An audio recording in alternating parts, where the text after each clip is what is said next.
but I believe they say the same thing. Do Your Honor, I'm in favor of the pattern charge or charge that is equivalent.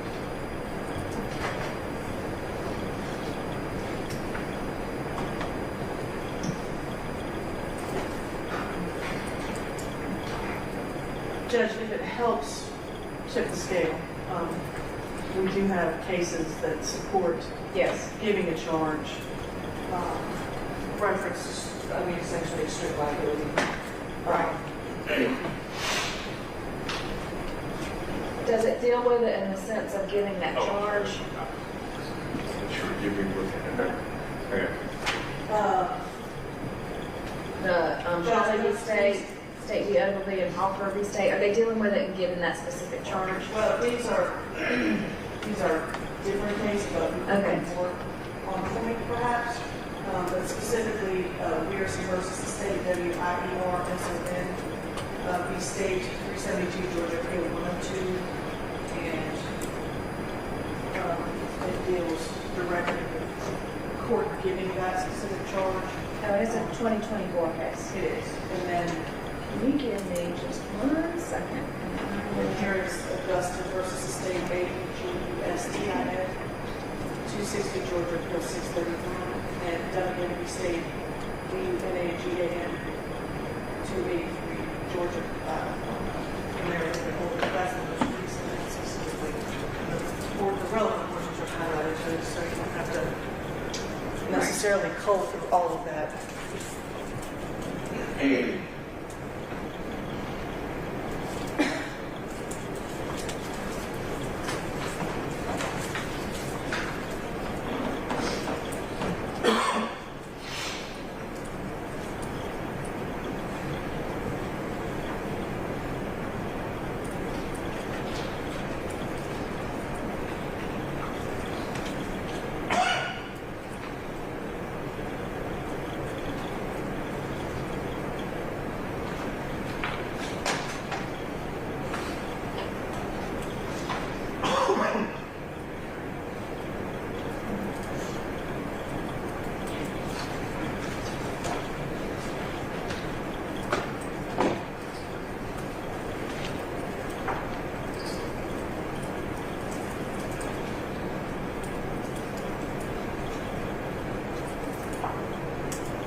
All right, so paragraph 1 is, I'm going to go paragraph by paragraph, okay?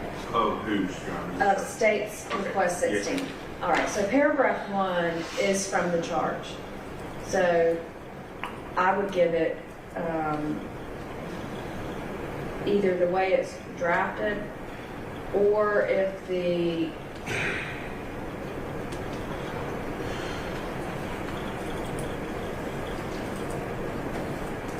hold on just a second.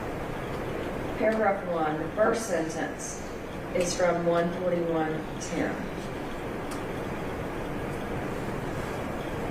I do not mind giving all of 141:10, that first paragraph. The second sentence of state's request to charge 16 is from 141:11, which I would give also, because that is the pattern charge as well. All right, so dealing with just the first paragraph, does the defense wish for me to read the entire first paragraph of 141:10? Your Honor, we asked for it on 10. I can't oppose the first paragraph of state 16 because I came back to 13. So no on that first paragraph. I'm sorry, you saying you do want the whole first Yes, paragraph? ma'am. Okay. Yes, ma'am. All right, so I'll give 141:10, the whole first paragraph in its entirety. That second sentence on state 16 is 141.11. I will read that as well. Governor, can I just comment briefly on that? Yes. When using the term liability, that is a civil term. Criminal is culpability. And there's a different standard of proof for liability versus culpability as we're aware in civil preponderance evidence versus reasonable doubt. Do you think it's possible we could confuse the jury with the term liability, but we're not here to make a decision on a civil case versus criminal? Let me get to that next. Yes, ma'am. Okay. All right, so because we're kind of a little bit in different areas and different patterns, that's why I want to break it down by paragraph. Yes, ma'am. So I'll give 141.10 in its entirety, except for that last statement. So you've got two different paragraphs. There's the first paragraph. I'll give all of 141.10 the first paragraph, and then I'll give all of 141.11. That is separate.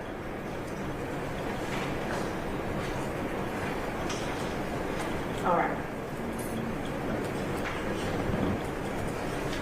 As far as the state's second paragraph in request to charge 16, I'm looking at this case that the state gave me, the Weirson v. State, 372 Georgia App 102, it's the June 25th, 2024 case.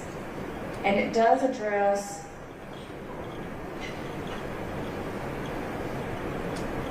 reckless driving being a strict liability offense, which is how the court describes that. So as far as stating strict liability, I don't think it's going to confuse, but I believe I like the language that's directly from the case a little bit better. This one portion from Head Note 8 that says reckless driving is a strict liability offense, meaning that it can be committed without a culpable mental state. The intent issue is simply the intent to commit the act that the statute prohibits, i.e. driving in a specific way, and not the intent to commit the crime itself, which is basically what the state has asked, but it just states it a little bit different, and it could have stated it differently in the case as well, just in a different paragraph. But I like this portion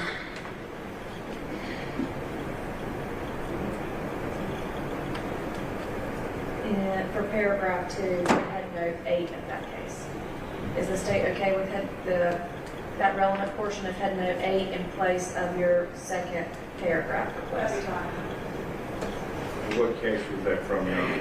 It's from 372 Georgia App 102. Yeah, what name? Weirson. Okay, And it's from thank you. 2024. This son knows one it is. Thank you. And I'm going to replace that paragraph with the Head Note 8 from that.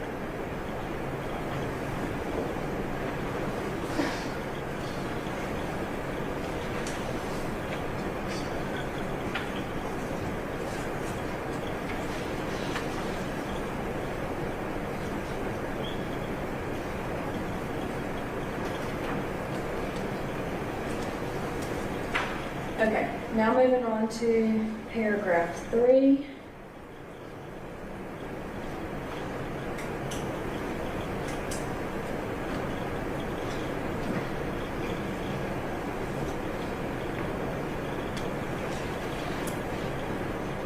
I believe is an accurate statement of the law.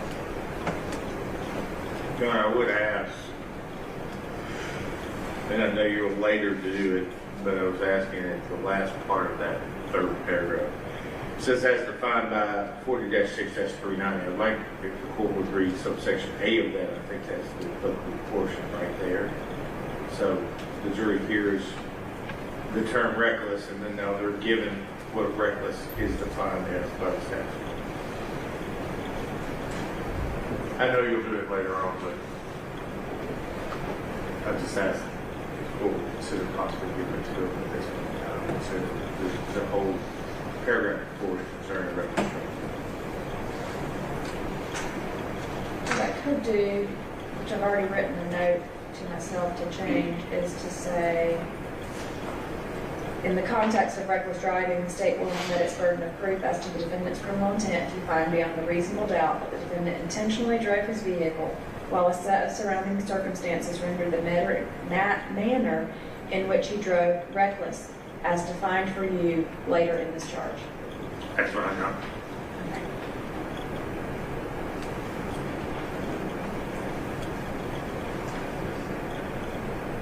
Thank you. Because the definition of reckless and what reckless means under the statute is further down in the charge. All right, everybody good with that paragraph? I'm good now. Here. Yes.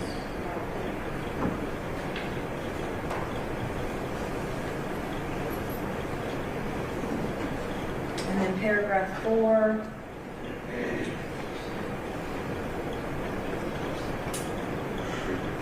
Is a correct statement. Is there any objection to that? Yes, ma'am. If you read 40-6-390 and read it as it is written, which is what he's charged with, it doesn't mention anything about circumstances. Just a second. 46-390 or 40-6-390 just talks about the way a person is driving. It doesn't mention anything about existing circumstances. So, 40-6-390.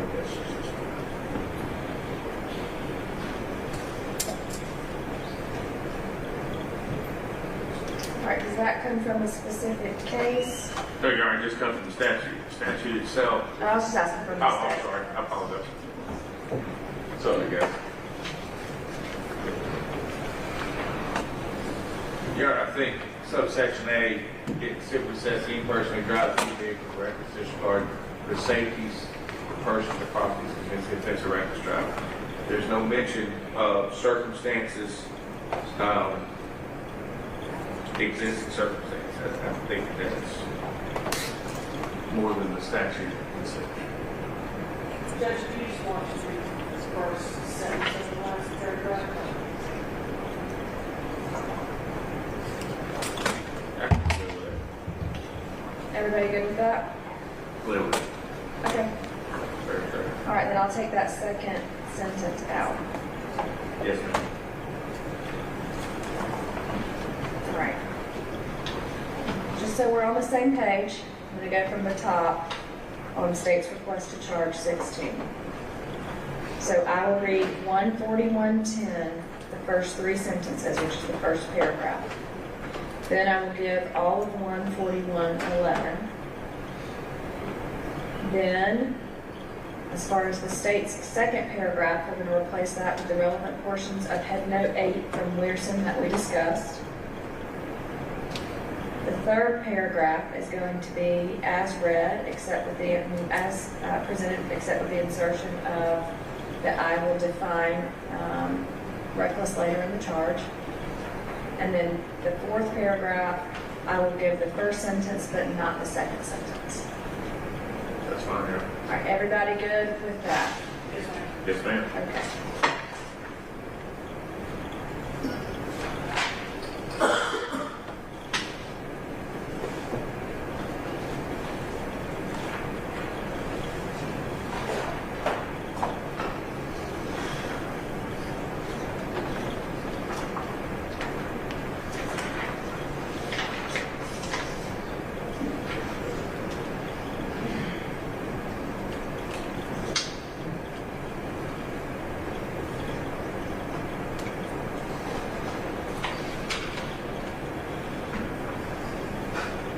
All right, so going back to page 8, where it has intent and no presumption of criminal intent, both of those are included in what we just talked about. So I'll take it out of the proposed consolidated charge right here and insert what happened. Everybody okay with that? Yes, ma'am. Okay.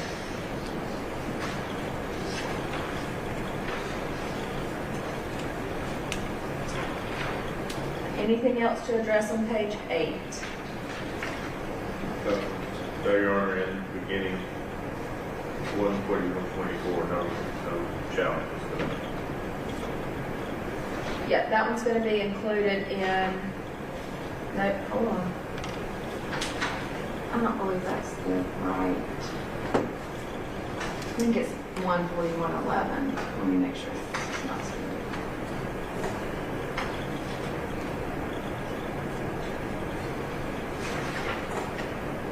Yeah, that must have been an old number, because 14124 is not it. Yeah, it should be 14111. Okay. All right. Top of page 9, approximate cause 14160. It states. Sorry, Judge, cut back.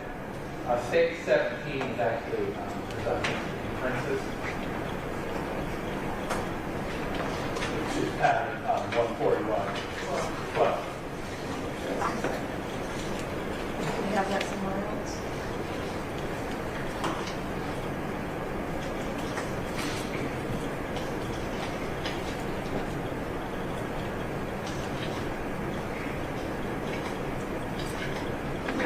All right, let me look at 17.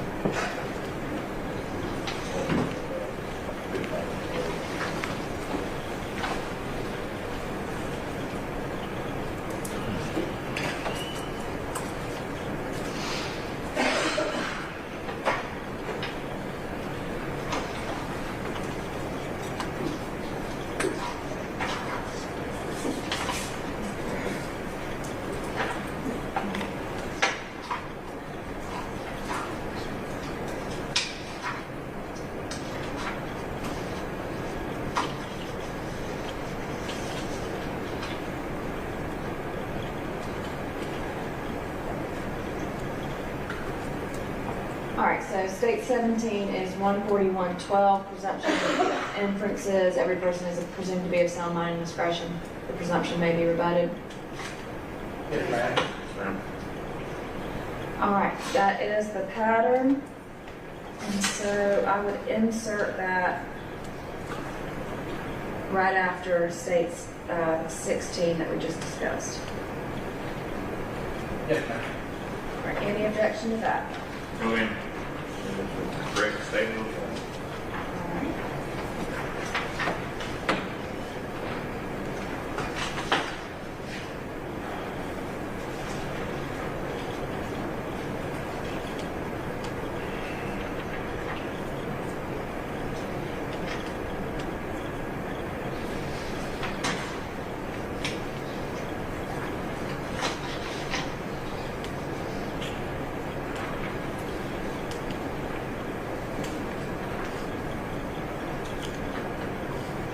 All right. So that blank should have serious injury by vehicle or vehicular or homicide by vehicle in the second degree.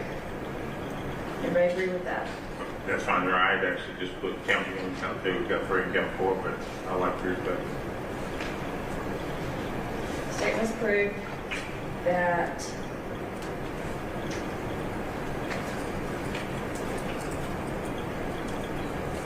defendant's criminal conduct was the proximate cause of the injury and or death. I think we have to give both of the parentheticals.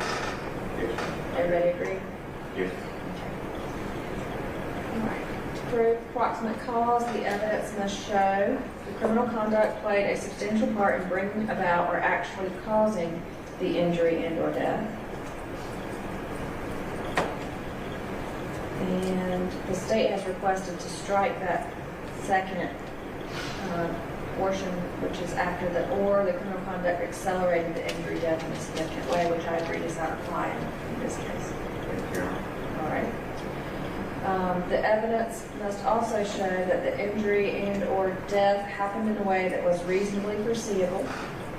For the injury and or death to be reasonably foreseeable, it must have happened as a direct result of the defendant's criminal conduct or as a natural and probable consequence of his criminal conduct.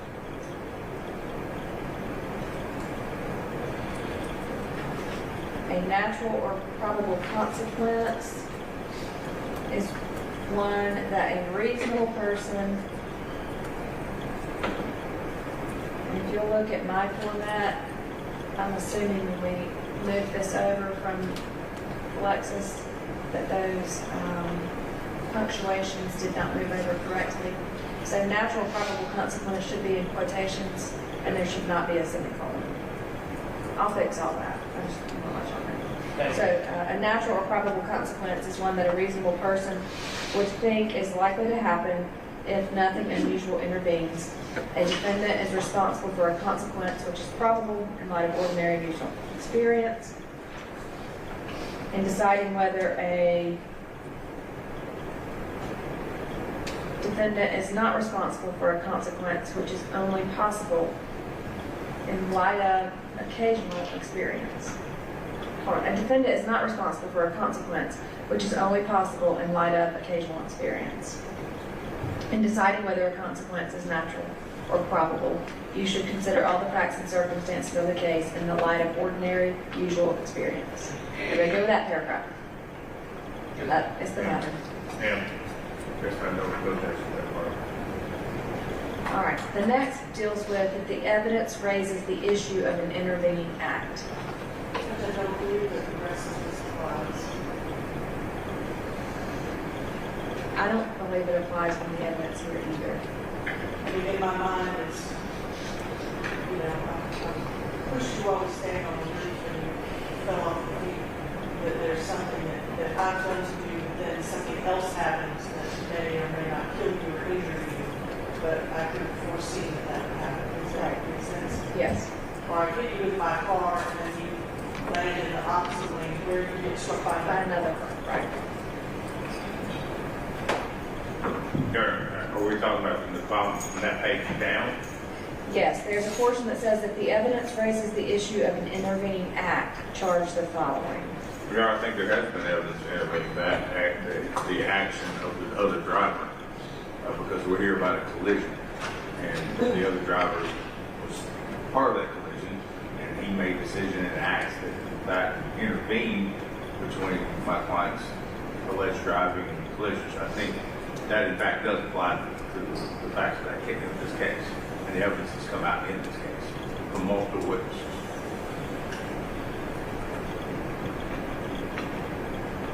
Let me read that charge because I'm not sure that, I understand the argument, but I'm not sure that that is an intervening act in this case. Yes, Let me read what that charge says and the definition of an intervening act. Yes, ma'am. There may be an intervening act between the defendant's criminal conduct and the injury and or death.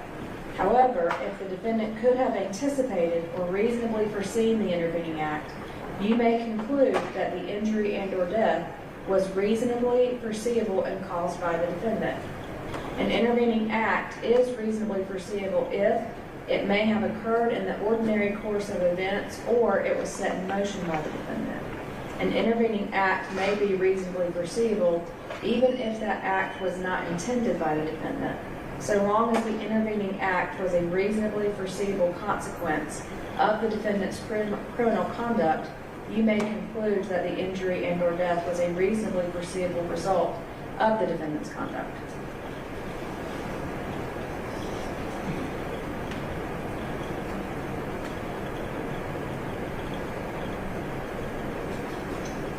Mr. Pilgrim, are you requesting that portion? Hang on one second, there's a bench note.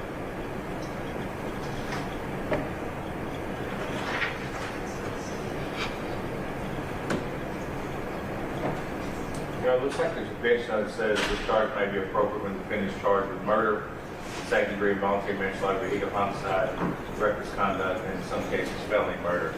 I'm just letting me get back to it. That's the bench note.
Mr. Pilgrim, you're saying that the intervening act was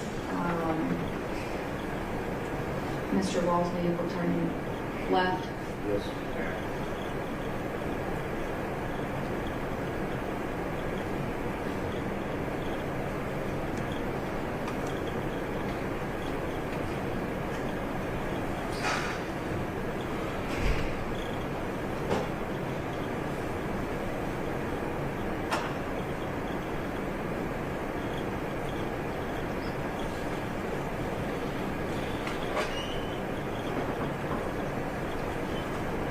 I'm going to table this one and read the cases that address that, because where I'm getting hung up is that the intervening act is a reasonably foreseeable consequence of the defendant's criminal conduct. So what I want to do is read the cases on that and just table this portion of it.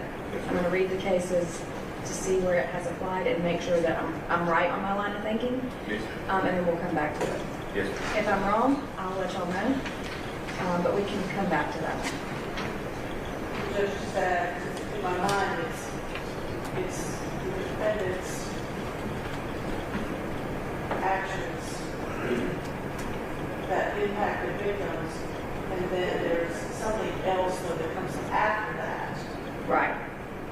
that would cause greater injury or death or whatever that the defendant may or may not foresee. That's something subsequent to, in this case, the collision. Right, the collision happens, and then there's an intervening act that, but for that, maybe they would The not have death would not, or the injury would not occur. or die, like some other thing that comes after. That- Yes. And then again addresses, whether he can foresee that or not foresee Right. that.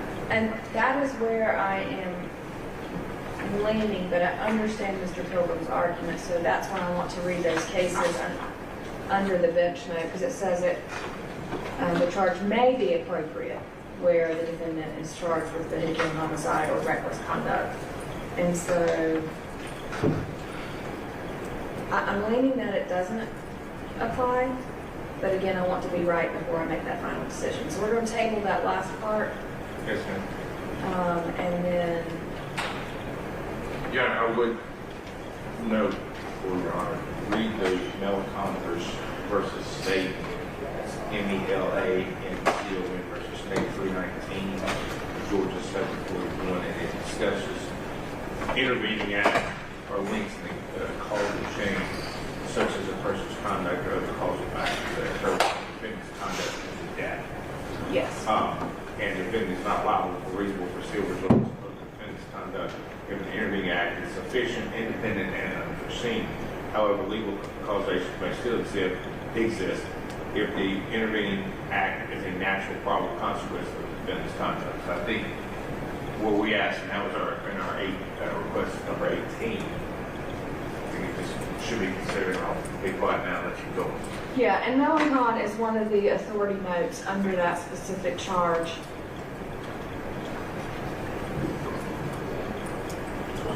Judge, I would point out, and obviously rereading it, but that's a second-degree murder case where the defendant was on trial for essentially contributing to the death of his child.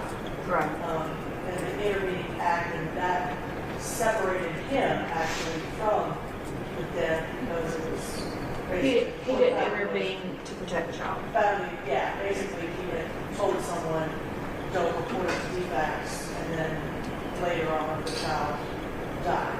Because of the mother's, Right, because of the mother's behavior. So I think that's a different circumstance here. It's intervening act in essentially the opposite direction. Right, but then the court found that his behavior didn't, but there was no way for him to foresee that.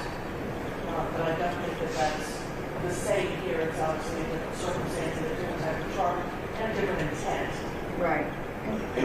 Quite frankly, I think there's a portion of this charge that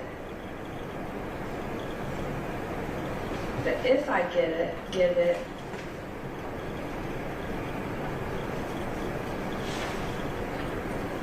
I'll just read it to you. If the defendant could have anticipated or reasonably foreseen the intervening act. So if he could have anticipated or reasonably foreseen that the other driver turned left in front of him on that roadway, then the jury may conclude that the injury and or death was reasonably foreseeable and caused by the defendant. So I want to be careful if I'm going to give anything that is a correct statement of the, because that's the pattern charge, that it is not only a correct statement of the law, but it applies to the facts that are in evidence in this case.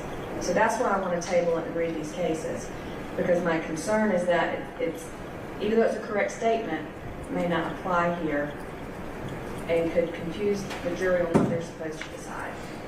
So, You talking about Mario? yes.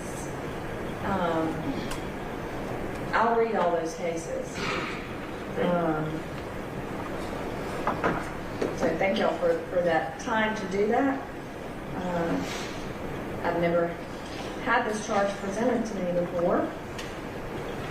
And although I know a lot of law, I don't know every single thing in every single book. So I do want to take the time. Because again, a correct statement of the law remains a correct statement of the law, but may not apply to the facts in every single case.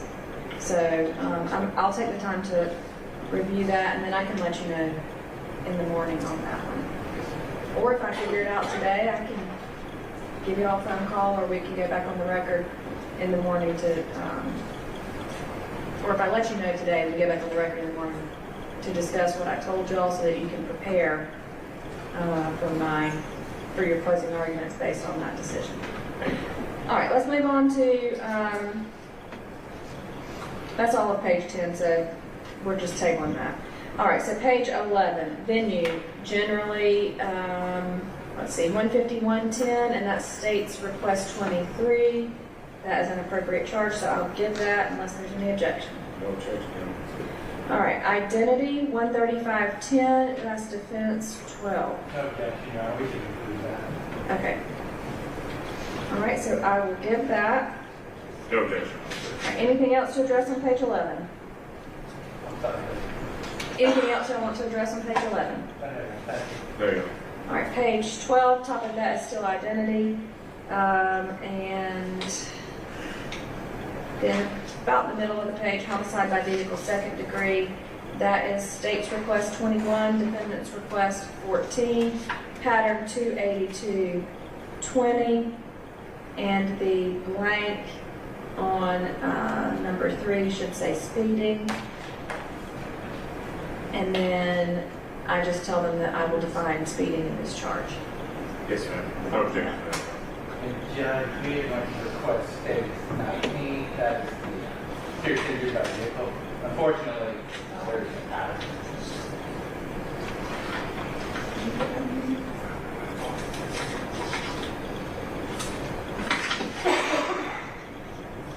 That's count 1 and 2, so that should go in this charge before homicide by vehicle. Yes, So I would that's insert all right. number 19 right there. Yeah, I would ask that we just read the statute. Let me look at the statute.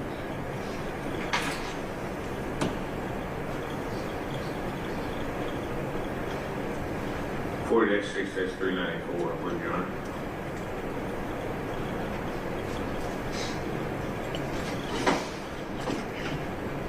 I'm just getting logged into Lexis.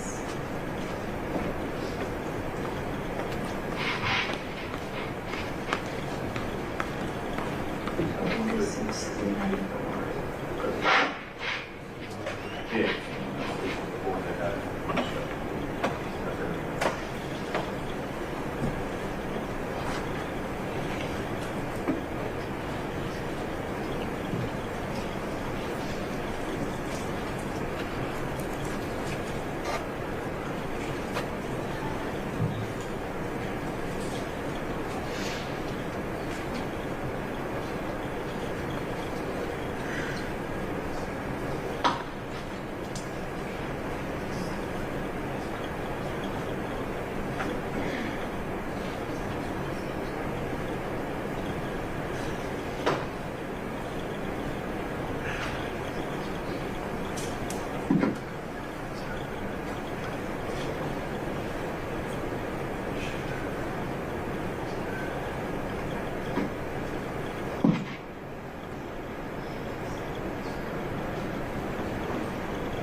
All right, so in this request, the language that the state is requesting as far as bodily harm, is that to mimic the indictment?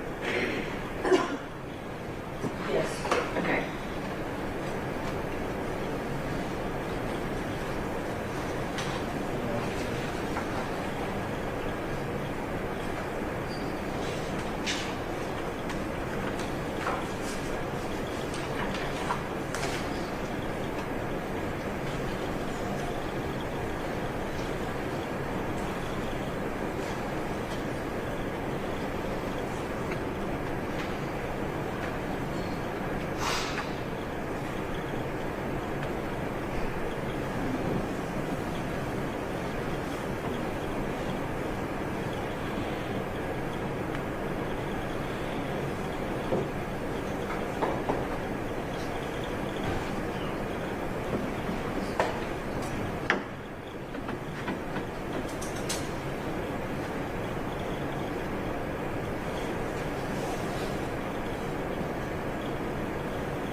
Okay.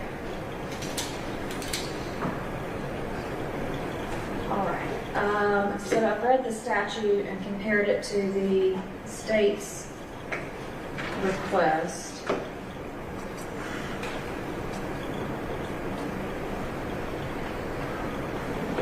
The state's request is accurate.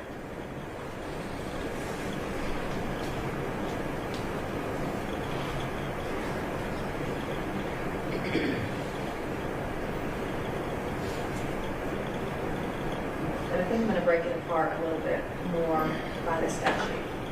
To read, any person who without malice aforethought causes an accident that results in bodily harm while violating the official code of Georgia annotated 40-6-390, reckless driving, as defined in this charge, commits the crime of serious injury by vehicle. Bodily harm means an injury to another person which seriously disfigures his body or a member thereof, or causes organic brain damage which renders his body or any member thereof useless. There is no requirement that the injury be that the body or member of the body be permanently rendered useless. Your Honor, is that part of that last sentence? That last sentence is, I do not believe it's in the statute itself. I would ask that it not be given, Your Honor, it's not part of the statute. Let me double check the case. 220 to about 130.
All right, that case defines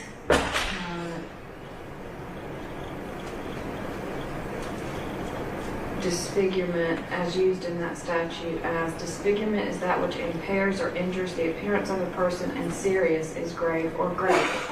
To constitute the crime of serious injury by vehicle, there is no requirement that in addition to being serious, the member of the victim be permanently rendered useless.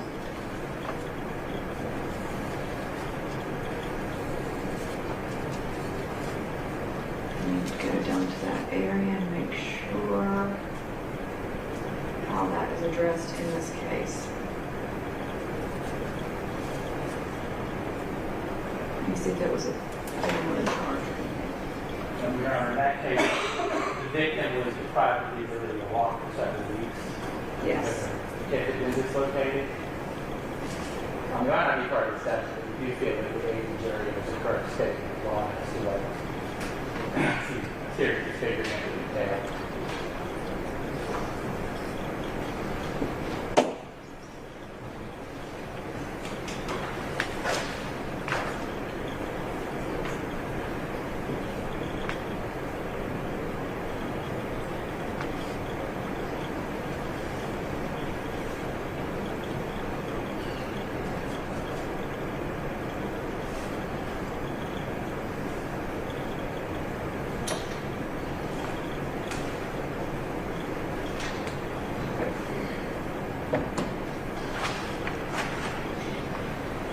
It is a correct statement of the law on defining what that statute means.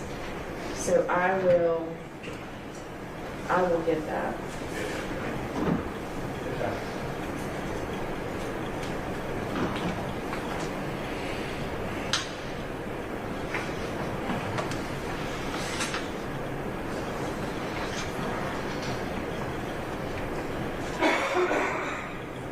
All right, just for a second, since the serious injury by vehicle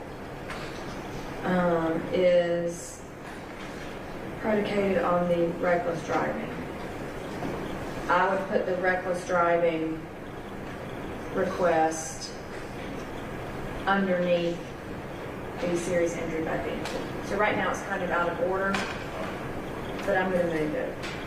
So Your Honor, if I understand it right, going from serious injury and then you'll explain reckless, and you go from homicide to vehicle and explain speeding. Yes.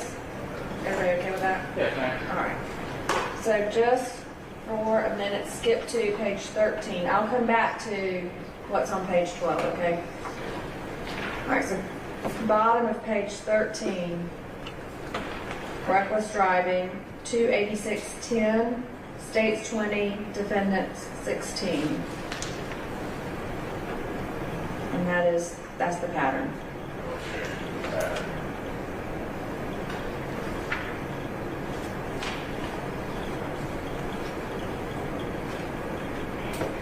All right. Now come back to page 12. Judge, Yes. you probably consider defense 17. Yeah, we're going to do all those separately. Oh, okay. I'm just going to do the patterns, and if I keep those, I'll put them back with the, I'll move them to the correct portion. I just wanted to deal with the reckless Oh, first. okay. Sorry. No, that's okay. I thought about moving on and looking at that one as well, but I don't want to forget anything on page 17, but I'll just know to move it. I just figured there was some more discussion probably on those. Okay, so homicide by vehicle second degree, pattern 28220, states 21, defense 14, and those two blanks here should have the word speeding in them.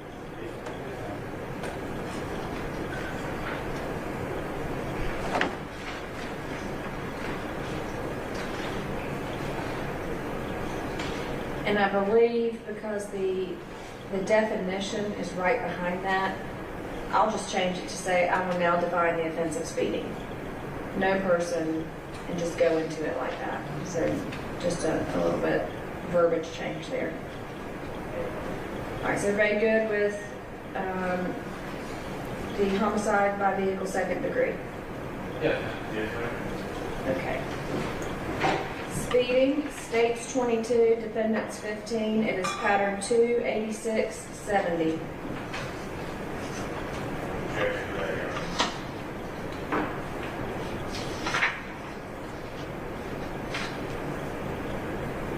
Judge, we had only requested 1, 3, and 5. On speeding,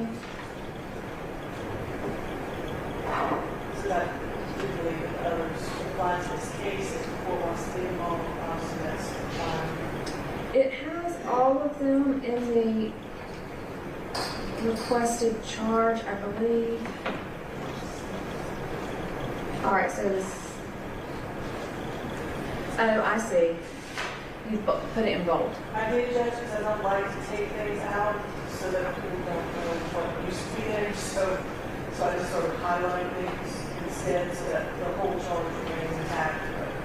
All right, and then, let's see, let me look at Mr. Pilgrim's. Last, but all your,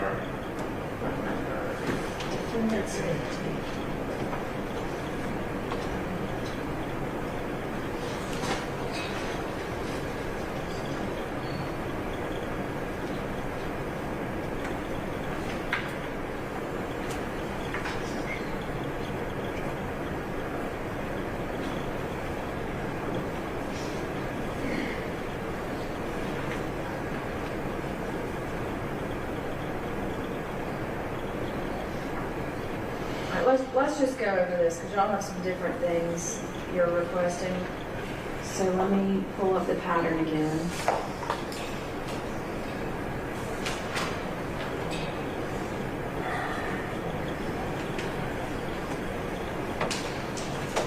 $286.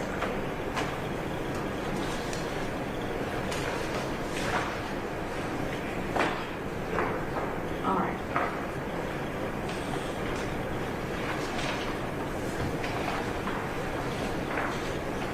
Since there are some different things and different ways and different choices, I'm going to read through each one. I know that might take a little bit of time, but I'm all good with taking time to get it right. Everybody good with that? Okay. No person shall drive a vehicle at a speed greater than is reasonable and careful under the conditions and having regard for actual and potential hazards. Everybody good with that first sentence? I think you both requested it. Okay. All right, I will read that sentence. Every person shall drive at a reasonable and careful speed.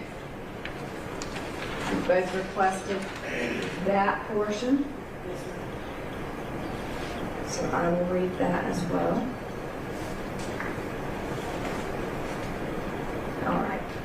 1, when approaching and crossing an intersection. You've both requested that, but I think it's appropriate to take out the or railroad grade crossing because we're not dealing with railroads. I agree. All right, so I will read that. 1, when approaching and crossing an intersection. 2, the defense has requested when approaching and going around a curve. The state did not request that. We don't have a curve here. And this was, well, Your Honor, in our opinion, there was a curve, because left-hand turn, you gotta go left, it's curved. I don't know how far you want to curve before a curve, but I'll leave it. It there was doesn't. curvature. I mean, that would apply to someone if you speeding. You walk out and keep speeding. Yes. Sure. You that would totally, then it's got.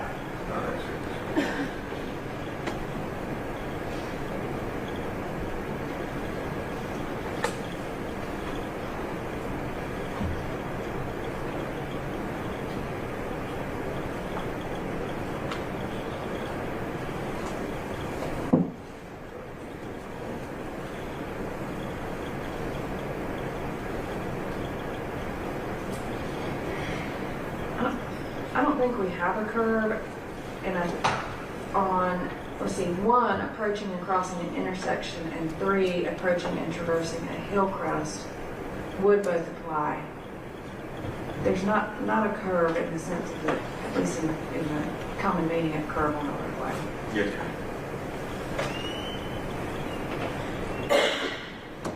I'm not inclined to read the curve. Yes, ma'am. I was drawing and checking, I agree with the state on that. Okay. All right, 3, when approaching and traversing a hill crest, you've both requested that, so I will read that. They should define what hill crest is. They do not. It should say, is that 6 foot, 12 foot, is it Stone Mountain, is it Brass Down Ball, or is it Andy?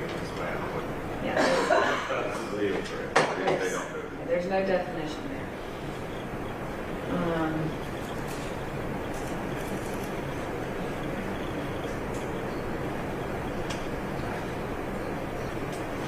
Okay, 4, when traveling upon any narrow or winding roadway. The state has not requested that. Mr. Pilgrim, do you want that portion, or are you requesting that? To be fair, I don't think that applies on me. Okay, I'll take out 4.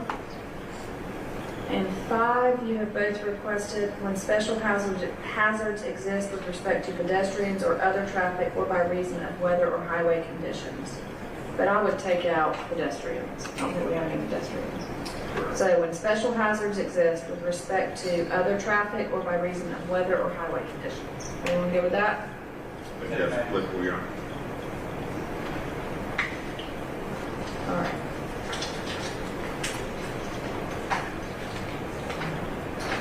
Moving on, the next portion says, when no special hazards exist that require lower speed, no vehicle shall be driven in excess of,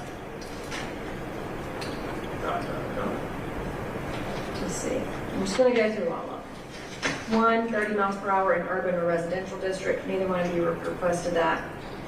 2, 35 miles per hour on an unpaved county road. That doesn't apply. Neither one of you have requested that. 3, 70 miles per hour on a highway on the federal interstate system. That doesn't apply either. Everybody agree with that? I agree, Your Honor. Give it back. All right. 4, 65 miles per hour on a highway on the federal interstate system that's inside an urban area, dealing with population. That one doesn't apply either. Neither one of you have requested that. 5, the state has requested 65 miles per hour on those sections of physically divided highways without full access control on the state highway system, provided that such speed limit is designated by appropriate signs.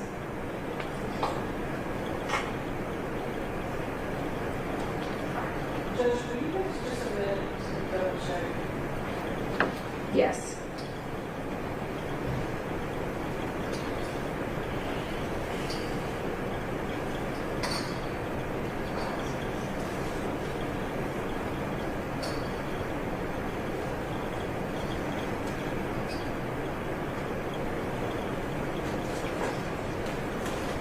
Judge, could we table this one? It occurs to me that the law might change. It might be 65 now. Double check. Yes. Let me just write the table, and we're just dealing with which one of these, 5 or 6, right? Right. I think it's a correct statement. The law might be right, but nonetheless, all the evidence is that it's 55 miles an hour.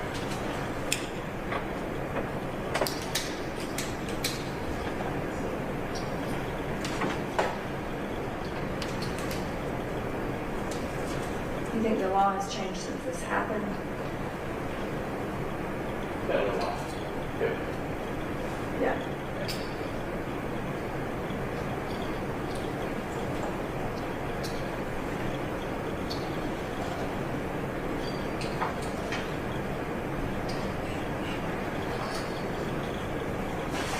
Yeah, we can table that. And I'll look up the statutes too and look at the history on those statutes that it's based off of, just to make sure that we're right Yes, ma'am. on that. But then so we're tabling 5, but then the defense has requested number 6, 55 miles per hour. And the We agree 6. and it now says 55 miles per hour in other locations. That's all it says. Perhaps a little vague, but I think it works.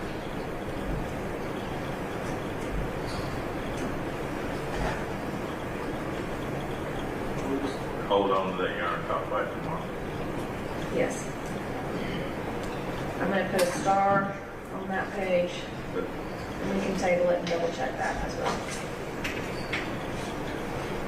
All right. We've addressed the reckless driving, which I'm moving, like we just previously discussed, to under serious injury by vehicle. And we're tabling 5 and 6, dealing with speed.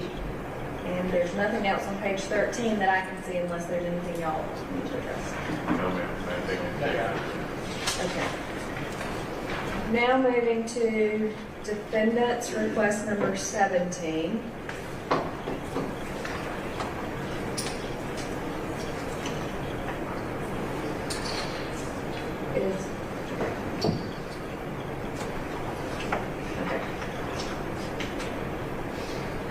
Yes, sir. Judge, actually, Jack, I think it was a fair statement of the law. Only thing I would ask is just for clarity of the jury to give after the reckless driving, since that is actually the reckless disregard comes from. Yes, sir. We'll move that under reckless driving, and for what it's worth, we checked that this case that cited it is part of the holding in that case, so it's an accurate statement, and we will move that to under reckless driving. Yes, ma'am. Thank you.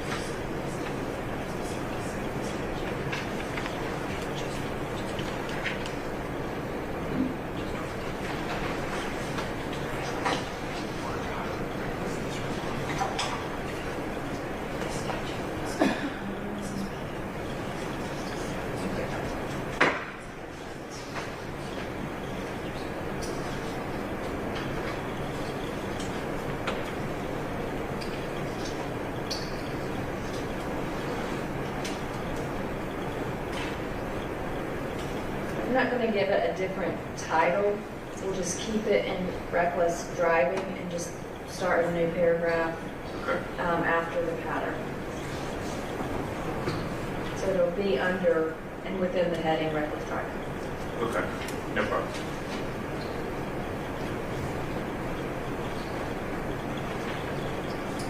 All right, defendants number 18.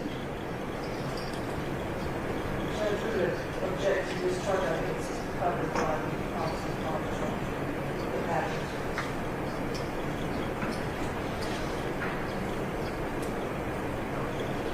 Obviously, Your Honor, we're at, yes, I think it's proximate cause is something that we use in our world, but jurors do not. I don't think we confuse it, to be quite clarifying what the term cause versus proximate cause is. Do you know what page the proximate cause is on? Previously, Yes.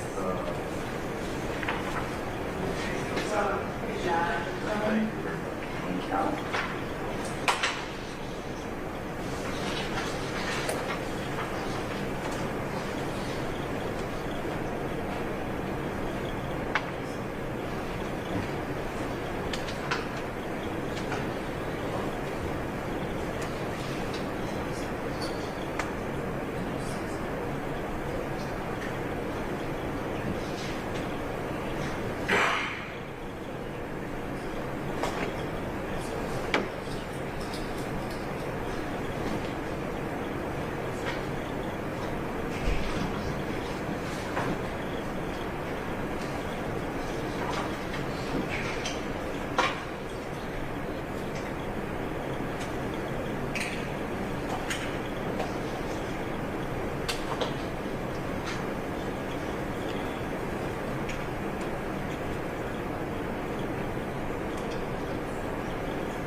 Compare this to the pattern, and although it's stated a little bit differently, the pattern covers what the jury needs to know on proximate cause. And when there's a pattern that's applicable, I prefer to give the pattern rather than the non-pattern. Even though this is a correct statement, I would prefer to give the pattern, and I believe that it's covered completely on what the defense is requesting. So I'll give the pattern and not defendant's 18. But table the last portion of that dealing with intervening acts, and I'll compare that with the pattern on intervening acts when we come back on that. Good. Thank you, because it's kind of dovetail into that thing.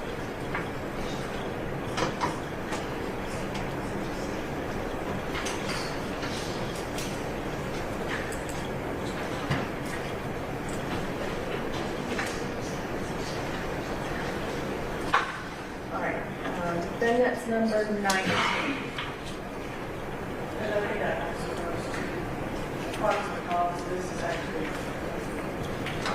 language from the civil case, so I don't think that's applicable here.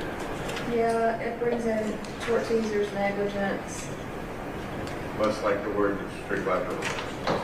Well, maybe. I see it a little bit differently. Civil term. Yeah, one is in the, I believe that one's in the pattern.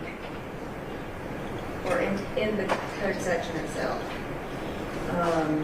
Maybe we can let her in the code. I understand you're not trying to get it. I understand. I believe it's also covered by proximate cause pattern. Yeah.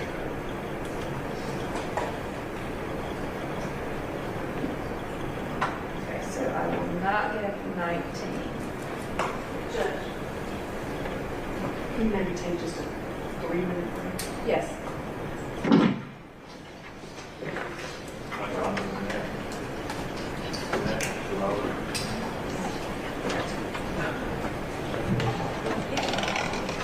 All right, it's 3:09. Let's just say 3:15. All right.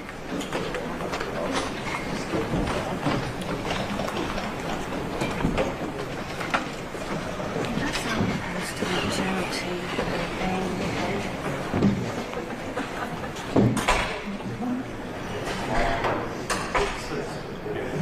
Remain seated, come to order.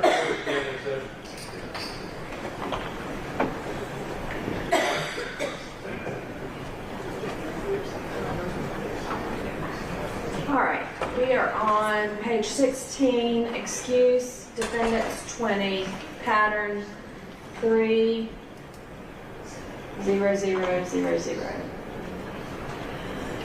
Your Honor, I would ask on that the words justify or excuse not be used, or mitigate be used. Because it gives us 3 options.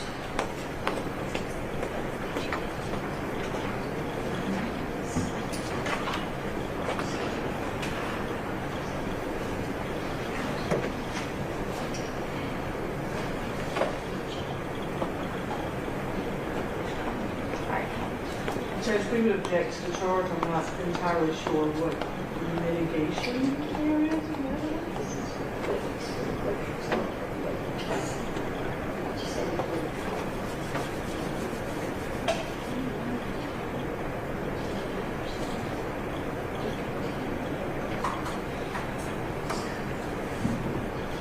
In short, Your Honor, by and through the indictment, the state has alleged that the client is solely responsible for this collision, approximately solely responsible for the collision, the injuries and death that result therefrom. Our argument is that it's allowed under 3.00.00. The entitled excuse, we can argue mitigation or in mitigation or mitigating. I think it says the defendant has raised the defense that even if he committed the act as described in the indictment, there are circumstances that mitigate. Once the defense has raised, the state must disprove it beyond reasonable doubt. I think we have raised that sufficiently throughout the case with various witnesses.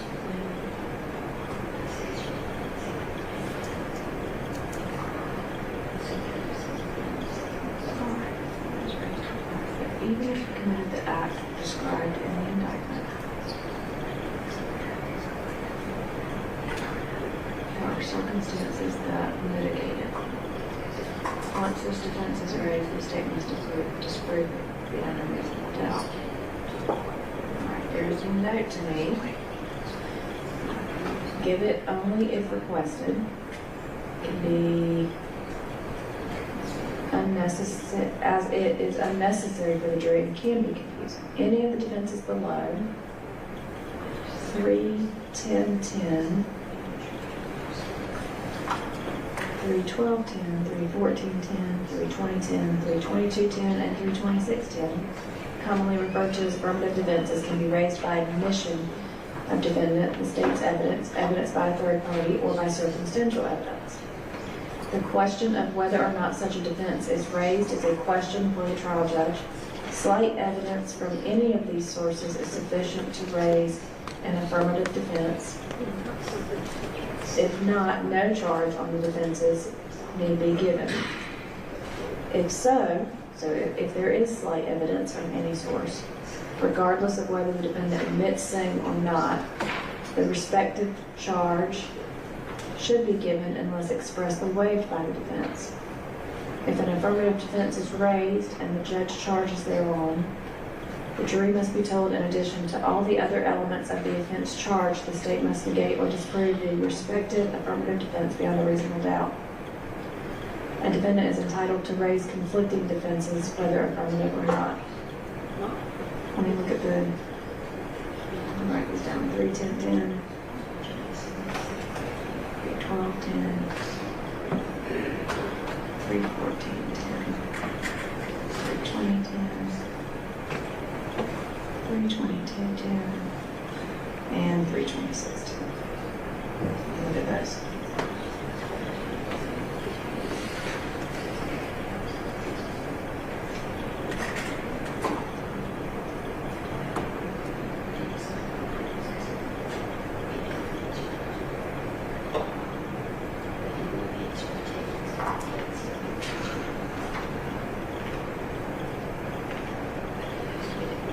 So 3, 10, 10 is self-defense. Everybody agrees that's not applicable, right? Yes, ma'am. Right. Okay. Let's go to 3, 12, 10.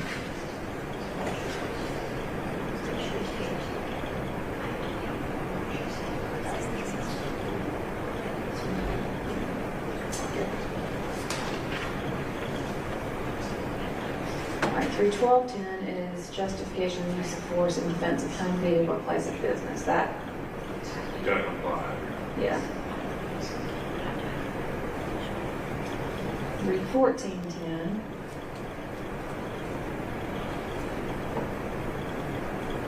All right, that's also use of force in defense of property.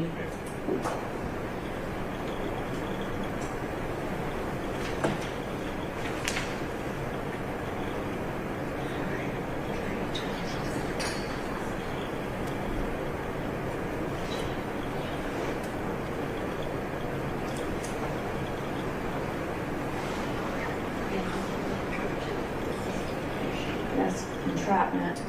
That doesn't apply here.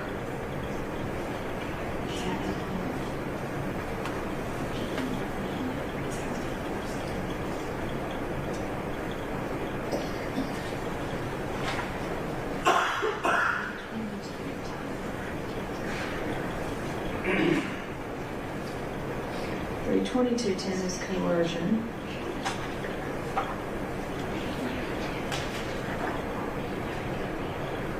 That doesn't apply here. 32610 deals with a defense in a theft or claim of right, and that doesn't apply here.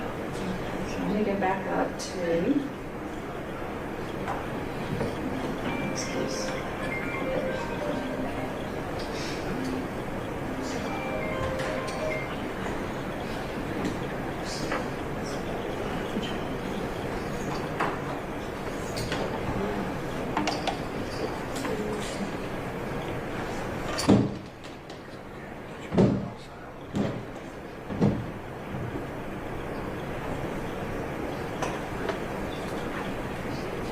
Judge, I will say that the case cited It says an affirmative defense is one that admits the doing of the act charged but seeks to justify, excuse, and mitigate it.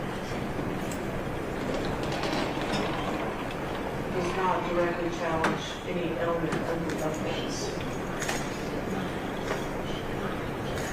I don't believe that's the case here. I don't believe that the defendant is admitting that he did all of these things that are alleged in the indictment and then is offering up some sort of mitigation for it.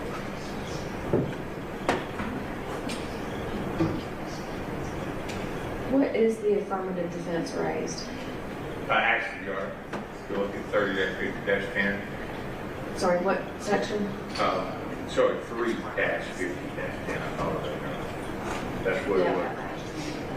That was the next section.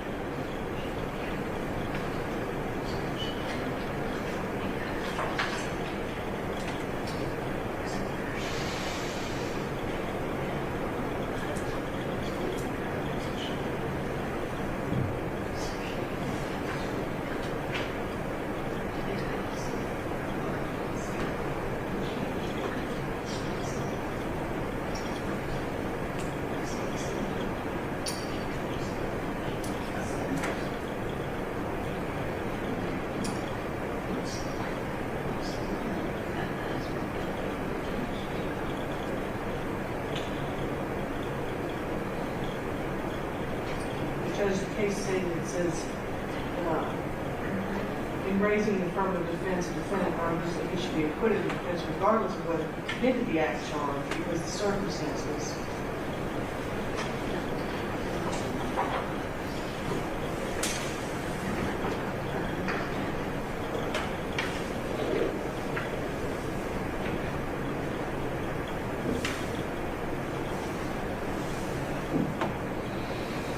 I don't believe discharge and accident necessarily go together as a whole separate issue.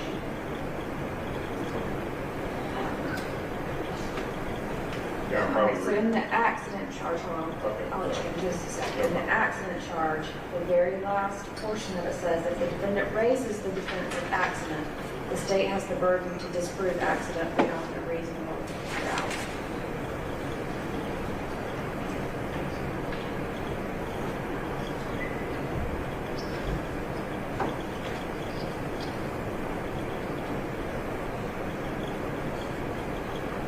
Yeah, I think So I'll. accident, sorry, I'm sorry. I'm positive, no, it's your fault, I'm sorry. The Right. 3.00.00, I think we gave that because we were asking to give the 3.50.1 of it. As essentially, that is kind of the introduction paragraph, or the introductory paragraph, for defenses.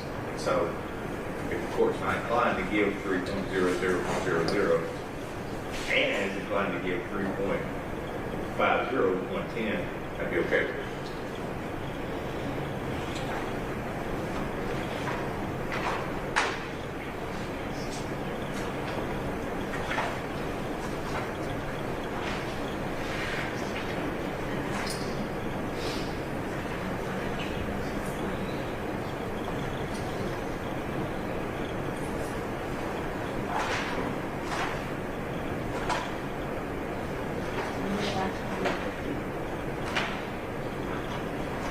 Is there an objection to accident? There is, Judge.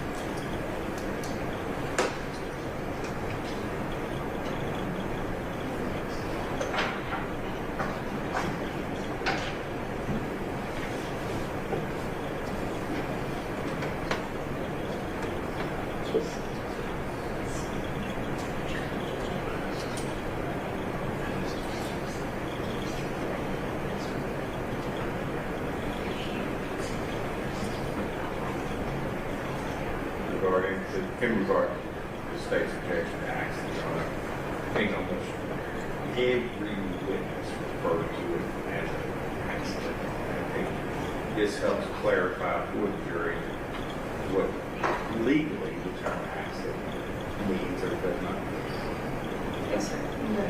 Judge, I was committing pattern charges for two different things. And the fact that sometimes lawyers are particular how to talk or something like citizens, particular lawyers, which are no surprise.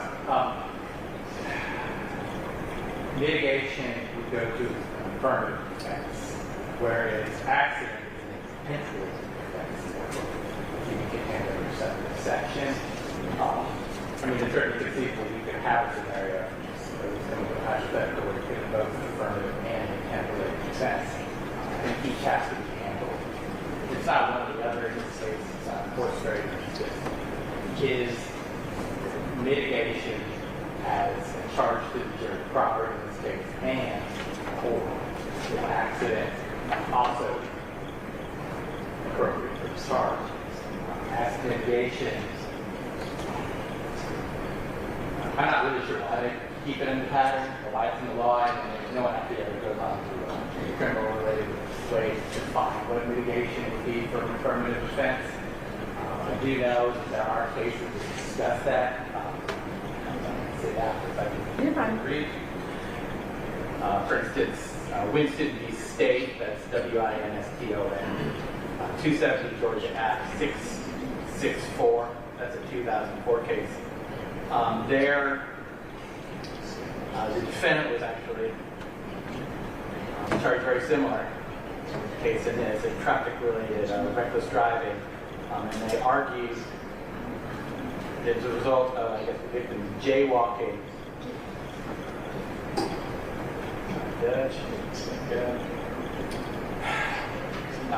Winston suggests that the failure of Brown and Burton to cross the street at a properly marked pedestrian crossing mitigates for criminal liability. The issue, however, is not whether Brown and Burton were jaywalking, air quotes, just in the record, but whether Winston drove recklessly and without due care, and there was sufficient evidence that she did so. So in that regard, we do have appellate court discussing litigation as a defense. A case very similar to ours. Certainly, affirmative defense, it goes through a number of things, none of which are litigation, so it doesn't give a lot of direction.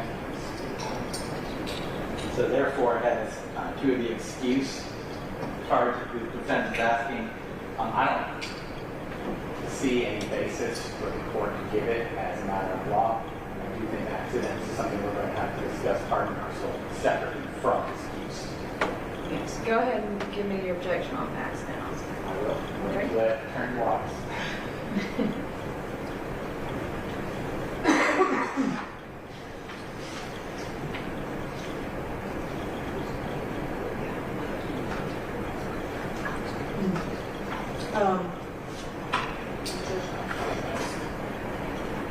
State v. Ogilvy, which is a Supreme Court case, 292 Georgia 6,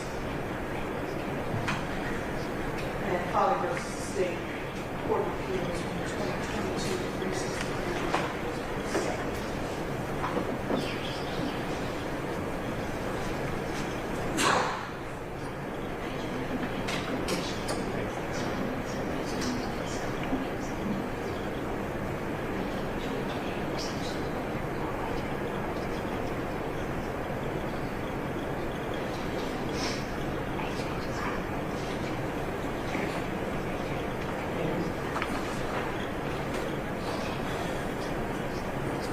In Ogilvy, Judge, the court said, Ogilvy struck and killed a 7-year-old boy with her car as she drove through a crosswalk while the child was crossing the street. She was convicted of second-degree vehicular homicide, and it said the court had declined to give Ogilvy's requested jury charge on the defense of accident. It says, strict liability offenses are not offenses with no criminal intent. They do not require a specific intent of a wrongful person. And I'm sorry, Judge, this is page, I believe, 80. It should be highlighted for everybody. But they do require the defendant to have voluntarily committed the act that the statute prohibits. It says, OCGA 1622 says that person shall not be found guilty of any crime committed by misfortune or accident when it satisfactorily appears that there was no criminal scheme or undertaking intention or criminal negligence. The accident defense applies where the evidence negates the defendant's criminal intent, whatever that intent element is for the crime at issue. Accordingly, a jury charge on the defense of accident to a strict liability traffic offense is available only where there is evidence, however slight, that the defendant did not voluntarily commit the prohibited act. Contrary to Ogilvy's assertion, this does not eliminate the accident defense in traffic offense cases. The defense must be based on evidence that the prohibited act was committed involuntarily. For example, because of an unforeseen physical ailment or external force, which of course is not what we have in this case. Essentially, for the defense of accident to be appropriate, there would have to be some evidence that the defendant was speeding or driving recklessly through no volition of his own. And Holly versus the state is similarly situated. That this was also, I believe, if I'm not mistaken, sorry, Judge.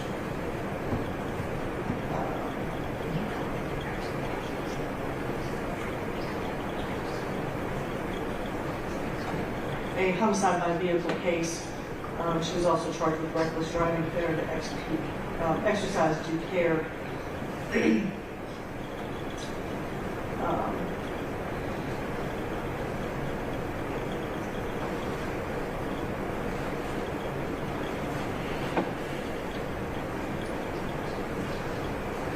says, turning to the accident defense, this is page 13.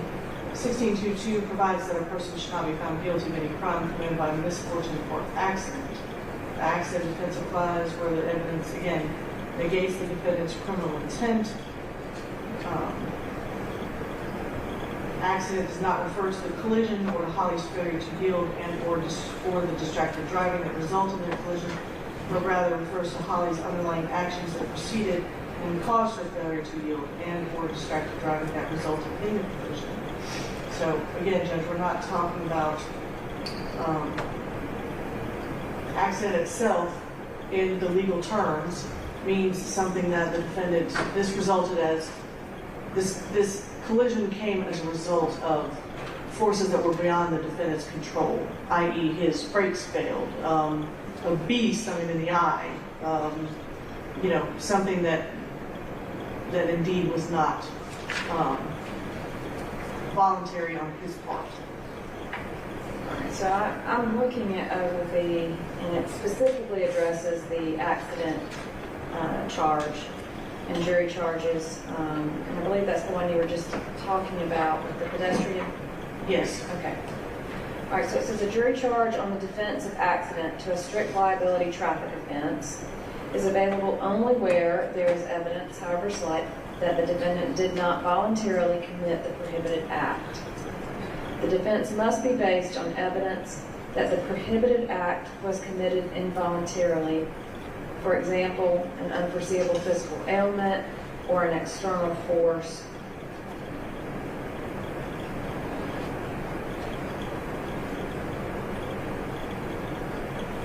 And it goes on to talk about external forces. There's several examples in the case, such as someone leaving their lane to avoid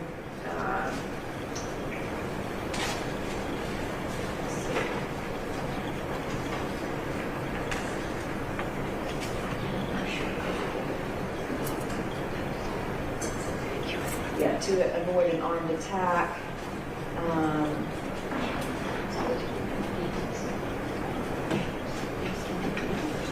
Or someone who had a obstruction charge and felt ill due to illness at the time.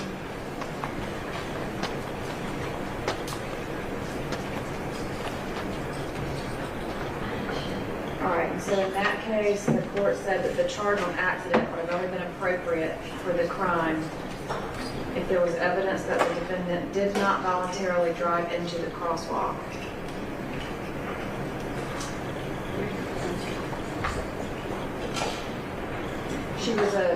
In that case, I think the defendant was alleging it was an accident and that the child walked into the crosswalk in front of her, but it was not accident under the terms of the suggested charges, which is the same situation that we would have here. Yeah, only thing I'd have to say about this is, I think it's clear that accident is considered by both sides here. The state's request to charge 22 uses the word accident in its locations. So I think the idea that accident is considered by both sides is clear. Also, I go back to what you said earlier in this charge conference, that when there is a state, or when there's a case law, or when there's a pattern charge, you prefer a pattern charge. I prefer the pattern charges if it applies. I think it in fact applies. Because if you look at the pattern charge here, the unexpected event is the failure you of turning left without a turn signal. That's an intervening act. I think that fits this charge. And if you look at what we've asked to be charged in our Defense 21, it says an accident is an event that takes place without one's foresight or expectation.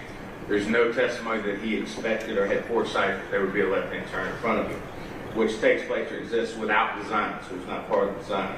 If you find from the evidence the incident is subject matter of this case occurred as a result of misfortune or accident, and not as a result of criminal undertaking or criminal negligence, it would be your duty to acquit the defendant. When the issue of accident is raised, the burden is on the state to negate or disprove it beyond a reasonable doubt. We've obviously raised accident. We've heard the term accident numerous times, and we've made it clear that our defense is that the driver of the other car, the Nissan, Mr. Wall, failed to yield. That goes right into our next request for charge. So I think when given the opportunity to apply the pattern charge and or case law, it has been this court's, I guess, discretion or previous decision to use the actual statute or the case law or the pattern charge, which is what we have here, and I ask the court to do that again. All right, so yes, I do prefer pattern charges when they apply, and I do recall the word accident has been used a lot, but in this pattern charge, the Supreme Court has construed what it means there to go towards the specific intent. Failure to yield would go towards, I believe, the issue of proximate cause and not to intent to give the accident charge. Are we allowed to, even on, depending on what you decide, are we able to use the word accident in closing? I don't think there's any reason you couldn't argue that it was an accident, but the way that it's used in the charge would be that accident is an involuntary versus a voluntary type of act. And so in the Ogilvy case, I would ask that be struck as well, Your Honor. I'm going to talk about it. A pattern says, I don't know if we give the charge on accident all the most way we can tell the jury had it closed in attack. Hold on just a second, we'll get to that. So Ogilvy goes on to address the defendant's testimony in that case that she could not avoid hitting the child because the child ran in front of her, and the court addressed that was not the type of intent required to commit the strict liability traffic offense, but that testimony warranted a charge on proximate cause for the crimes alleged against her, which would include, in that case, what pedestrians were allowed to do or not do. That was a 2012 case, Your Honor. Do you think the current pattern charge, again, is more applicable because of its more current status? Well, I think the pattern's might have been updated since 2012, just in some verbiage, but not in the application of what accident means. I haven't looked up this case to see if it's still good, but I would assume if y'all gave me a case that it's still good. to that extent, I can table it just to see and look up if that is still good and that's still how the courts have applied it. Yes. And Judge, I'm leaning towards Holly it is does. from 2022, if that helps, so. Holly, yes, I'm going to look at Holly. All right, so Holly is a first-degree vehicular homicide based on reckless driving, strict liability offenses, which means they can be committed without a mental state. And it actually references Ogilvy on page 13, Judge. All right, and so reckless driving does not require proof that a defendant intended to violate the law or a penal statute, but requires merely proof that the defendant intended to commit the act that is prohibited by the statute. If you go The down- charge on accident is not authorized when the accident occurs as the defendant is driving recklessly, because a reckless driving offense concerns the defendant's condition while driving and not any traffic mishap that occurred while he was operating the traffic vehicle.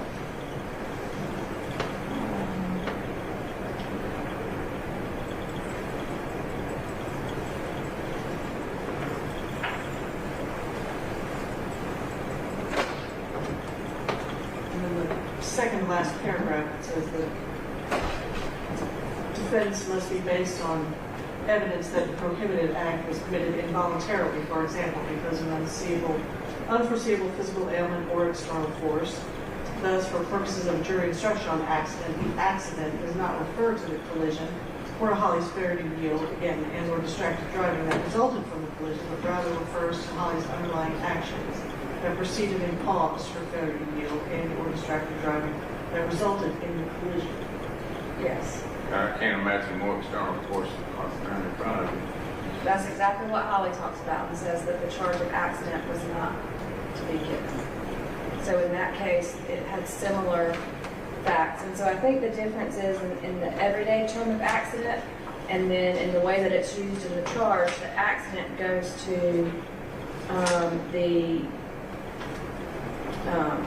not to the intent.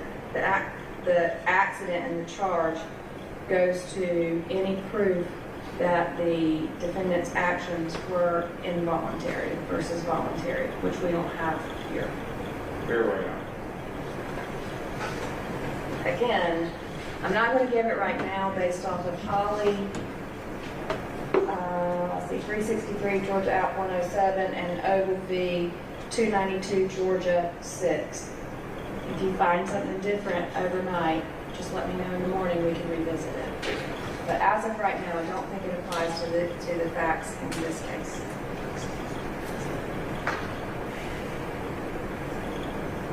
That's just on accident. Let me go back to excuse.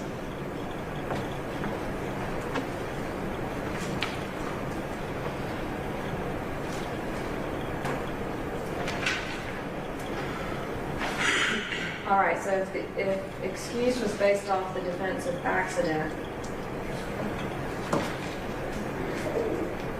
Based on the decision not to give accident, I understand you're not giving an excuse. yes, so I don't think either one of those would apply here. Again, I'll double check and look at those cases again tonight and see if there's anything different. But right now, I'm not going to give those. Yeah.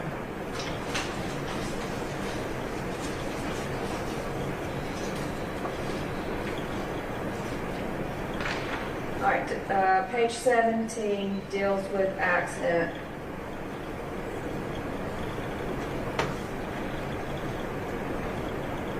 So let's see. Yeah, I'm not sure that if you're not willing to give our version of accident charge, that to mention the word defense of accident and when it's not applicable, I'm not sure. Yeah, I wouldn't give this one if I'm not giving accident. Thank you.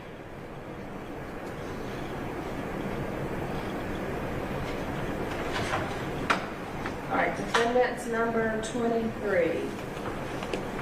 Driver of a vehicle intending to turn to the left within an intersection or into an alley, private road, or driveway shall yield the right of way to any vehicle approaching from the opposite direction, which is within the intersection or so close there as to constitute an immediate hazard. That's based on 4671. Any objection? Judge, I would just ask the court to leave off the alley, private road, driveway part. Maybe just put it within the intersection. Intending to turn left within an intersection. Shall yield the right of way. Everybody good with that? I'm fine, yeah, I can agree with that to be sure.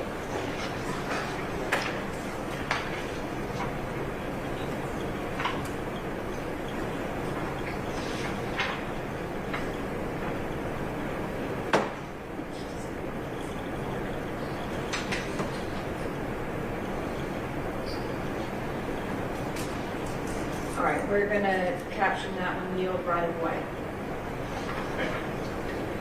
All right, defendants number 24, a driver shall exercise due care in operating a motor vehicle on the highways of the state and shall not engage in any actions which shall distract such driver from the safe operation of such vehicle. OCGA 40-6-241B. Any objection? I object, Judge. I don't know if there's any evidence to support this. All right, I think there is, I think, Ms. Waters' cross of my client toward the end of the trial, there was discussion about due regard,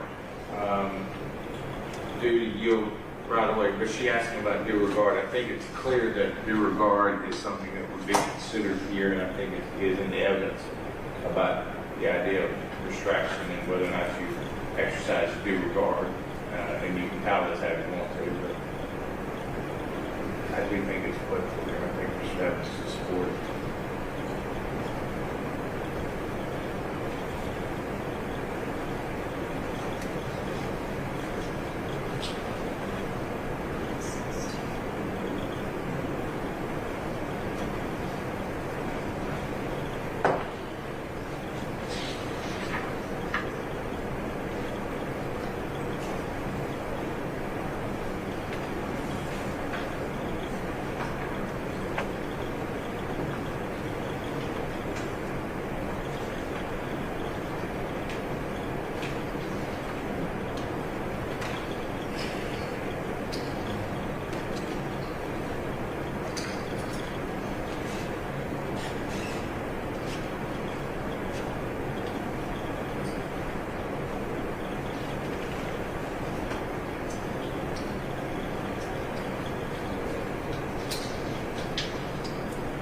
I'll give defendants number 24.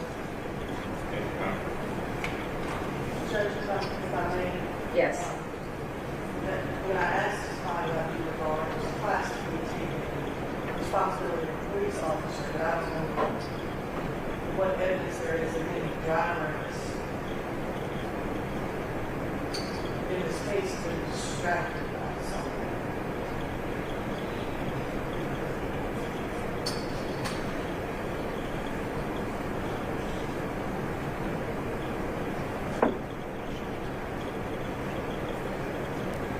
I mean, essentially, the due regard that was brought up was, when you're giving chase and having due regard for the other traffic on the roadways.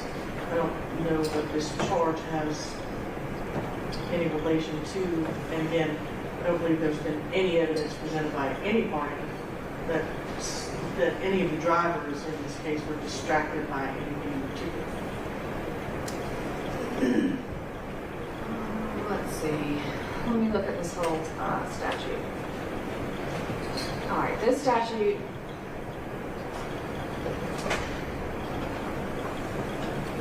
is dealing with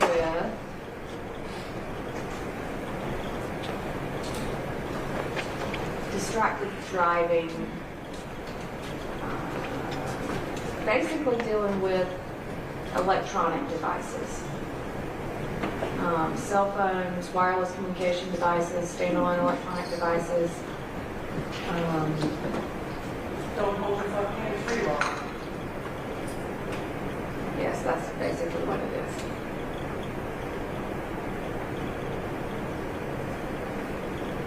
So we were just reading our objections.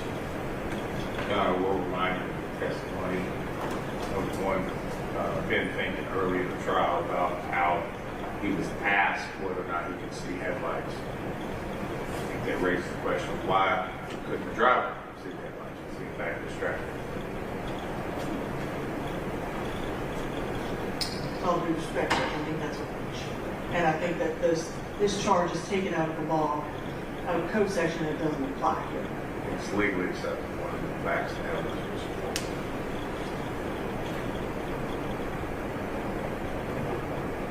Is this charge requested to make argument regarding Mr. Wall being distracted? Yes, ma'am.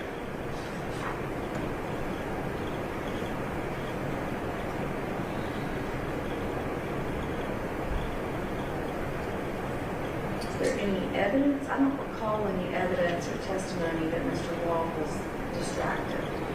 There has been no evidence, Judge. Yeah, there has been evidence. It has been slight, however, and if you look at our next charge, Your Honor, it kind of dovetails into our next charge.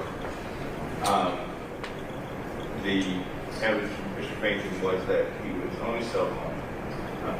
He was having an argument with his girlfriend at the time of texting him, and that Mr. Wall asked Mr. Finken for his testimony whether or not he saw the headlights. I think, therefore, there's a suggestion that he was distracted, couldn't see the headlights. I think it dovetails right into our 25.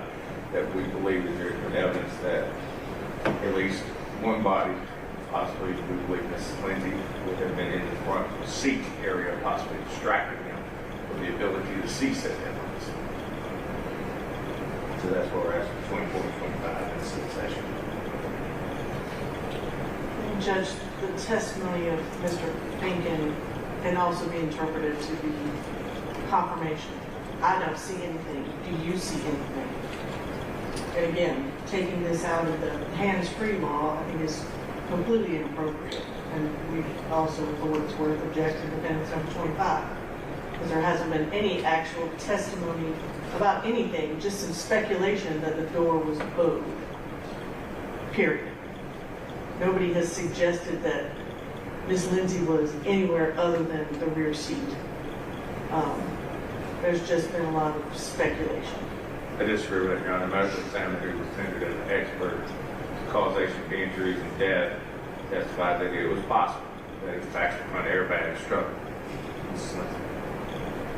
It was a possibility, therefore I think it entered back into the conversation decision during this night. And he is free to argue that, Judge, but that does not lead to defense 25. Also, Your Honor, state witness Brandon Stone said this was a theory that he developed as well during the course of this investigation.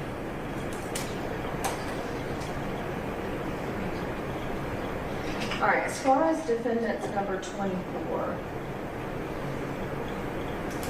that distraction is dealing with specifically in that code section, cell phones and electronic devices for that person. There's no evidence that Mr.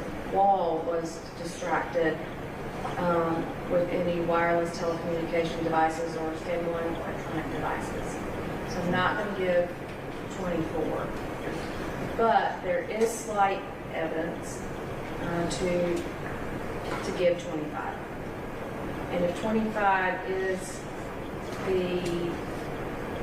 it verbatim? I need to look that up. I want to say that it is, Your Honor.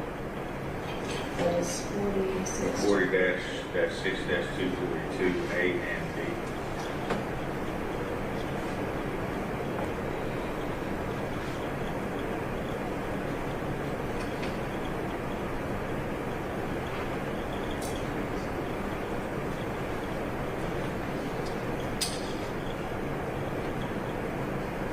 Judge, I would object to Part A at the very least.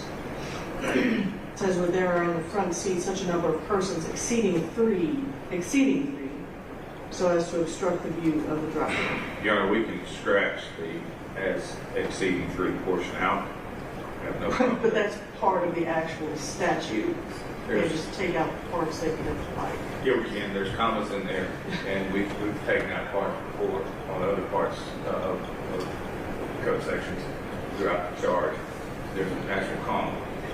It says loaded or when, so I think we can do it No person shall drive a vehicle when it is loaded, as to obstruct the view of. And I think it needs to do that.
So section A, 46-242, and the person shall drive a vehicle when it is so loaded, or when there are in the front seat such a number of persons exceeding 3, as to obstruct the view of the driver to the front or sides of the vehicle, or as to interfere with the driver's control over the driving mechanism of the vehicle. All right, so that's in its entirety. No person shall drive a vehicle when it is so loaded as to obstruct the view of the driver to the front or sides of the vehicle, or as to interfere with the driver's control over the driving mechanism of the vehicle. Is that how the defense is asking for it to be read? Yes.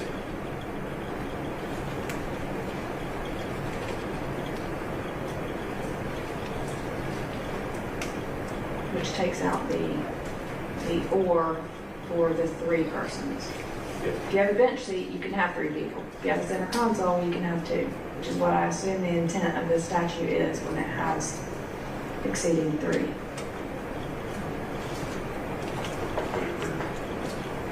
Okay, but the law is the law, right?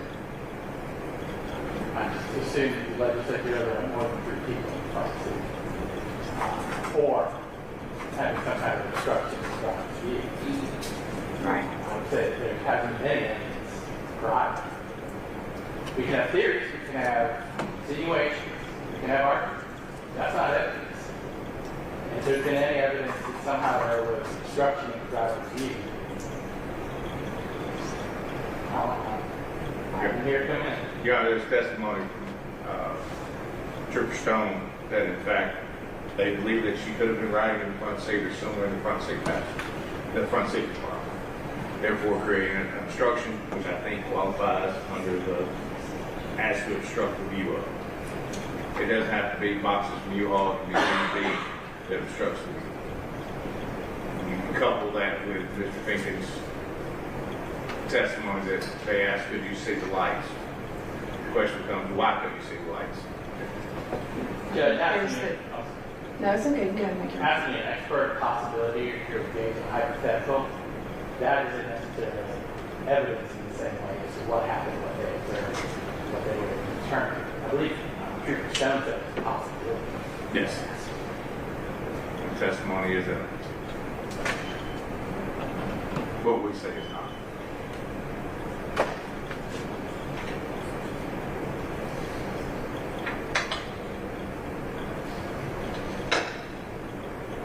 All right, so there is the testimony from Mr. Finken that he was asked if there was anything coming. There is the testimony of Mr. Stone, that was a portion of his theory. And Mr. Stone was, let me get back, he was,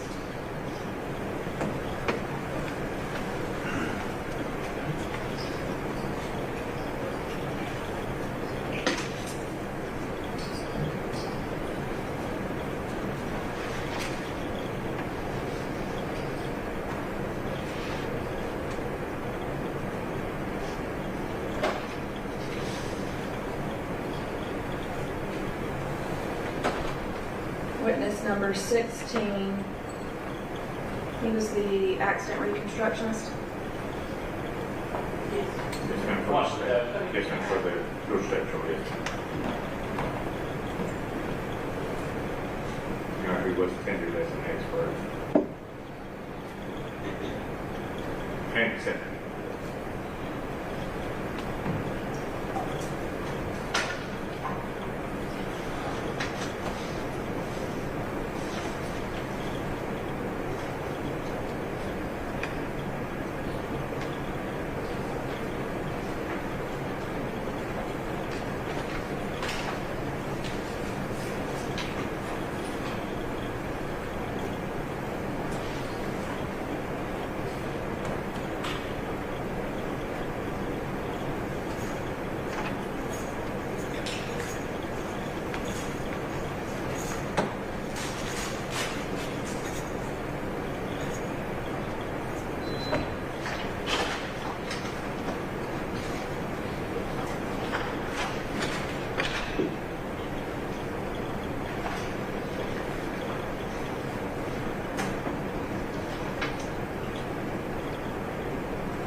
The jury will also be charged that they are permitted to draw from the facts as you find them to be. So that would be a fact that the jury would have to determine from all the evidence presented any reasonable inferences as seem justified in the light of their common experience. So although that evidence may be slight, I'm going to give this charge, but I'm going to tailor it to fit this case and take out the portion when there's in the front seat, such as a number of persons exceeding 3.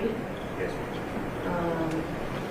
Where it would read, no person shall drive a vehicle and is so loaded as to obstruct the view of the driver to the front or sides of the vehicle, or as to interfere with the driver's control over the driving mechanism of the vehicle. No passenger in the vehicle shall ride in such a position or commit any act as to interfere with the driver's view ahead or to the sides, or to interfere with his control over the driving mechanism of the vehicle.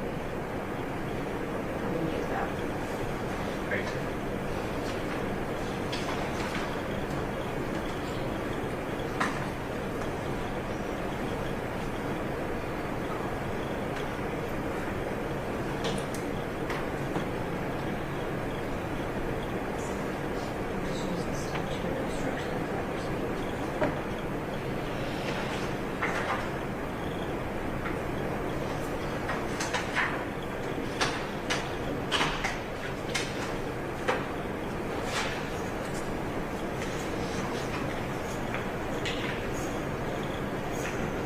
Defendant's number 26. That will be withdrawn on your basis. This was filed before your pretrial order, so it will be withdrawn based on this. All right, the next one is verdict generally.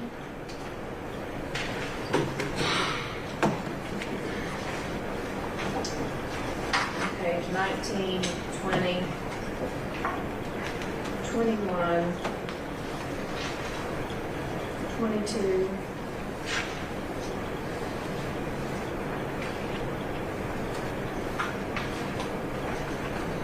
23. Any question, any objection or changes? No, Your Honor. Any errors in that?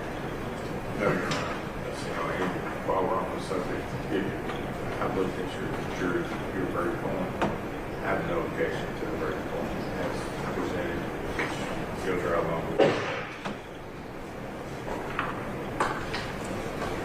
And has the state had a chance to look at it? The verdict form, Your Honor? Yes. Yes, ma'am, we have no objection. All right, thank you.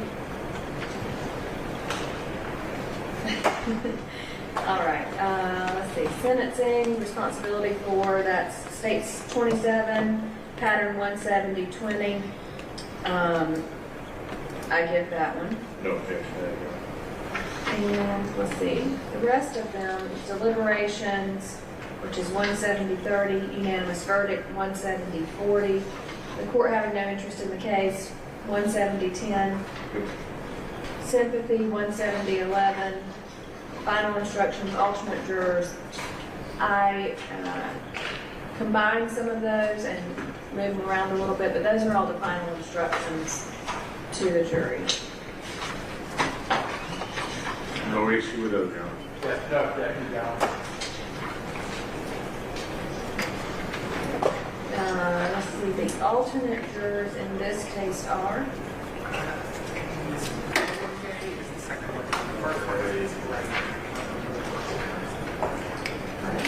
it is Lauren Graham and Artis Fournier.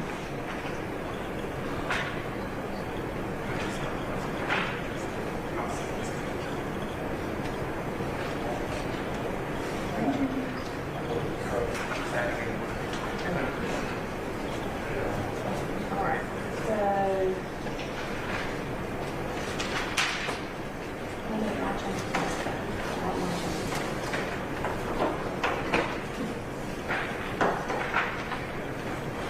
all right.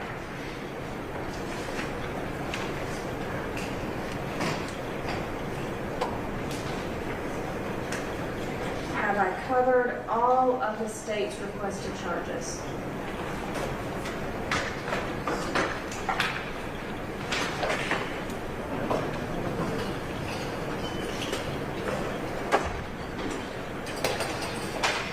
I don't believe I have. I think there's one I see.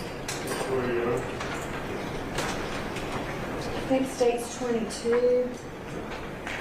I think, no, you didn't have.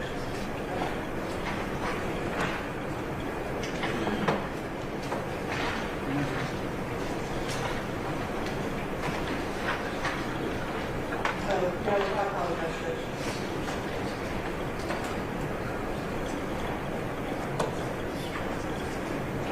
I did have this one marked as a question mark on it. John, we'll look up.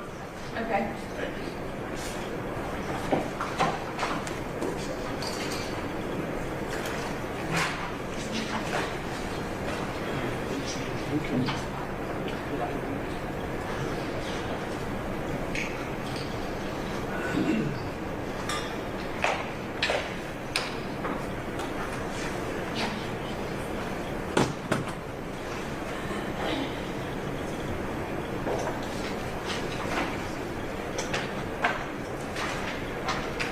There's a slight change, and I'll just tell you what they are so that you know. I don't think anybody's going to have an objection, but just because they're a little bit different than the actual pattern. On unanimous verdict, I tell the jury that it has to be published in the courtroom in their presence. On one of my first trials, the jury said we didn't know that it was going to be read in our presence. So I've added that in. Yes, and so it says published in open court, and I add in your presence. Yes. The other thing that I also add in is where it says the court has no interest by no ruling or statement. I also add in facial expression.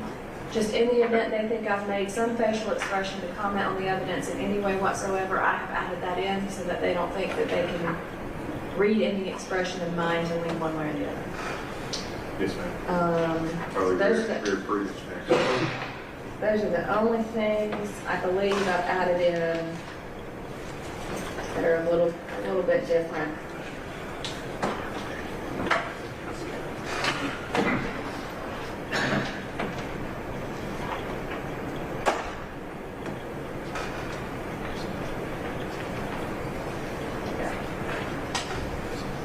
All right, I think I have all of the states. Have I addressed all of the defendants' requests?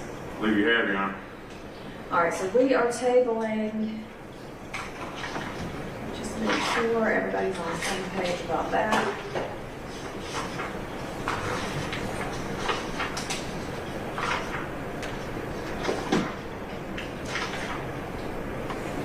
Intervening acts, which is on page 10.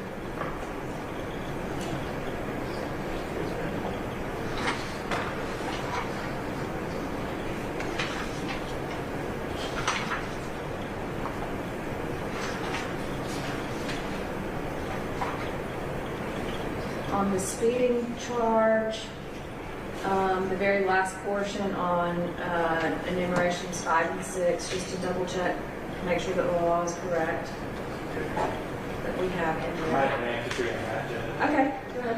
That was fast. Okay, a little bit better. Judge, I think that it hurts I do the 65 of the fund. There is a statute that allows local authorities to change that, so 181.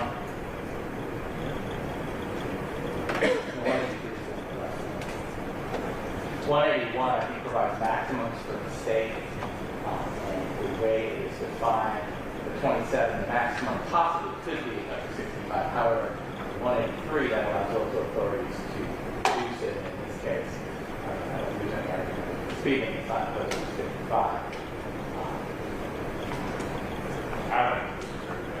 But follow the pattern, properly speaking, 65. Public the pattern for complete statement, that's fine. I would do that pattern. We requested it, and we're going to make it proper, 65, all that thing. Council's concerned. It's 55. All right. So there is the section 5.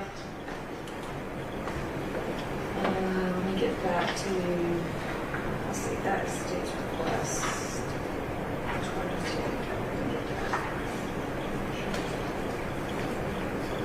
All right, so it says, where no special hazards exist that require lower speed, no vehicle shall be driven in excess of 65 miles per hour on those sections of physically divided highways without full access control on the state highway system, provided that such speed limit is designated by appropriate signs, and 55 miles per hour in other locations. You want me to give both of those?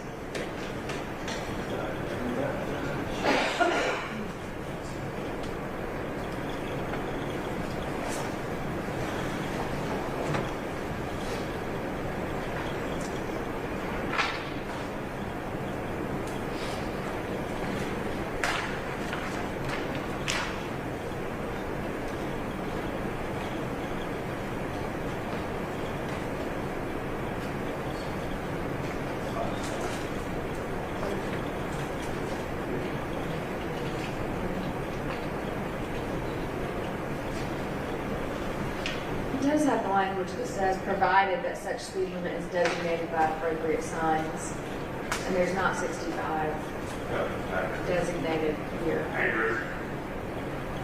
Also, I mean, Agree. clear statement. We have the pattern. Maybe.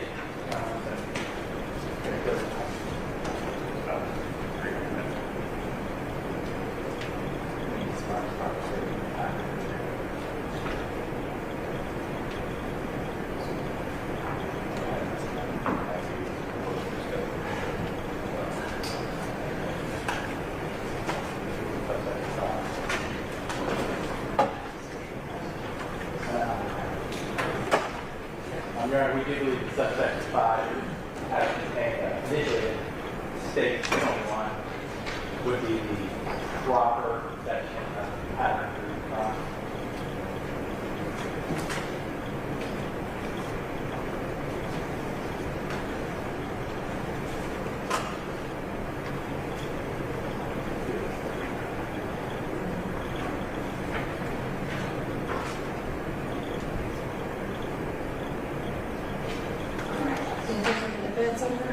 Yeah, I think there are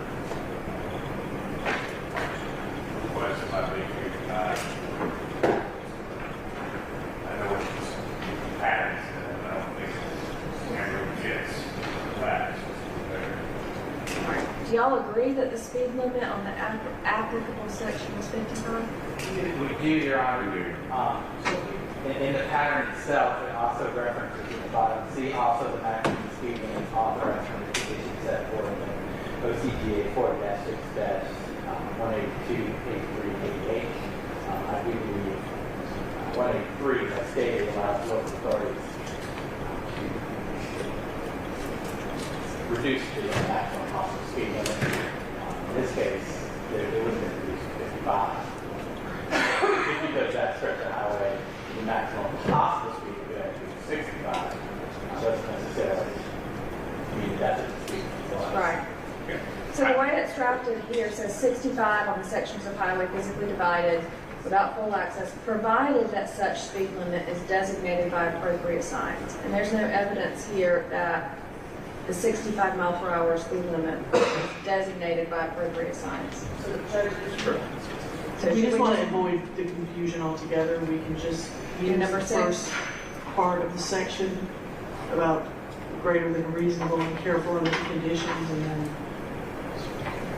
not bring up the second section. If it just seems like we're going down a rabbit hole, it's just going to confuse everybody.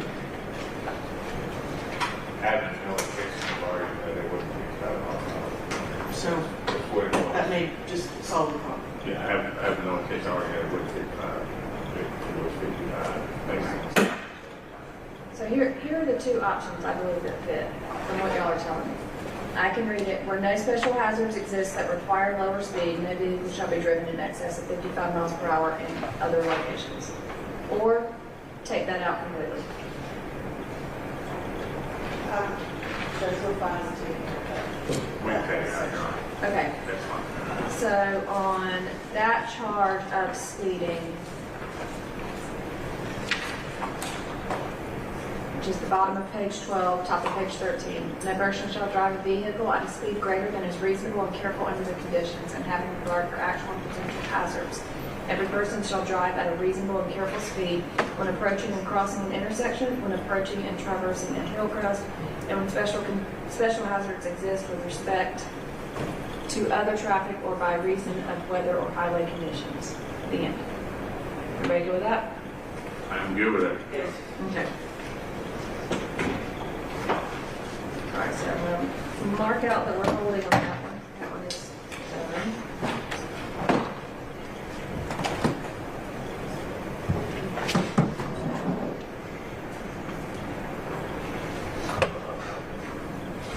And technically still holding on defendants 18, the intervening acts as it relates to the other portion, or the intervening acts.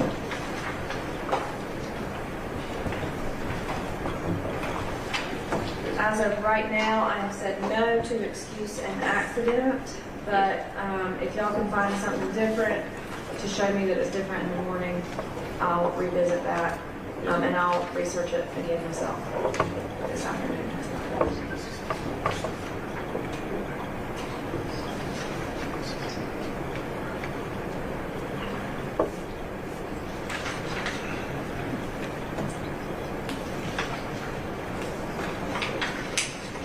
All right. Just again, because I cannot remember if I asked this already, did I get all of the state's requests? And have we addressed all of the defendant's requests? You have it. Anything that y'all want to go over on the charge again? It's just a last call to make sure nobody wants to talk about anything. No, Your Honor, I think we've talked to the staff. All right. Then I'll get all those edits made. You'll be able to see them. If I get them done tonight, I can email them to you. Yes. And then we can print them for you. So in the morning, we'll have copies for you. You don't have to reprint them. And then just if you want to look at it tonight, if I get it finished tonight.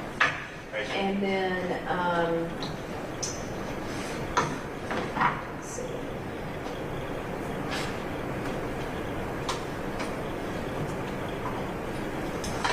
Let's stay back just a second.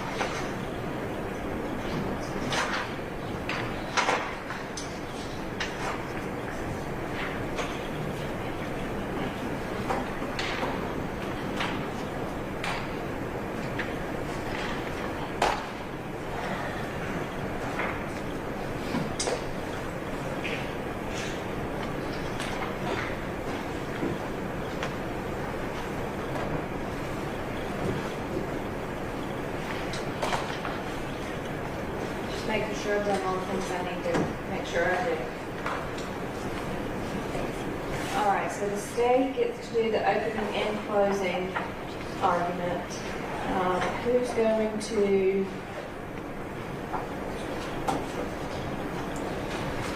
Who's going to argue for the state? All right, are you going to do both the opening and closing? All right, and does the state wish to open and close?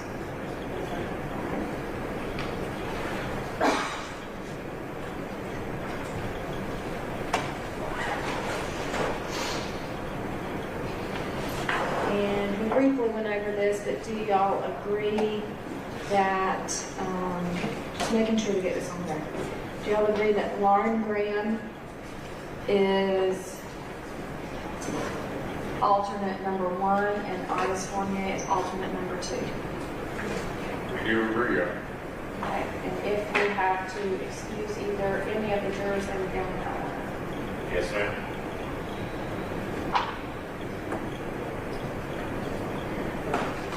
All right, and the time allowed for closings. This guy, Ms. Graham, Yes. The time allowed, you each have 1 hour, 2 hours, 1 hour. 1 hour.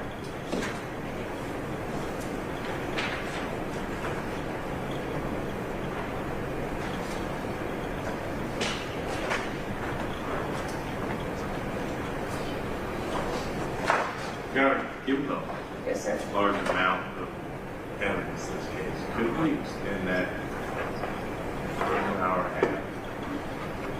I don't want to use that much time, but I don't want to be at an hour, 56 minutes, I feel like we need to rush. There's quite a bit of video evidence, photographed evidence, things we might want to use for Elmo for.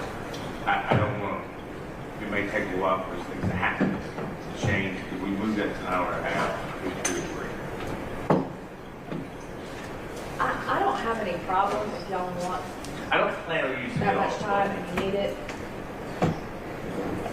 I have no problem. With that, if y'all agree, I just don't want to look up at 58 minutes and feel like I got to rush through the end of it, or anything like that. I have many more to say. but whatever I'd give one side, I'd give to both. So, do y'all agree, or, I really don't know if I have the discretion to do that or not, never been asked. We can talk about it. Yeah, if I have the discretion to do that, I have no problem if y'all both agree, and you need that additional time. It has been a little bit longer of a trial, but those time limits are set by statute, and, yeah, so, I mean, I can look it up pretty quickly.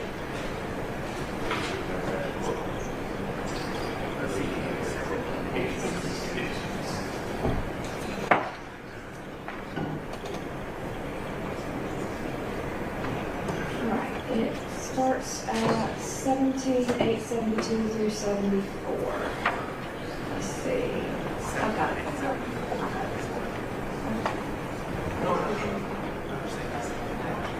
Yeah.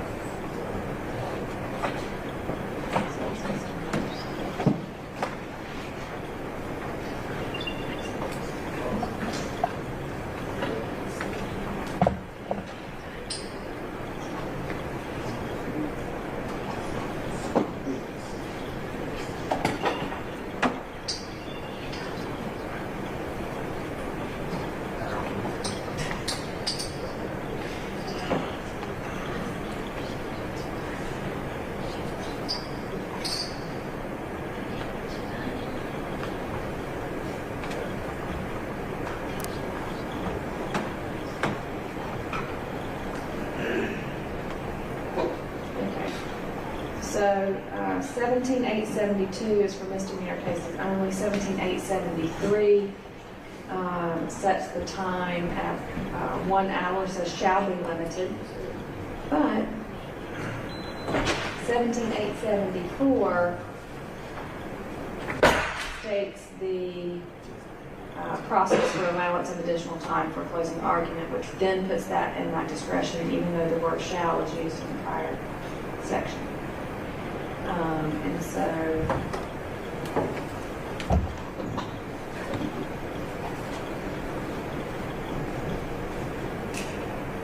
that states what you would have to tell the court to allow for such time.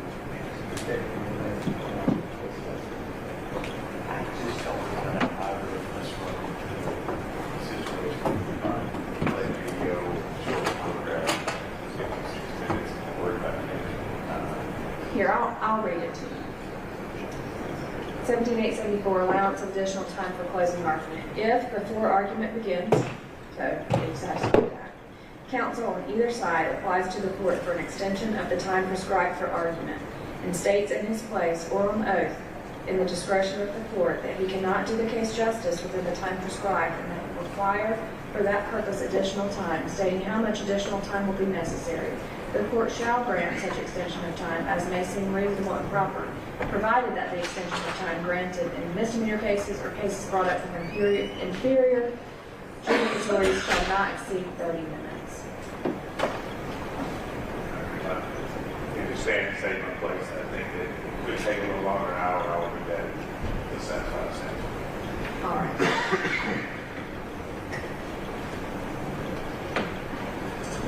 Due to the nature of the length of time of the videos, either party is going to play those and the evidence in the case based on what Mr. Pilgrim was. I'll grant an additional 30 minutes, and that applies to both sides. So both sides will have an hour and a half. I keep up with that. Please note, if you get within 5 minutes of an hour and a half, I just hold up a sign that says 5 minutes. I've only had to do that one time. And I've only had to cut someone off one time.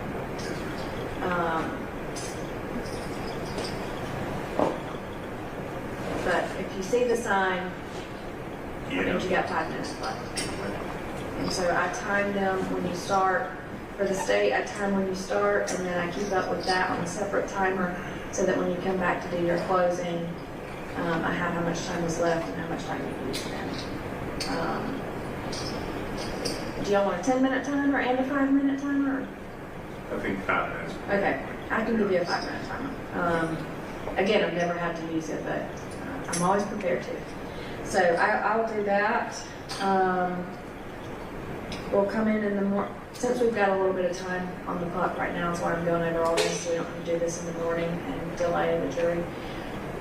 Once you give your closings, I'll go straight into the charge, unless it has been lengthy and I can see if the jury might need to use the restroom. Sometimes I'll ask if they need a break before my charge, or that my charge will take about 45 minutes, and they if they want to just go through. If they tell me they want to go through, I normally follow that. But if either one of you needs a break after closings, after you've both closed before I give the charge, just say, can we have a quick restroom break? And all you do is let me know. After the charge, I will send them all in to deliberations. Depending on the time, I will also ask them if they would like to go to lunch first before they start deliberations. If they want to eat lunch, that's fine. I'll just tell them to come back. Sometimes I buy them a pizza so that they can eat while they deliberate. But it just depends on where we are. I also give them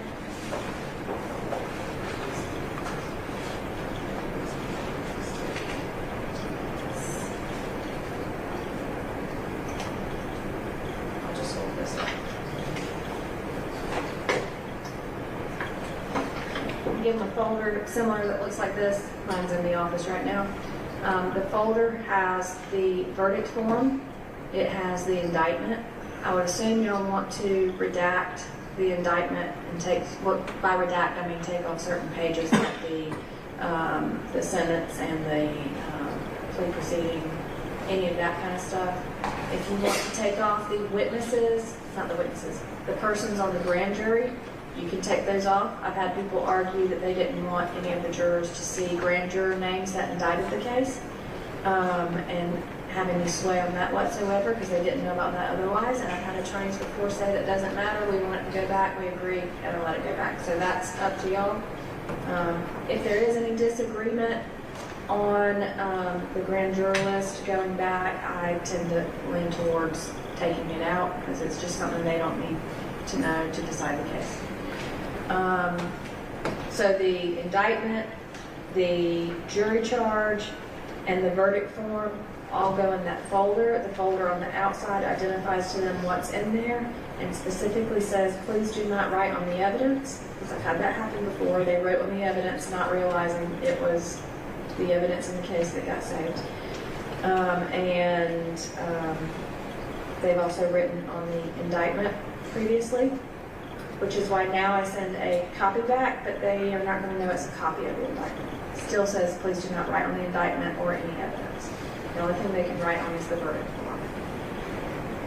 form. So once they go out, we'll get that folder together, or I'll have that folder together, and then we'll get all the evidence together. So if y'all plan to use any of the evidence in your closings, we're going to try to have it organized so that during your closings, if you need any evidence, I think the state had a notebook where it was in order, but if there's anything else, we'll have all of the paper documents in numerical order. So not necessarily the order they came in during trial, but the actual number order. And that will help us at the conclusion of the charge to get all of that together and send it back to the jury room.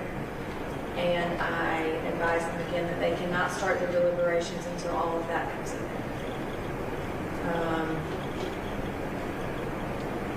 Also remind them that they cannot deliberate when all of them are not in the room, so that if one of them needs to step out and use the restroom, we have to stop deliberations. We can only deliberate all 12 are in the room. I'm not sure if all that is in the closing portion of the charge, but I do tell them all that. Anything that I'm missing? Any questions y'all have about housekeeping or the process in the morning, or anything you want to talk to me about? Okay. So,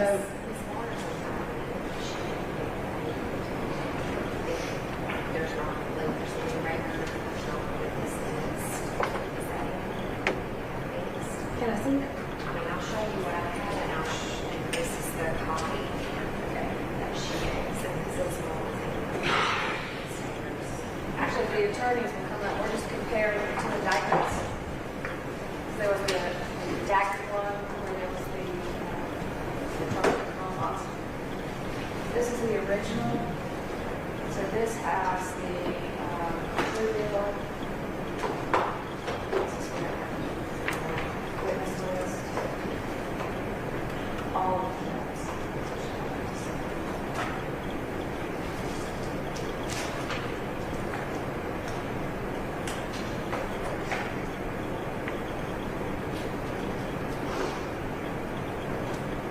Witness list. Mr. Scott, can you hear me? Can you hear me? Okay. You can step up and see. This is just the original indictment we'll go over. Proceeding record, all of that. This is the copy.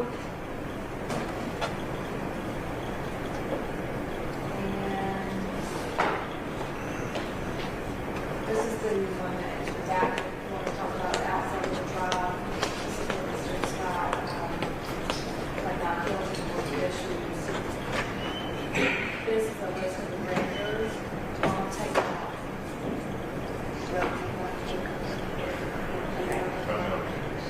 We can take that page out. These are the counts. And the remaining pages on the copy. Okay, so the copy that Mr. Scott signed, we'll take out the grand jurors page, copy that, and that's what the jury will do. Everybody agree with that? Okay.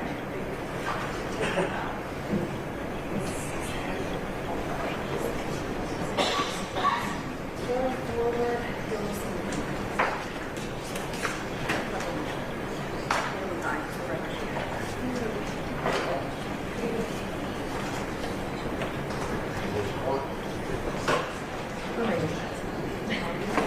Just to make sure, and the clerk brought this to my attention, I think the record is fine as far as what was not in the first copy that we're talking about on the indictment.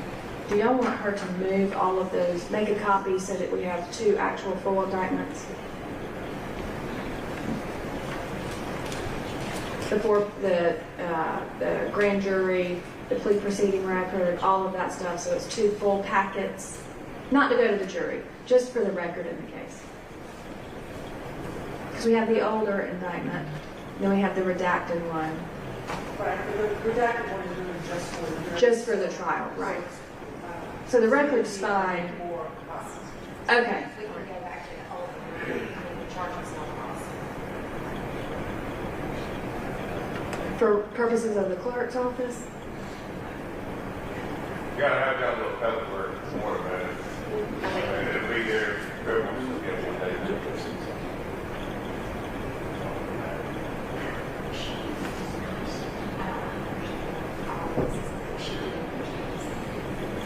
It's because there was a copy made from the original one, but taken out the portion that was, the count that was non-crossed. So from what the jury gets to see versus what's actually in the record. Is that correct? Yeah, no, I understand that. So you just want me to take it. No. Just for the jury, take the, I think the jury, I'll just say. after that, I'll have to fix it. Sentences and conditions. I'll have to fix it after that. Yeah. Alright. I understand. I do. I'll have to fix it. We'll get that completed. Yeah, I'll have to do that. Okay.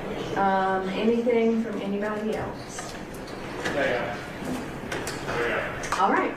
Then we will be in recess until 9 a.m. and y'all have a good night. I will get the charge to you as early as I can.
best to,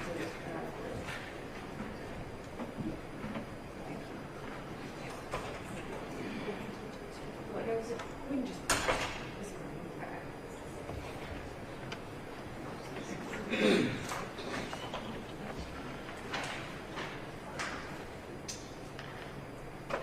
All right, before we get started with closings, and I appreciate your patience, I did work on this last night and stayed up doing some research on the issues that we said we would table, and then finished the remainder of the charge this morning, and then we couldn't get it to print. So that's what we've been working on for the past 10 minutes, is trying to get it to print.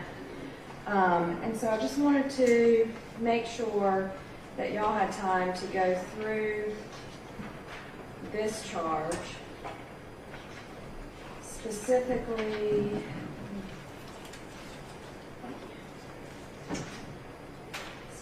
let me get to, I'll tell you the pages. All right, go to page 8,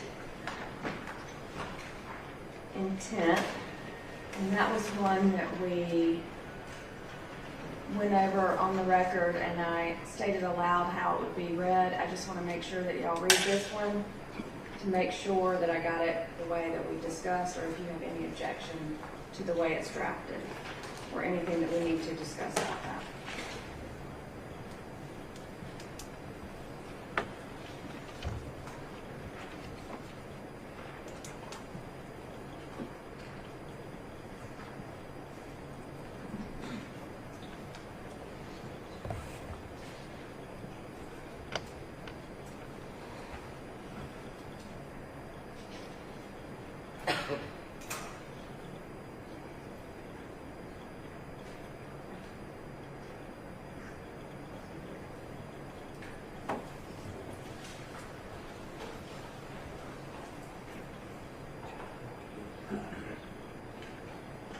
No objection, John. No objection. All right, thank you. The next one, please go to page 10, proximate cause.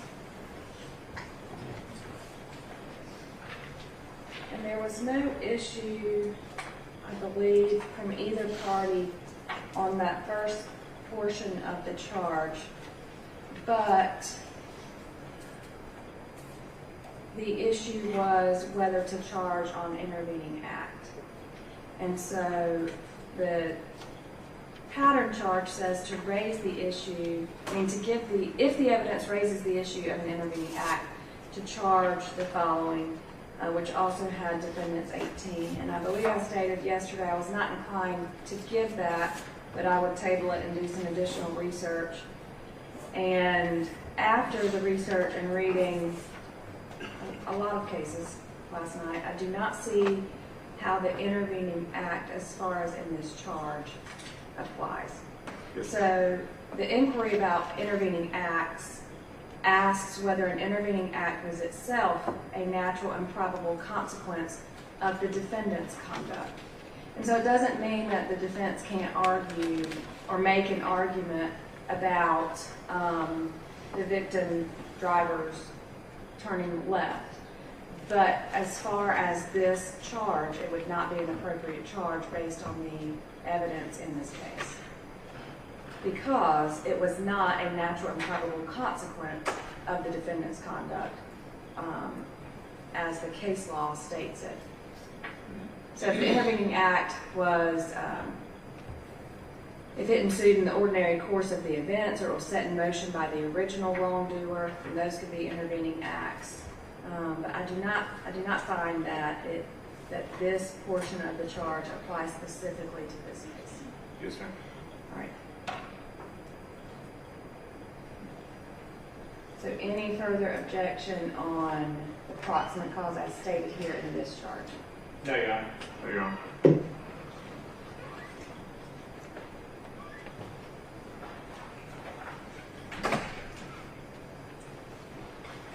All right, please go to page 12, serious injury by vehicle. This was one I was adding in that wasn't in the prior written charge. Please review that and let me know if there's any objection to the way it's drafted.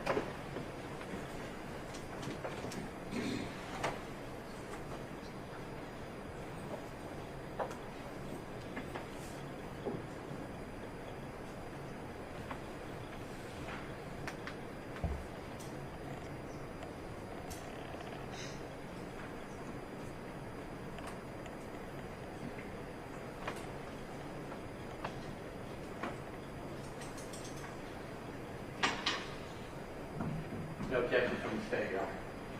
So, Your Honor, after the statement of the law, after the statement of the law.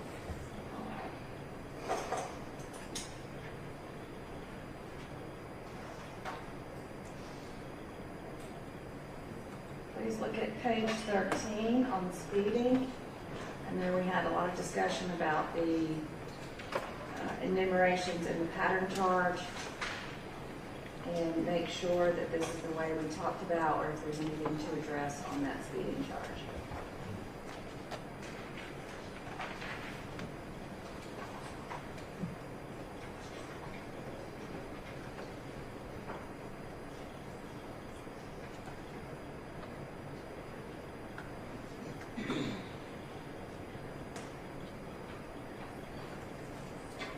No objection from the state, Your Honor. No, Your Honor. Thank you.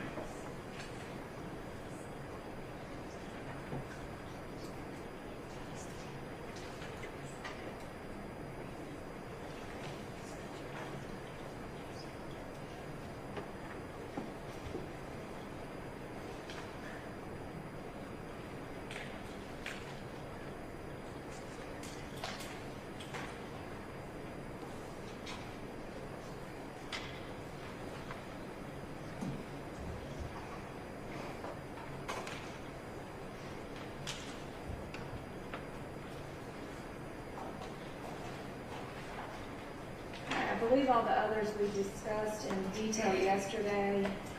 Those were the ones specifically that thought we needed to look at. But do y'all need a little bit more time to look at those?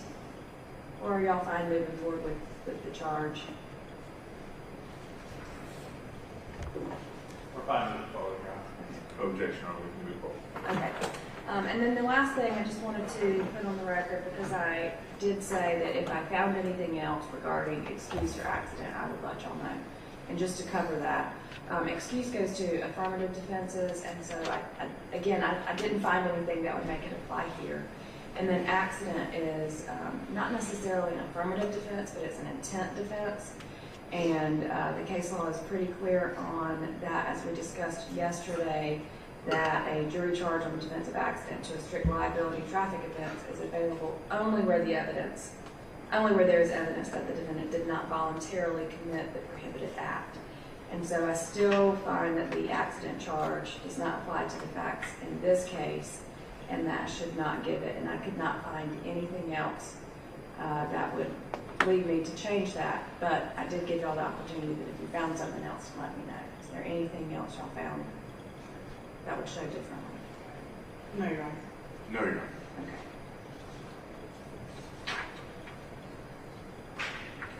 Anything else to address in the charge? Nothing on the state, Judge. All right, we are probably getting ready to move into somewhere between 2 and 3 hours straight for the attorneys. Do y'all need to use the restroom before we get started? It's fine if you do. I know that's a long time. Probably a good idea.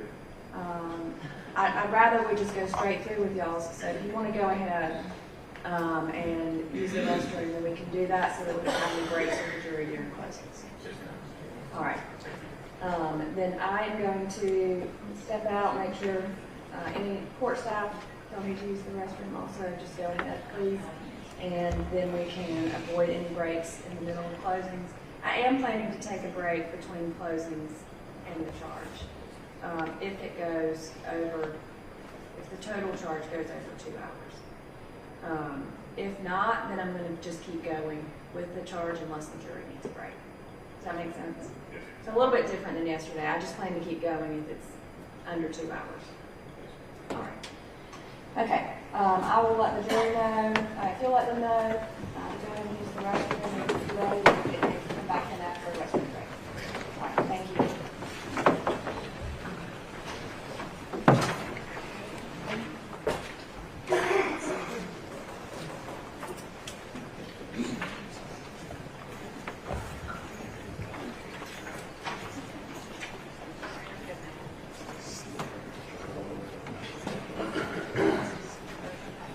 Back up.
Anything else to address before we do closings?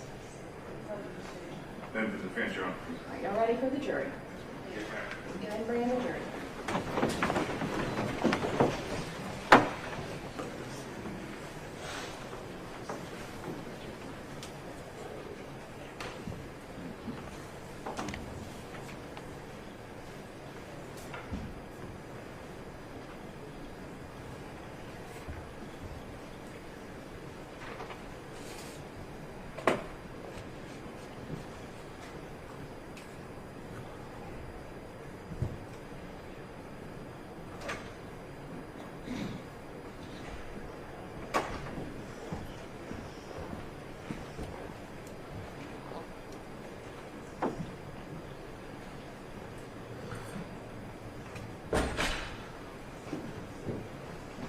All right, you may be seated.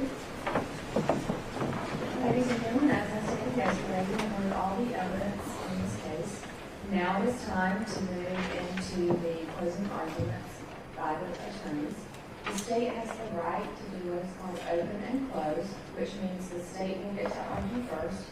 Then it will be the defendant's turn, where Mr. Pilgrim will give his closing argument, and then the state has the opportunity to come back. After those closing arguments, I will then charge you on the law that you apply to the facts as you find them to be in this case.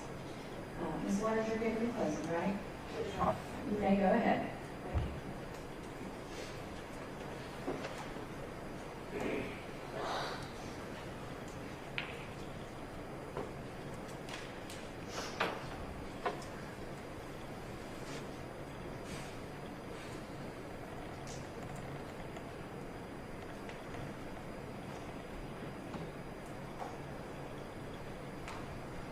Good morning, ladies and gentlemen. First off, I want to thank you for your time and your attention. I know this has been a long trial. We're taking you away from your families and your jobs. And I appreciate you being attentive. I appreciate you being here on time. I think in all the years I've been doing this, that's the first. But everyone has been here when they've been asked to be. State of Georgia versus A.J. Scott. Now, you've heard all the facts, you've seen all the evidence. So right now, we're going to talk a little bit about the law. Speeding. No person shall drive a vehicle at a speed that is greater and is reasonable and careful under conditions and having regard for actual and potential hazards.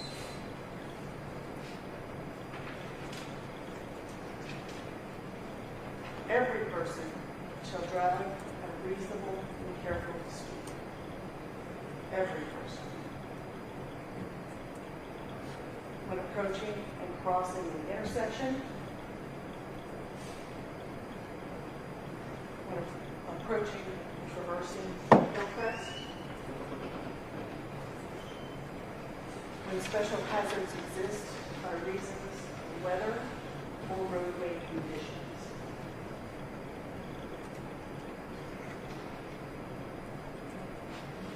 So in layman terms, you know what that means. Speed limit is 55 miles an hour.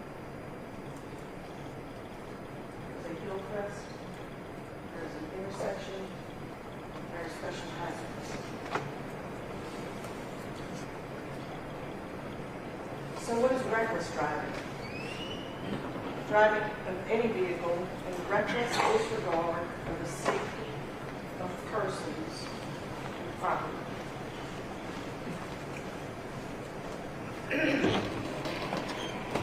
Now the indictment reads, driving at night in excess of the posted speed limit of 55, while traveling over a hill with reduced visibility. What does reckless disregard actually mean? It means a disregard of the consequences of driving more than 55 miles. It means a heedless indifference for the safety of others who might reasonably be expected to be injured thereby.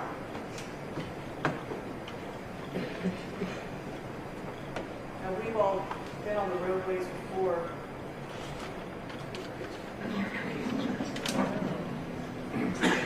We've all been on the roadways before. And you've said to someone in the car with you, oh my gosh, that person is driving crazy. They're going to kill someone. You know what that looks like. And if it were to happen, you wouldn't be surprised.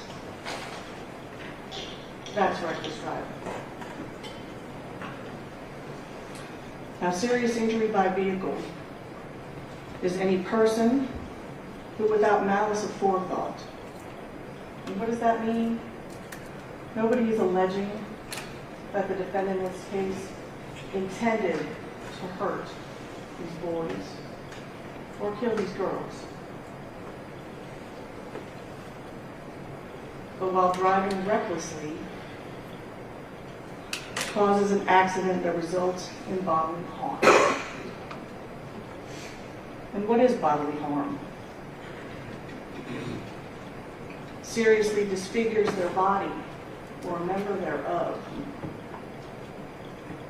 Causes organic brain damage, which renders the body or any member thereof useless.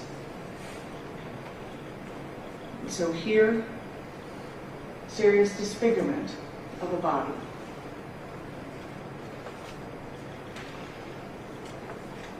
Dillonwall, bilateral skull fractures. Causes organic brain damage, which renders a body useless. Ben Finken, organic brain damage, which rendered him unconscious, unresponsive. Homicide by vehicle in the second degree, which is causing the death of another, again, without the intention to do so, by speeding. Isabella Chinchilla. Her was so injured, she dies at the scene.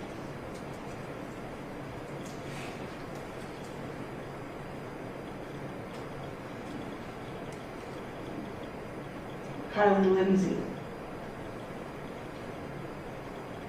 who can't be airlifted because of the terrible weather and dies at the hospital.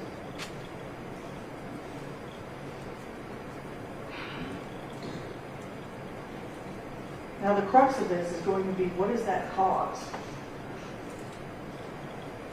And legally, it's called proximate cause. And what does that term even mean? Criminal conduct, speeding, the reckless driving, played a substantial part in bringing about or actually causing the injury or the death. The evidence also must show that the injury or the death happened in a way that was reasonably foreseeable. 90 miles an hour, in the dark, in the rain. Is it reasonably foreseeable that there would be other cars on the road? That someone might be at that intersection up ahead? 100%.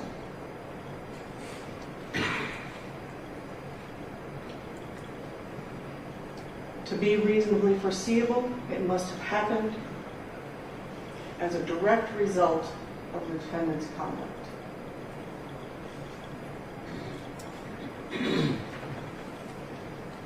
Or a natural and probable consequence. All of those things are true. There's no mystery here. What is a natural or probable consequence? Defendant is responsible for a consequence which is probable in light of ordinary and usual experience. We've all driven 90 miles an hour before he hits that focus. 66 miles an hour at impact.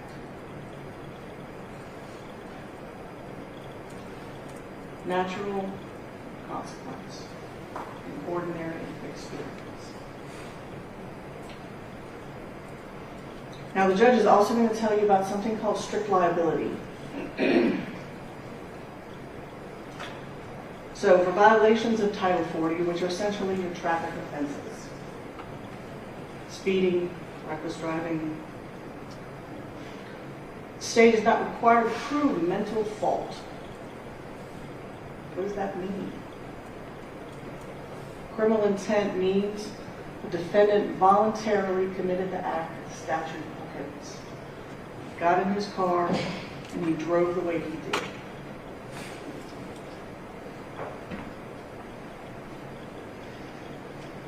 He intentionally drove his vehicle, while a set of surrounding circumstances rendered the manner in which he drove reckless.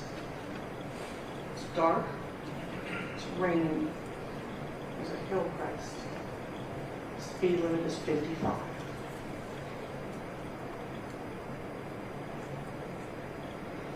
The state is not required to prove that the defendant intended to drive recklessly.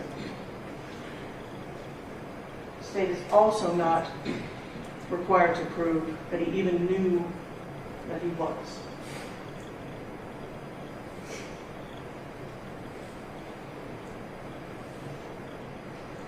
Which brings us to reasonable doubt.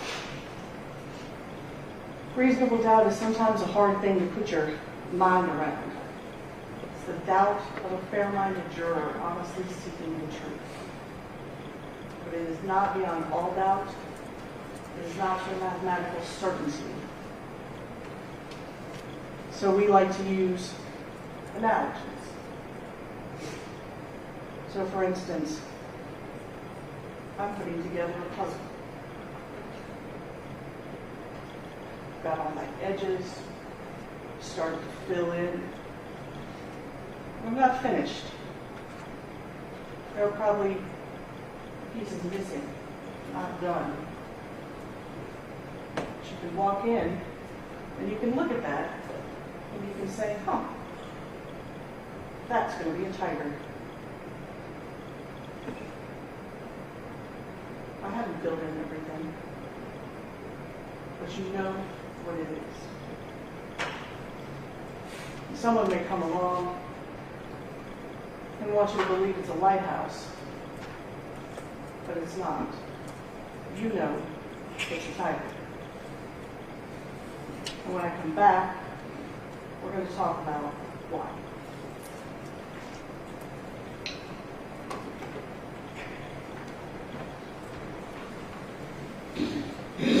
Thank you, Mr. Just talk loudly enough. Mr. Pilgrim, you can go ahead with your question. Thank you. Yes. We'll move this around just a hair. I like to sit in the middle with the king. First of all, like this letter says, I want to say thank you. Thank you for being present. Thank you for being attentive. Thank you for showing up. I know nobody gets the gentleman the summons in the mail and say, oh great, I get to go to jury duty for a week and a half. I understand that. I understand it's taken you from your families, from your jobs, from your children, from your spouses, your grandchildren. I understand that. And having done this a lot of different places all over the state of Georgia, I'm very thankful for jurors. I truly am. Because without them, we wouldn't have a jury trial. And while you may not know it right now, obviously this is very, very important to the people involved here. This is a cornerstone of American democracy. This republic was founded based on the ideas that people in the judicial system have to say. Not the police, not the judges, not the prosecutors, not the lawyers, but people, just like you. And that's super important. So whether you know it or not, you're playing a constitutional role today and during this trial. And it's very, very important. So I just want to tell you thank you. Thank you for taking it seriously. Thank you for paying attention. Thank you for taking your notes. Before we start today, though, I want to do a little group project. If everyone will, let's look at the symbol behind the judge, okay? The seal. Exactly. I want to take your hand, place it over your right eye, and look at it. Okay? You can see really well to your left, right? Take your hand down. Put it over your left eye. Can't really see over here, can you? No. So that is what I'm going to ask you to do. So use both eyes. Open your eyes and open your mind. Because that's what I'm going to ask you to do. Because State of Georgia has not done that. State of Georgia has looked at this case with one eye. And they want you to do the same. But I know you're too smart for that. They don't want you to consider anything else. They want to consider one path. So let's not kid ourselves. We're not here because of speeding. We're not here because of reckless driving. We're here because there was a collision.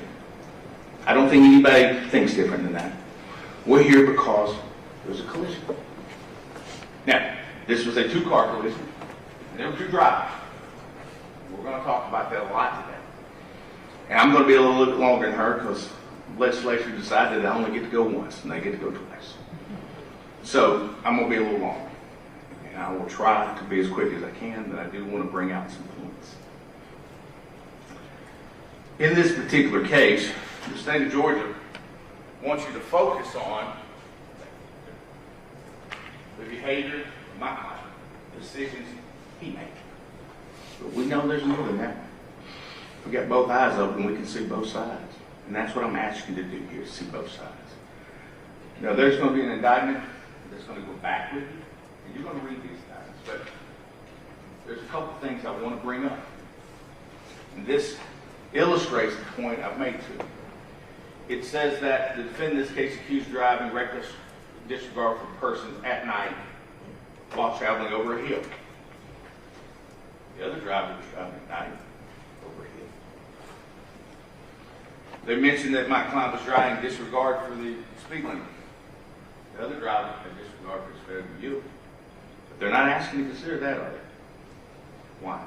Because in the very beginning, the state of Georgia, buying through law enforcement and the district attorney's office, is only focused on one thing.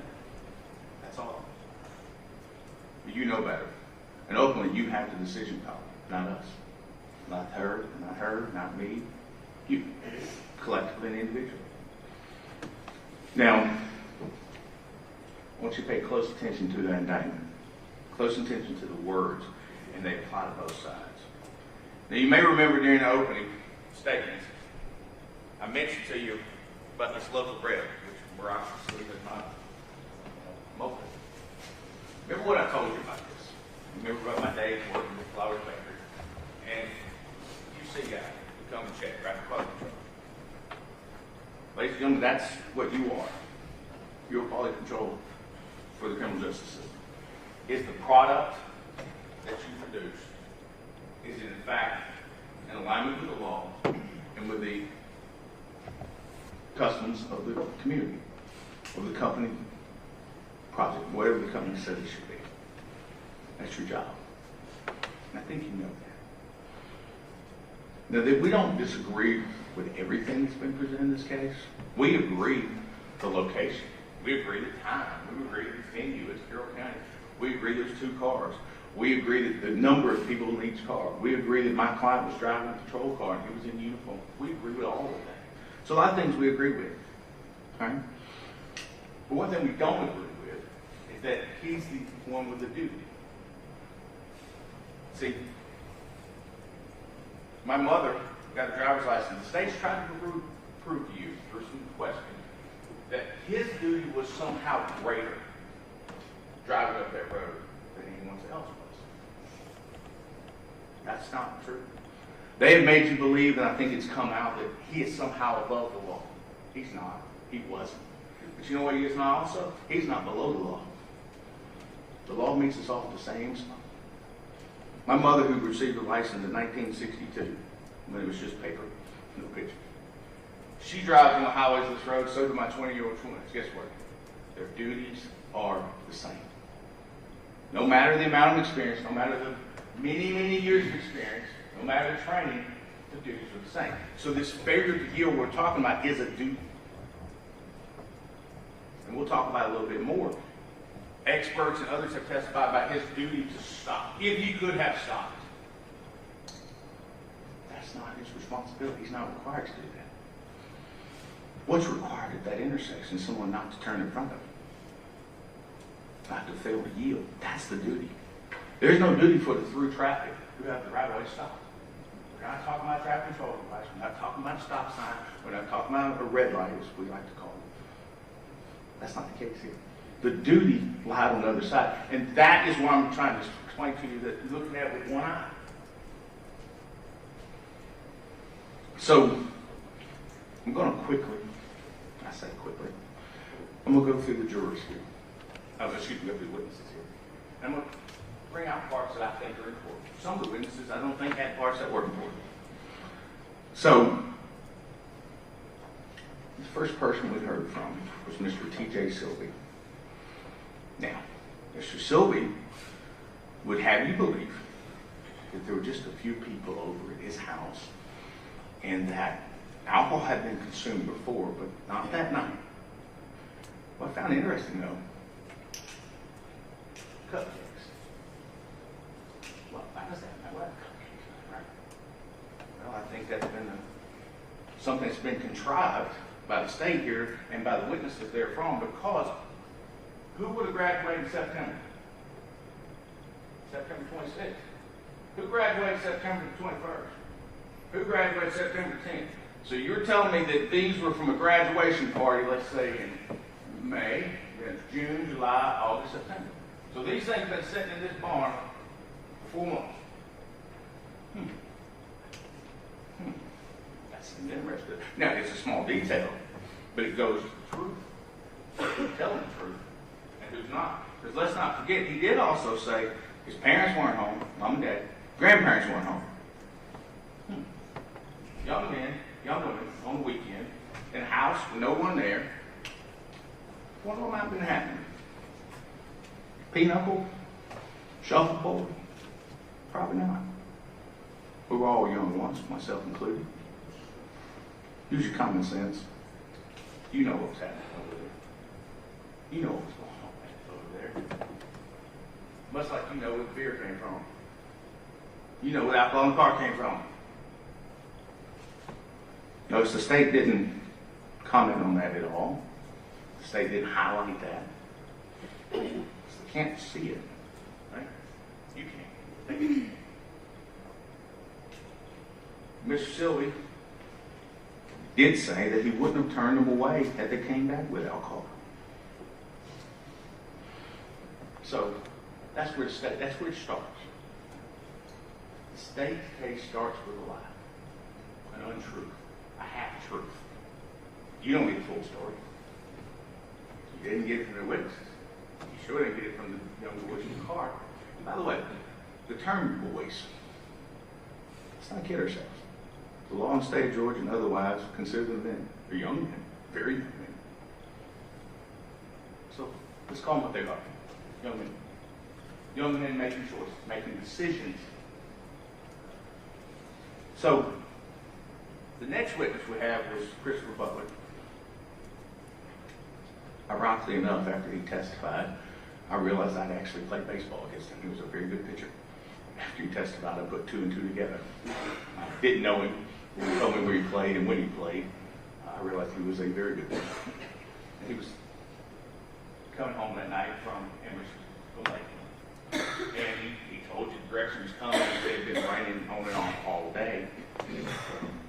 And let's not forget, that's not a fact that shouldn't be lost on us, that he has no interest in this case. He didn't stop. He didn't know people involved. It was near his home. He went home, went to bed. That's what he said. But he did say a couple of things. He said that the vehicle that he saw involved in the collision, not knowing who they were, not knowing what kind of vehicle, just a car, pulled out from the kangaroo.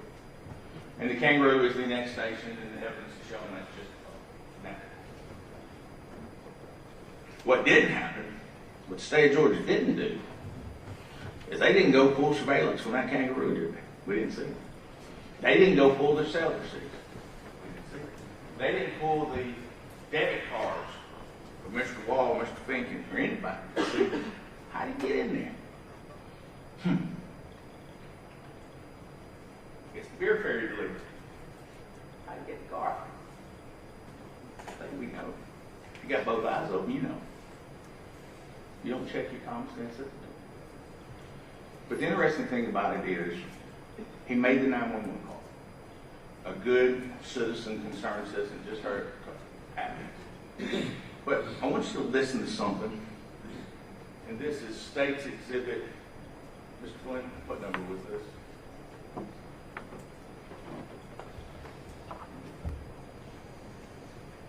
The state introduced this into evidence. Recording 3. Listen to just a short portion of this, if you would, please. It didn't look good because, one car was, this car turned dead in front of the other car. What did he say? Turned dead in front of it. That's a man that has no interest, has no bias, has no emotion, has no feeling. He is saying in the very present that happened what he saw. Turned dead in front of him. That was his words. Think about that when evaluating this case. Now, the next person we heard from was Ben Finken. Now, Ben Finken took the stand. He testified.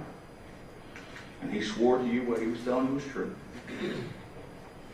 There's some details about Mr. Finken's testimony I'd like to highlight. He mentioned that he became very clear about certain parts of the evening, but not other parts of the evening, that he drove from western Douglas County, if you will, down Post Road. And he mentioned that the young girls wanted to go to McDonald's. They mentioned it on the way. That they got off the interstate, Highway 27. I think that's exit 11. And he went the wrong way. Yeah.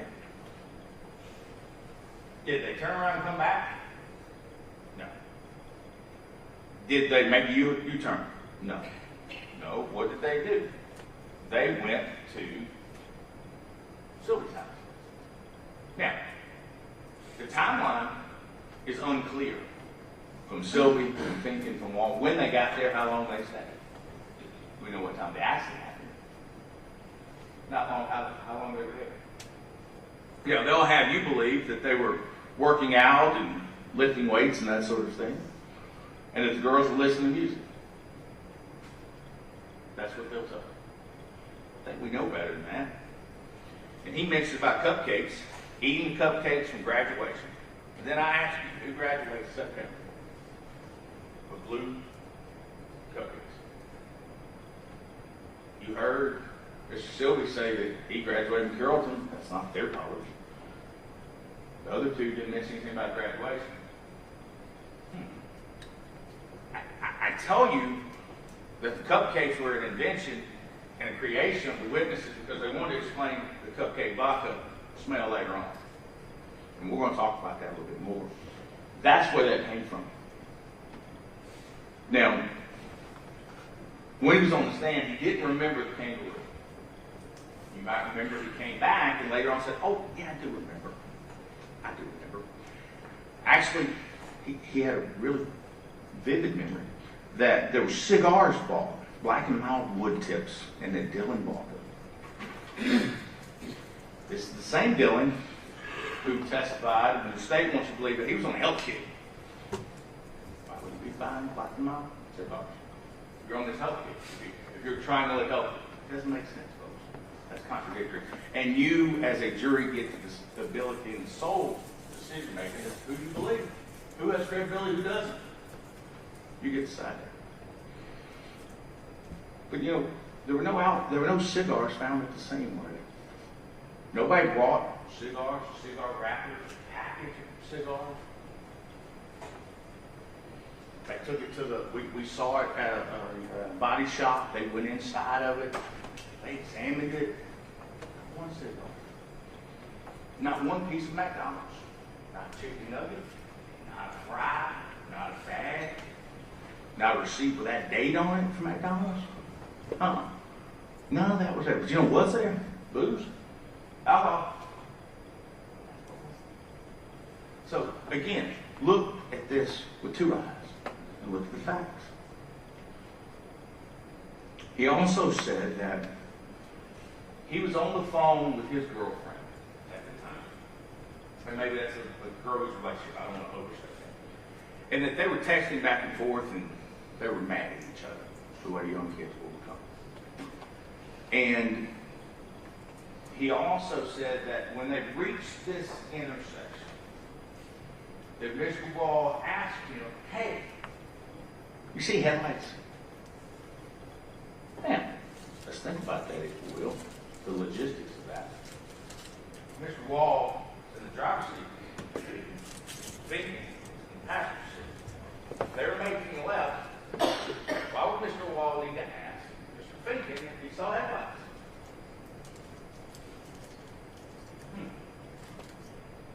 Think about that for a minute. We're going to talk about that a little bit later. Also, he gave us the configuration, based on his recollection, of where people were in the car. He said, Mr. Wall was driving, Mr. Finken was here, Miss Lindsay was here, and Miss Chinchilla was here. We're going to talk a little bit more about that later on, but remember, that's their story. That's what he told us. Okay? He also told us that there had been a plan. They were going to drink that night. Maybe the honest thing he said, or most honest thing he said. They were going to drink that night. Now, next we have Dylan Wall, the driver.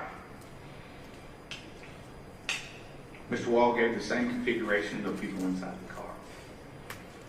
He said he was not going to drink because he was on a health kick. He was trying to add weight, trying to bulk up.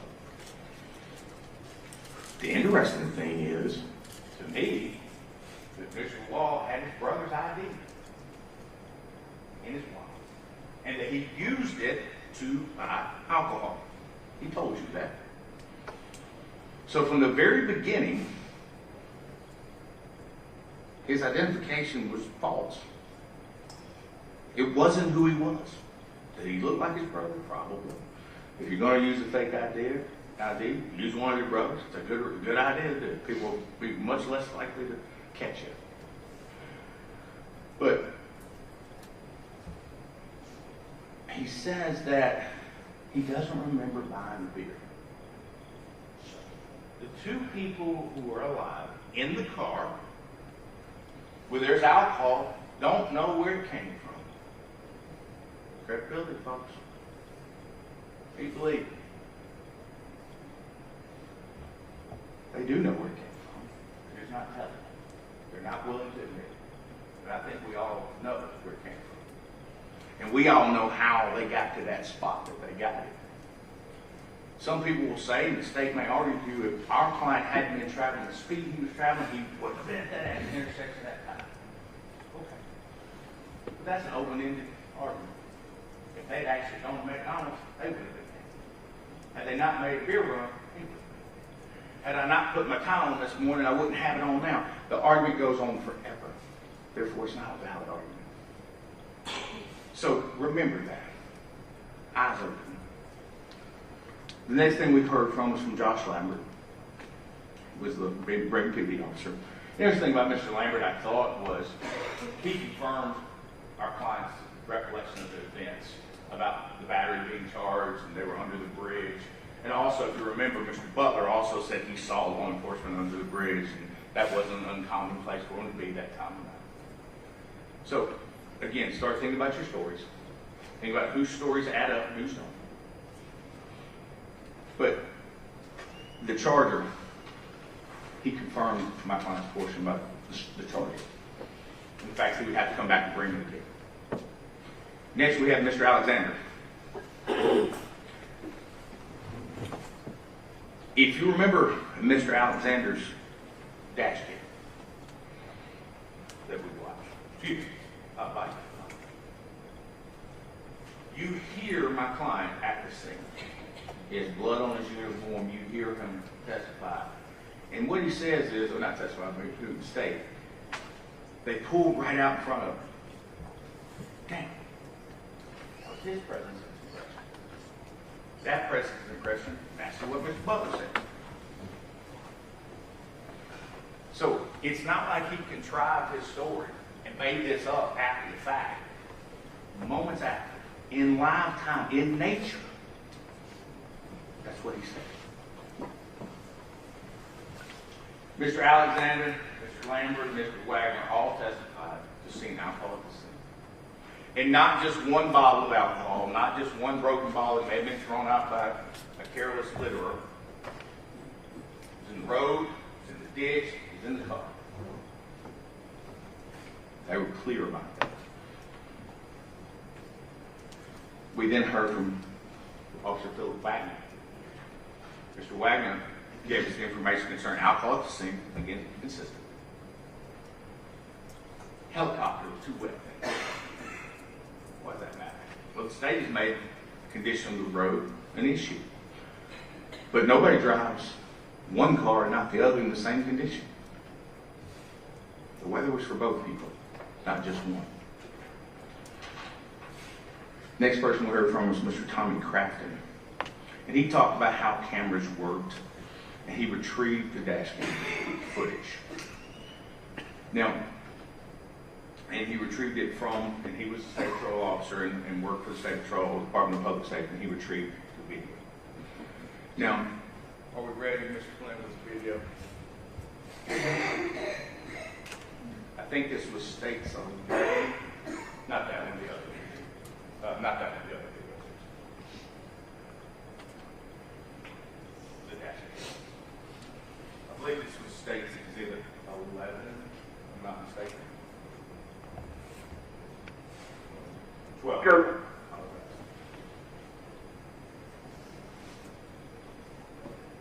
Okay, if you would stop it for me, Mr. Flynn. Right there, that's what you shot right there. Now, I want you to look at this video differently. The state has shown you this video, and as I described before, they want you to look at one eye, only out the windshield of this car. And the reason I say this is in opening of their closing, The state mentioned about consequence. Probable, not possible.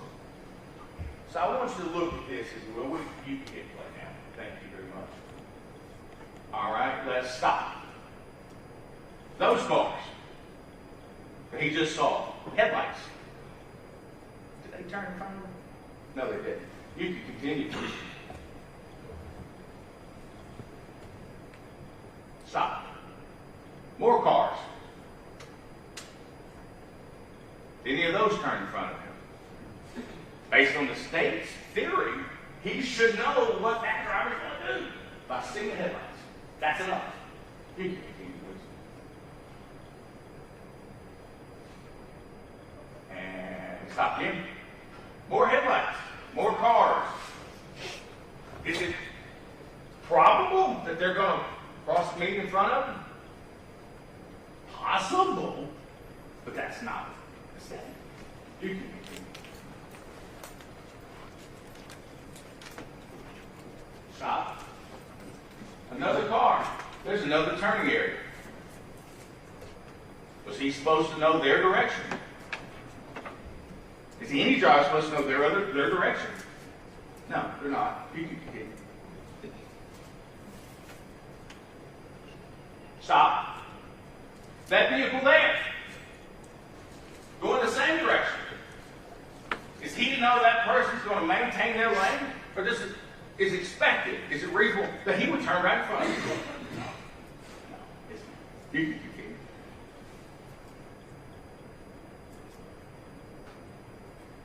At this point in time, the video is closing in the area of the county we call Bowden Junction. And there's Bowden Junction store up to the right, Mountain Zion Road to the left. And we'll bring something to your attention in just a moment.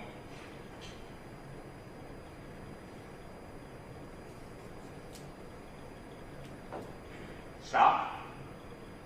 Yet another car with a turn area that they could have made a left. Is it probable that they would make a left in front of him? No, it's not. How would he know? How would any driver know? You can continue. But hold on, there's more cars. How would he know what they're going to do? He wouldn't. You can continue. Now there appears to be a couple of cars in front of it, and I want to pay close attention to those cars in front of it as we approach the traffic light. First of all, the vehicle directly in front of him, if you'll pay close attention to this, stop. What does that vehicle do? Turns on turn signal, also known as an indicator. What you intend to do, what you indicate to other drivers you will do. We don't see that in Nissan, do we? No one's ever told you that. No one's ever testified that. You do not see that in the video. You see it here, right? Fast forward just to continue just a moment. And stop.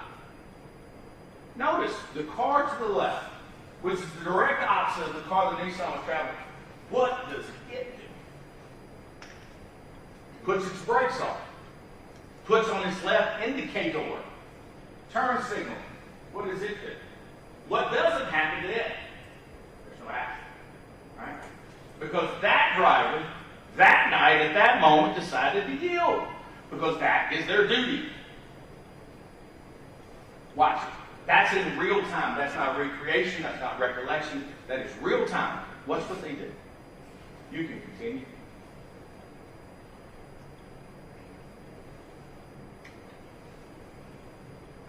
As he continues north on 27, Georgia 1.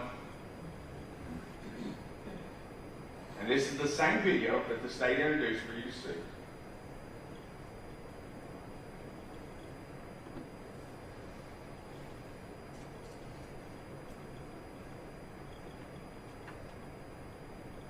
Stop. How would he know, again, that that car is in the same road as the car the Nissan driver? How would someone know that was not turning in front of you? They wouldn't. They wouldn't. You can.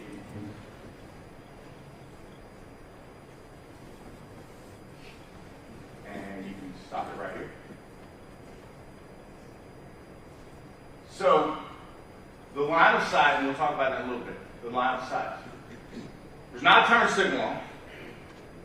There's no indication, no knowledge that my driver could have had, or any other driver could have had.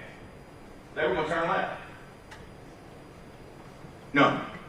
So when you're looking at this, I ask you again, don't just examine this through the front windshield of my client's car. There were two cars involved. When looking at that decision Mr. Wall made, you must be as critical as the decisions against my client. Just because the state of Georgia told you not to be, that doesn't mean you can't. Doesn't mean you shouldn't. You can take it down, thank you. The next we heard from Marcus Shanks. Marcus Shanks, you heard from him, heard what he said. He was an EMT. I thought the interesting thing about it is he noted that it was raining and the light flight couldn't fly that night. Interesting because it wasn't just a little rain. There was a good bit of rain. If you remember, there were photographs the skirt team took to make rain is on the lens. We'll talk to you in a minute, but remember the dirty boots, the muddy boots. Mud doesn't happen with just a little bit of rain. It's been raining a while. Now, this rain and conditions of the road are known by the other drivers as much as mine. But the state of Georgia, buying through the indictment, don't actually consider that. I do. I do. The next we heard from Jessica Polk. Jessica Polk was a EMS, I think she was a paramedic.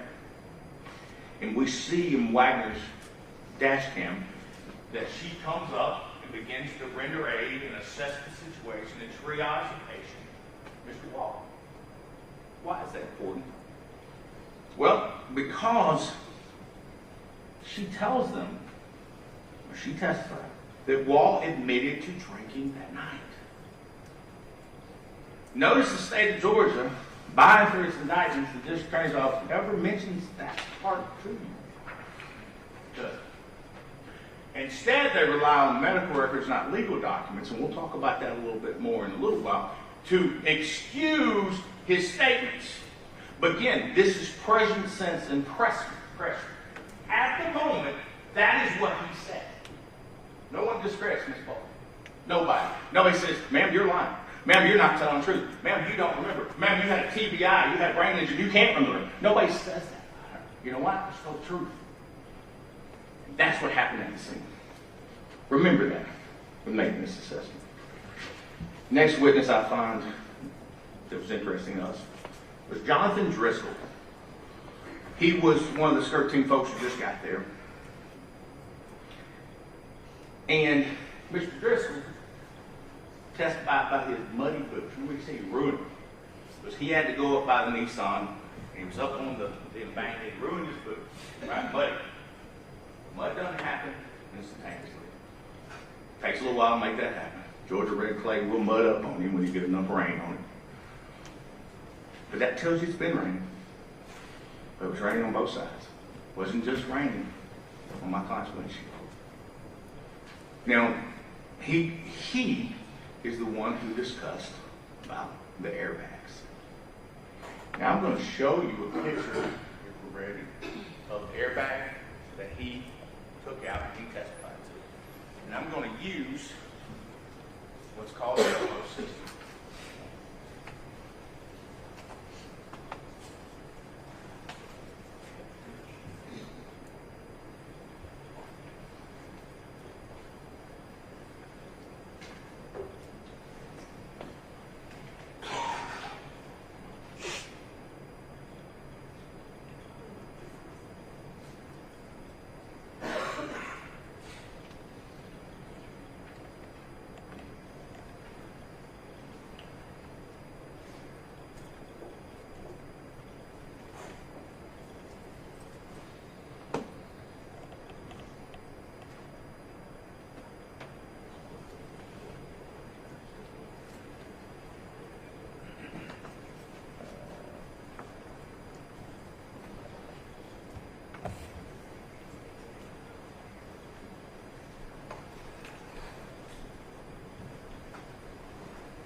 That's only one right now. Eventually, yes.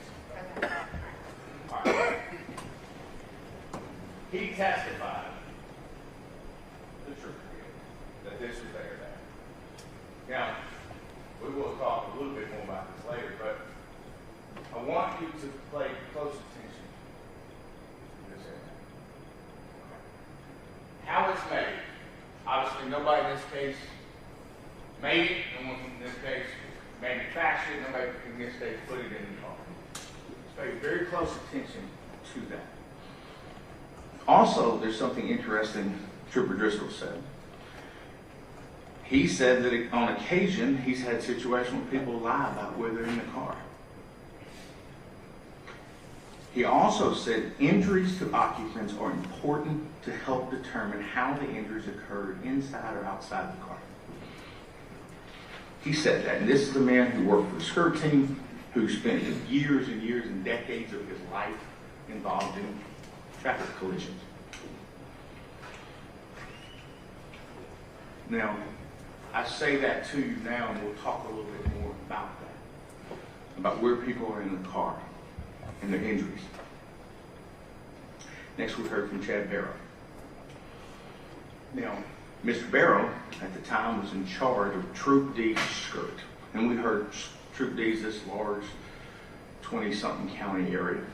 And he was in charge of it.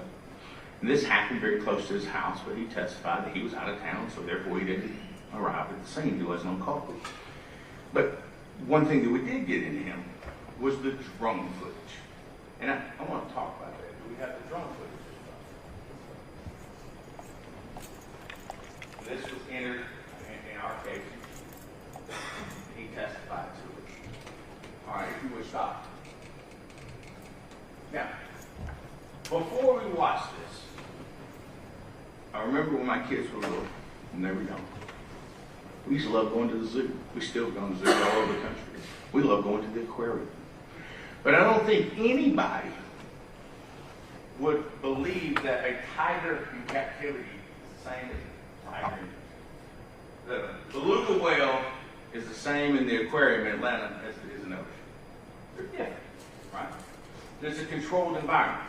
So, what I found most interesting about this drone footage was this. The driver of this white, I'm going to call it a van. I think it looks like a van. Not sure if it's an SUV. I'm going to call it a van. This driver of the white van had no knowledge that he or she was being videotaped, being recorded, right? This is an in-nature documentary, if you will, such as National Geographic would do. Now let's watch this car, shall we? You can play it. Let's count. 1, 2, 3, stop. So, he had upwards of 3 seconds to make the left in front of the next set of cars. He didn't do that. Let's watch the next one. Continue. 1, 2, 3, 4, stop. It's 4 seconds to make the left-hand turn in front of these folks. They didn't do it, did they? You can continue. 5, 1, 2, 3. Another 3 seconds. You can stop it. He didn't make a turn, did he? Let's watch again. You can continue. And then finally, you can stop it now. Thank you. You know what that driver did in nature? He yielded. In the daytime, not in the rain, not on a hill crest. He yielded. You know what didn't happen? It wasn't an accident. Because the speed of those drivers didn't matter. What mattered was him getting in the lane without yielding. And we got a chance to see it in nature. This was taken a few days after this. So that's how it looked. Intersection. I thought that was super important because we very rarely do we get to see something in nature as it actually happens. And this is why I tell you speed is not the reason we're here. We're here because there was a collision. And then you have to look at what is the cause of the collision. Failure to yield is the cause of collision. That in and of itself proves to you that in nature, it doesn't happen if you yield. Next thing we heard was from Brandon Stone, who also marked alcohol at the scene. I thought it was interesting, I think it was States Exhibit 15 through 18. And this builds a little bit on our case. You got it.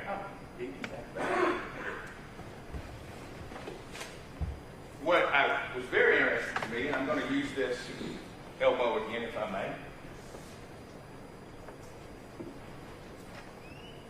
is they marked it AOI, area of impact.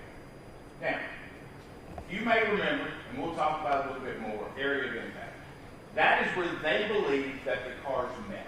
That is the first point that two different vehicles met one another. Right? Area of impact. Now, the interesting thing about that, for me, if you've heard testimony, we'll discuss a little bit more, is that area of impact was completely in the right-hand lane. It was the back right end of that car. So, let's think, what does that mean for that driver? When he made a left and made the decision and made the choice to make a left-hand turn, he could have stopped there. He could have yielded. He didn't. When his front wheels got into what we'll call the number one lane, the left-hand lane, could have stopped there. He didn't. When his back wheels got in the first lane, he could have stopped. He didn't. When his front wheels got into the second lane, he could have stopped. He didn't. As a matter of fact, he never stopped. Never stopped. So what does that tell us logically? He never looked. He never looked. None of us would simply get punched in the face and just let it happen, would we? We would try to dodge it. We would try to look it. It never happened. You know why? Because he never looked. Or he couldn't see. Either way, it's a choice. It's a decision he made, not my client. Now, as we move forward in the case, we heard from Brandon Stone. Again, Brandon Stone came up here in front of you and did math. Remember that. And remember what his math was. There was a drag coefficient that he needed to figure out. And the drag coefficient was from 0.80 to 0.45 with his wet over his dry. We did the math with him in front of you, and we came up with 0.625, which is split the difference. And at that speed, at 54 miles an hour, it still would have happened. At 54 miles an hour, it still would have happened. So what does that tell you? Speed is not the issue. Speed is not the cause. Speed is not the approximate cause. The state wants you to look just this way, and that's all you see. That's not true. You know it. It was shown to you.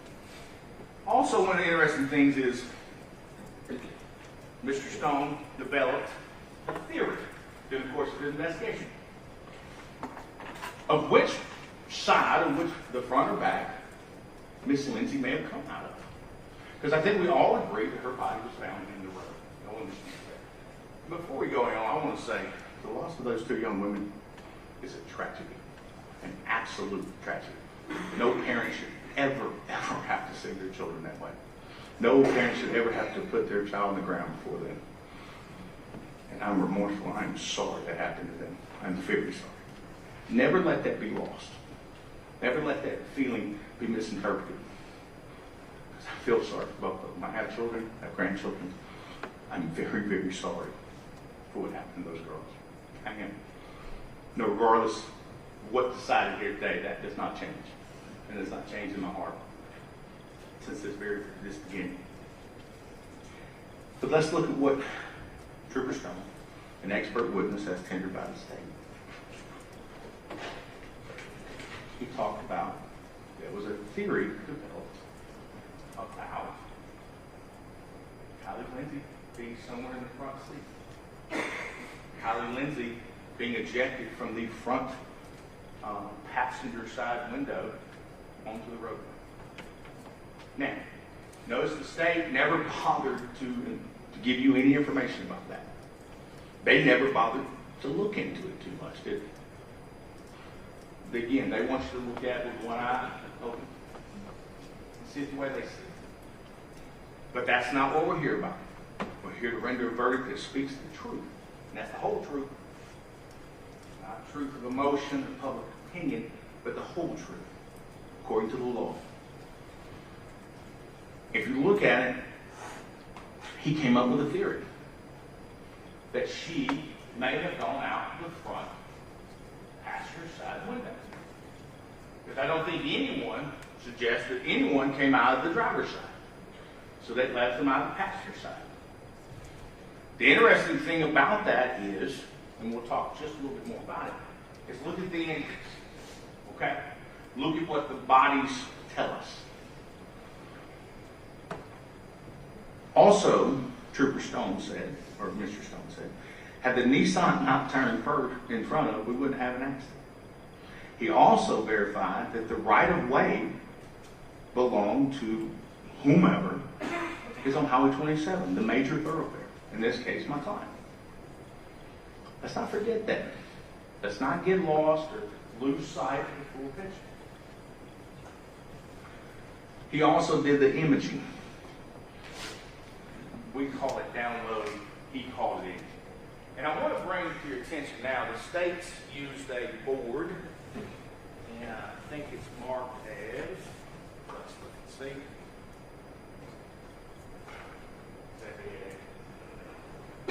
Let's look at this, because the state's going to use this and use it in their, that's going to proper act. I want to look at a couple of things. 1.9, 1.8, those sort of things. Let's look. Because one of the state's claims that my client was reckless and had reckless disregard for the person's property, person's property. Right? Let's look and see what the data, what the evidence shows us. That at 1.9, he's at 52% in his accelerator. And he's 30% into the throttle, and he begins to move his steering wheel 6.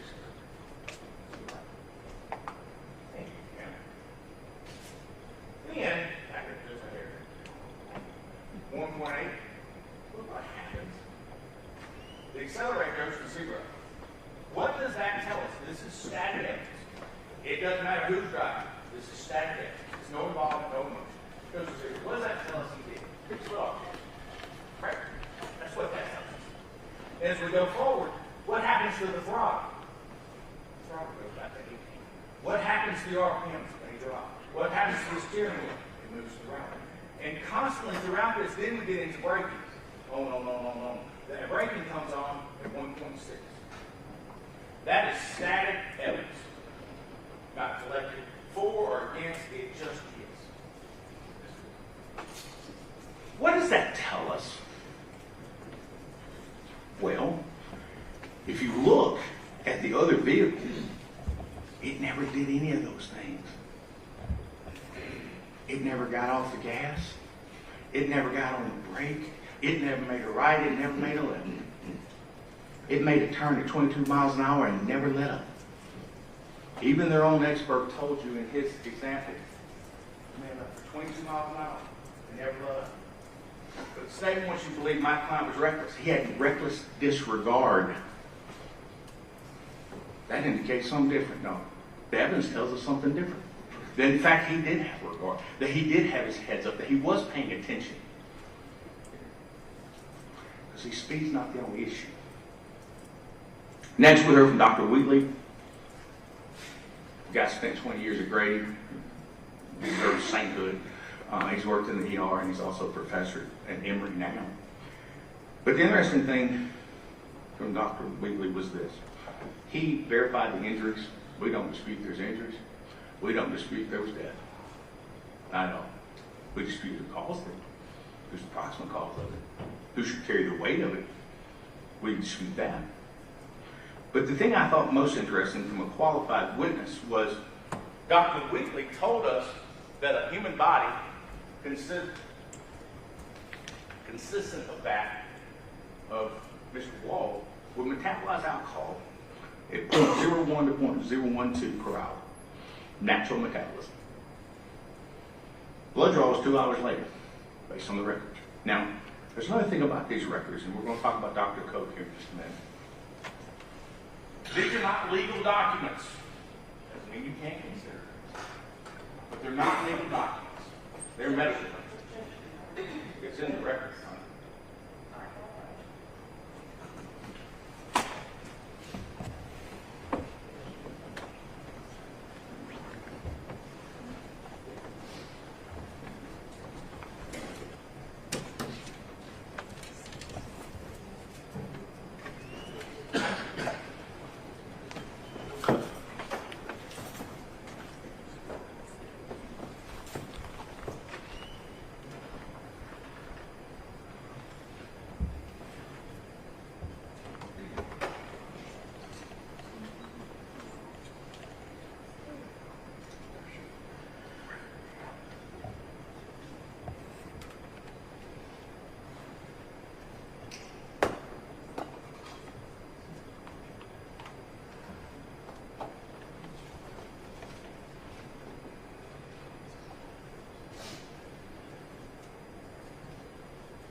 for the lady on.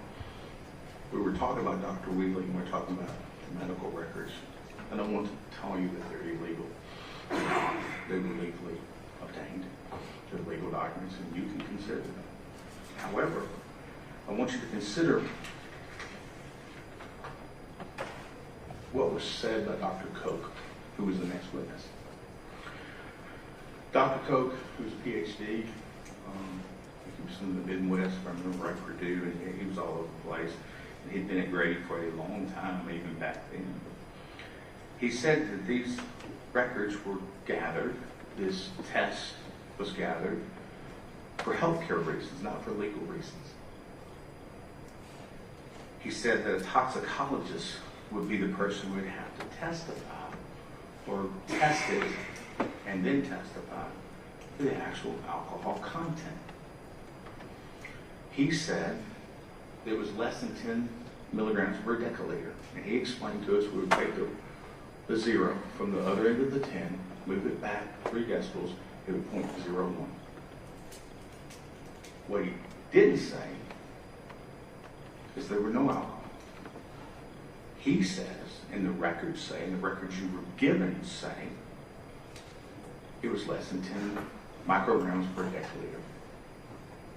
Now, the test that was introduced under Chad Barrow later on from my client, to the Department of Forensic Science, toxicology exam, what did it show? Negative. Drugs, negative. There's a difference in those things. And I think you know it, and I think we've shown it to you. So in considering those records, and consider how far the state went, the 2 expert witnesses, to get those records to you. Why do they want to do that? Is it because they're concerned with the alcohol in the car, at the scene, on or in the passengers or drivers? They went a long way, didn't they? But what we didn't see was a true blood draw for toxicology purposes. They never presented that to me. We presented one for our client. We presented one for our driver. We looked at it both. It's not one. Next, we heard from Dr. Laura Garrisol, who has performed over 7,000 autopsies. I think she testified. The interesting things I found from Dr. Garrisol during her direct and cross was that she ruled both of these deaths an accident. That was the manner of death. And the interesting thing about that is she's a medical expert. Nobody disagreed with her. There's no evidence to refute her. Now, while she was on the stand, we've shown something. We're going to show that again here today. If you would, I would like a split screen at this point. But in doing so, before they get that going, I brought baseball. Been going to Major League Baseball games literally for 45 years. This is the only ball that ever got close to me during Major League Baseball. It was during spring training, went down to watch the Braves, and it landed. It didn't land at me. It landed a couple of rows by me with my people. But the reason I brought this baseball was this. Anyone who's ever played baseball, or had a child play baseball, my son batted left-handed, and when kids start pitching to left-handers at an early age, they usually get hit with it. You may have been, if you've ever played baseball and you've had your coach, turn your shoulder to it, where? What will happen is that oftentimes the comment will be, you can see the stitching on that one. And you literally can see the stitching when the ball hits you, when it's thrown. Bam, bam, where it hits you. You can literally count the stitches. That's a way of saying, another way of saying, it hits you square, right, in the stitches. And why is that important? Why did I bring up baseball here to show you? As you can tell, I'm kind of a visual learner. And I hope other people are as well. So, if you would, please show us the photograph. So, that is the original autopsy. If you would just enhance it just right here. There is the stitching. We'll put them on both.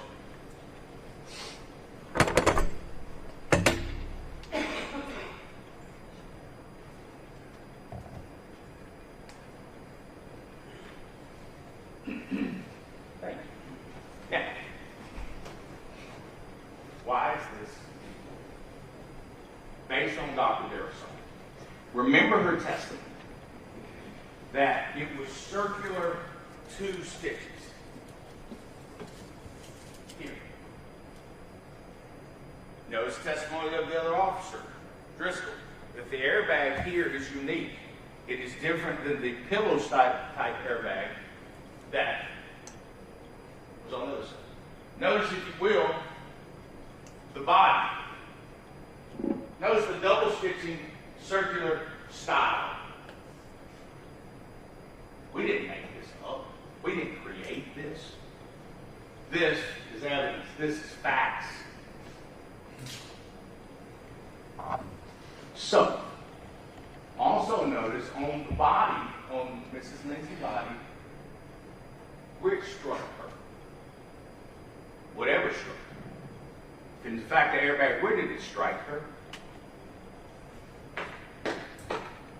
Lower left breast, middle of the rib cage. Now, all of us have driven cars. We've seen photographs. An airbag, when driving in the driver's seat, unless you're an extremely tall person, 6'10" or so, airbag's going to hit you in the face. Why? That's to keep your head from back and forward. That's the intent of them. That's why they were made. Why might this airbag strike her there? I think the evidence is she was a fairly small, petite young lady, beautiful young lady. She was in an elevated position, that's why. I think the evidence shows that she's in an elevated position. Also, shows that she had to be in the front seat area. And the fact that their recollection of where people were in the back just doesn't make sense, folks. This makes sense. Now, why is that important? There's a couple of reasons. A, Bill and Wall didn't think a lot about it. We knew they were. Secondly, you might remember the bowing of the door. The explanation of how she came out the front window. It's explained by this. Also, the fact that Mr. Wall, if we go with this theory, which I think is very reasonable, Mr. Wall was tempted to make a left-hand turn. Mr. Finley's here. Ms. Lindsay's here. Why might he not be able to see the lights? Why would he need to ask Mr. Finley, are there lights? Do you see lights? Why? Because there's a human being, there's a body between him and the turn. A turn that he made without yielding. A turn that he made at 22 miles an hour. A turn he made without turn. Why would he need to ask Mr. Finley? Hey, you see those lights? You see lights?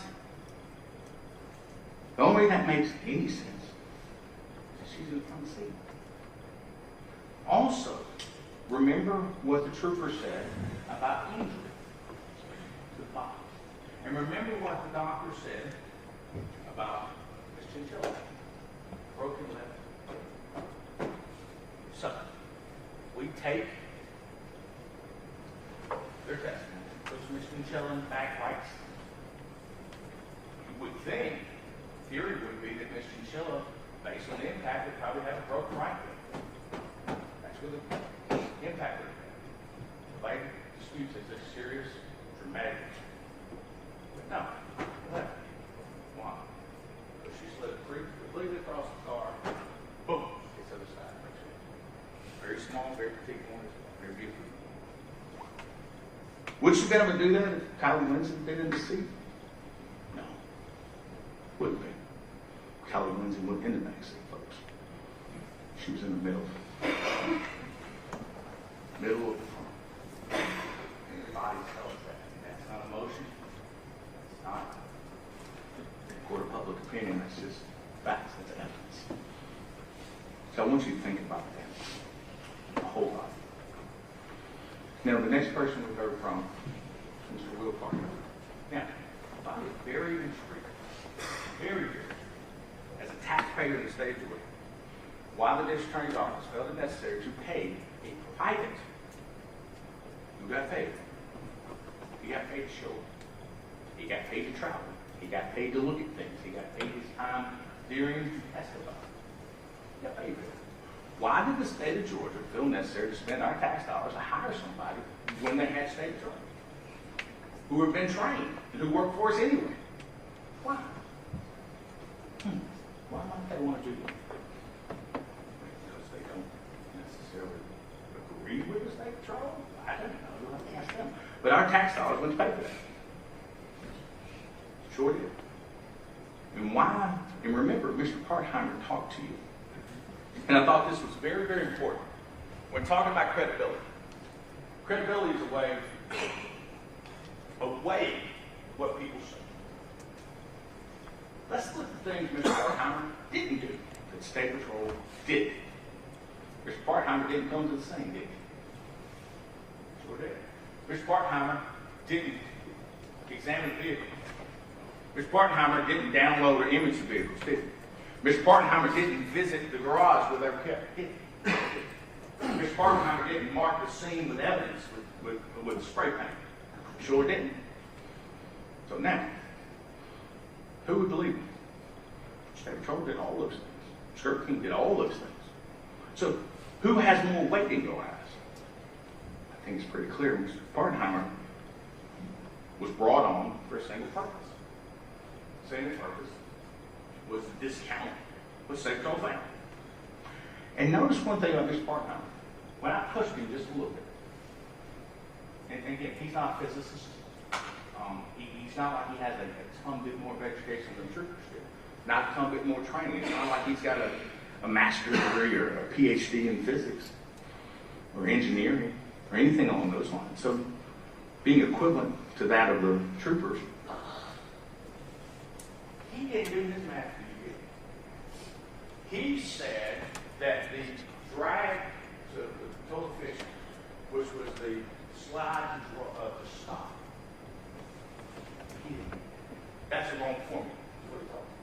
But did he ever get up here like Stone did and do this formula for him? Oh, he did.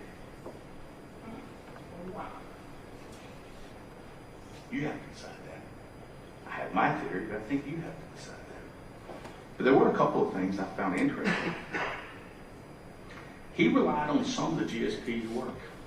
The distance, the film, the rates per second. He relied on some of the work, the download from the dash cam. He didn't rely on all of it.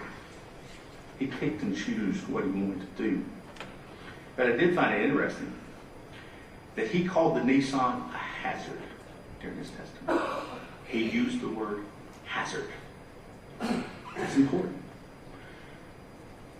He also testified how it was a natural reaction for someone to go right. Natural reaction. Again, my client, that night, like any other driver, with regards to approaching this intersection, he talked about line of sight as well. Line of sight works both ways. I can see you, you can see me. Same thing applies here today. I'm going to evaluate this case. There's also discussion of a heel crest, or a heel. I don't like the word heel crest. Those of you who are natives of the state of Georgia or have been in the state for a while, you realize that heel crest in Reagan County is going to be a little bit different than heel crest in Loudoun County. Heel crest makes different things. But I think there is a principle that holds true. If I'm standing on the hill, I can see better than if I'm standing at the bottom of the hill, if we're looking at each other. Go to the top of this building, you can see farther than you can at the bottom. But elevation is an advantage. And that's an advantage Mr. Wall had. So when you talk about sight lines, let's not forget, they're equal to each other, but who had a better sight line? And one of the things I found interesting,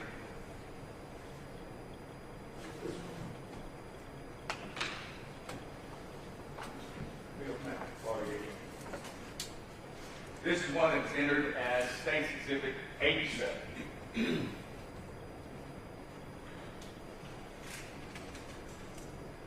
To further prove what I've already told you, they talk about line of sight.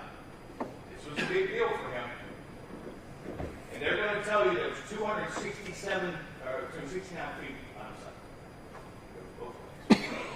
Both directions. This is in a higher elevation. Notice that he never went and looked and said, where's the line of sight here? He never looked in the other direction, did he? Not once. Looking at the way they want. The most important part is 22 miles an hour. 22 miles an hour. 22 miles an hour. Never changed. Never changed. Why might I ask that never changed? Because he never looked. He never yielded. He had a duty to do so, and he never did. And evidence, regardless of what we think about the age of the driver, the occupants, the outcome, those are facts. Now, next one we had Mr. Owen Garrett, who's our first witness. Mr. Garrett did something for us, and you heard it. And we're going to play it for you now. We entered this, and there was a video. The same video the state entered, except we enhanced it and slowed it down. If you would, someone play that.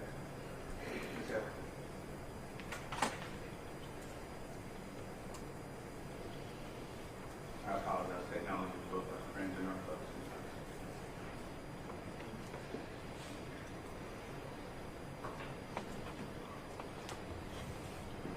You can play. And if you would, Justin, if you will control this. I would like to go frame by frame, which the expert or the witness said was possible. You can continue just frame by frame.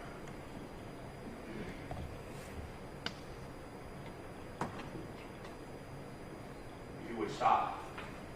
Back up one frame.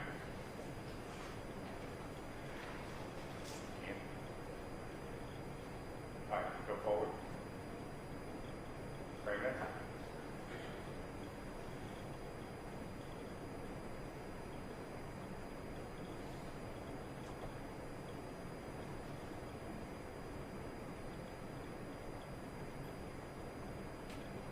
And stop.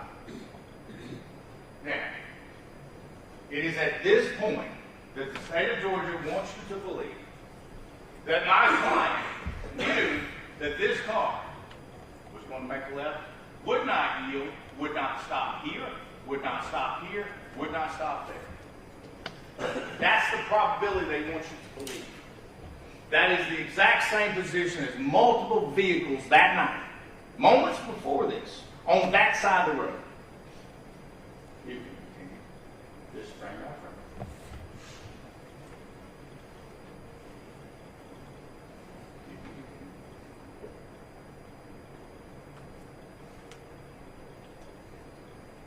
And you can stop.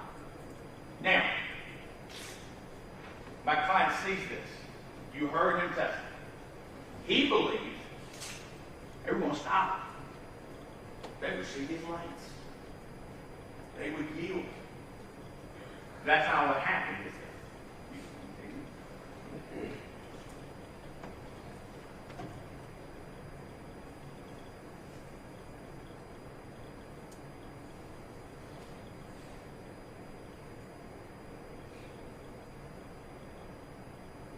You can stop. At this point in time, you begin to see my client's vehicle. The brush guard in the front, the outline of going right. Why? You heard why. He told you why. He thought they were going to stop. Again, they had that lane to stop in. Did they? No. The state wants to tell you that's a probability that you should consider. You can consider. Continue.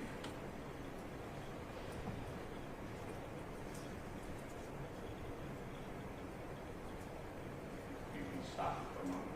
At this time, based on the state's evidence they put in from the EDR, the event data recorder, he's going to the right. He's taking his foot off the gas. He's putting his foot on the brakes. Those things are happening. Let's watch the other part, shall we? If you can continue. Stop. What reason has been given to you, or for your consideration, why a person driving this car could not, in fact, see the headlights at this point from this car? No. You know why? Because there was someone blocking him. And it was Saturday night, two pretty girls, and you making a fair run. You were distracted, you weren't paying attention. That's why, folks, this happened. Not because of this car. They had opportunity to stop there, and did not do it. You can continue.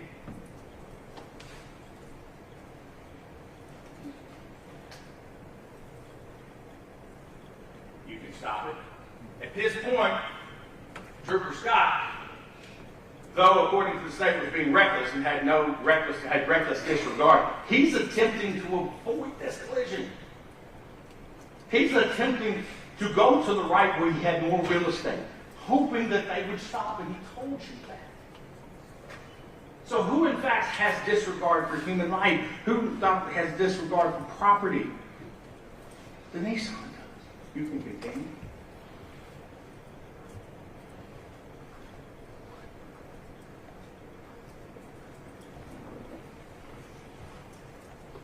Stop. At this point in time, the trooper's car is completely in the right lane. We'll say 95% right. If the Nissan stops here, we don't have an accident. Now, the state's not going to tell you that. They don't want you to think about it. If we stop here, there's still not a collision. Because speed's not the issue. Speed's not the question. It's a two-car collision. It's not speed. If you would continue to play. Stop. Now, the Nissan is now into the second lane. His front end is in the second lane. Had an opportunity to stop. Had an opportunity to veer. Had an opportunity to speed up. All of us have probably driven to a point like, oh, I gotta get out in front of this guy. I'm gonna get hit. We've all made that decision. That wasn't made here. That wasn't a choice. That wasn't a decision he made. You can continue.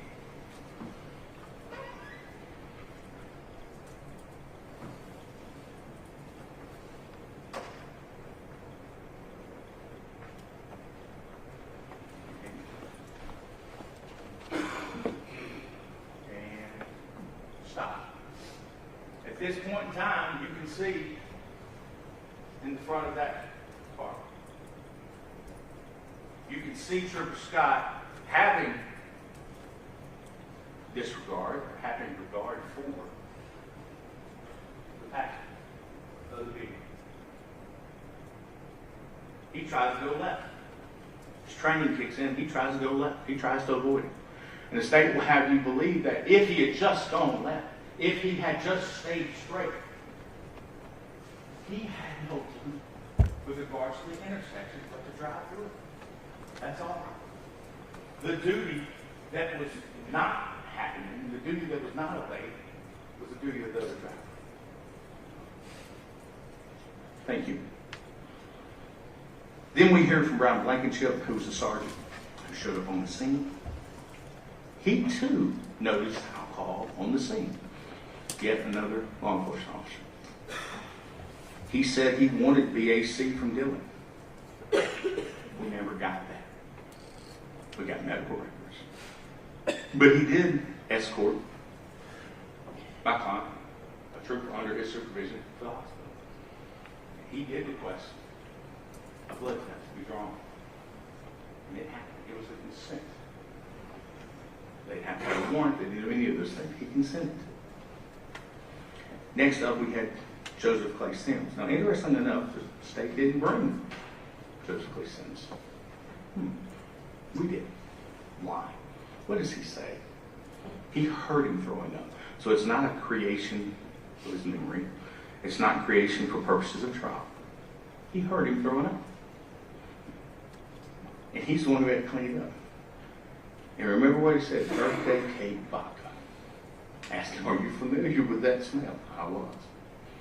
Was there a lot of particulate in it? No. Now, if you believe the two young men, there should be cupcake in it. Maybe that's why that particular part of their testimony exists. There should be hamburger, chicken nuggets, french fries. They actually went to McDonald's. No. Liquid. Now, did he have a head injury? Sure did. Can that cause you to vomit? Sure can. Can drinking too much birthday cake vodka make you throw up? Sure can. He testified to it. Then he heard from my client, A.J. Scott. He has dedicated his life to service. Got out of high school, went to the Marine Corps, served the country. Came out of the Marine Corps, went to Georgia State Patrol, served the state. His character Was displayed in the dash cam videos of Graham Police Department. What does he do? And he testified to it. What does he do after this accident? What's the first thing he does? Turns on his blue light so other people know there's a... He calls them in. Then what does he do? He doesn't figure out, oh, boy, I got to cover my story. I need to tell something. Oh, boy, I need to tell somebody else. No. What's the first thing he does? Gets out of his car, and he goes to the only side that he is certain somebody is the driver's side of the car. The car is smoking. He helps get the driver out. That tells you what you need to know about him. He helped get the driver out. I think it's clear as blood on his uniform that's in the videos. So we talk about due regard and recklessness. Due regard, and you hear the judge talk about that. And she's going to read to you a few things, and I want to draw your attention to these things during the jury charge, and we're almost done. Due regard will be read to you, or reckless disregard. Any person who drives any vehicle in reckless disregard for the safety of persons or property is guilty of the offense of reckless driving. Reckless disregard may be defined as a discard of consequences or a heedless indifference for the safety and rights of others who might reasonably be expected to be injured thereby. Now, they're asking you again with one eye to apply this. Both sides of the court. Who had a disregard for the injuries of others? You might be reasonably expected. Someone fails to yield, turns in front of someone, never hits the brakes. That's reckless disregard. Judge is also going to talk to you about proximate cause. And I'm going to bring a portion of it. I want you to pay attention to all. I want you to pay attention to everything she says. A natural probable consequence is one that a reasonable person would think is likely to happen if nothing else unusual intervenes. What might be something unusually intervening in this case? The left-hand turn, different than all the other cars that night. A defendant responsible for the consequences, which is probable, not possible, probable, in light of the ordinary and usual experience. A defendant is not responsible for a consequence which is only possible. So the state's going to have you believe that they're turning left in front of them without any sort of indicator, without yielding. It's probable. Remembering the rules of the road, I think you'll disagree with that. It's possible. But that's not what the law says. The law says probable. In closing, I want to direct your attention to a couple of things. This is a court of law. It's not a court of public opinion. This is not a court of emotion. This is a court of law. And the law directs what you should do. Now, you apply it. It's completely within the province of you as the jury to apply it. I trust that you will.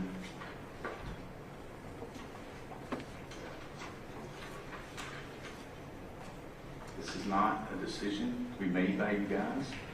It's guided by emotion or sympathy, and the judge will tell you that. But your verdict, your job, is quality control. It's to speak the truth. Not an emotional decision, but a decision that is guided by law and by fact.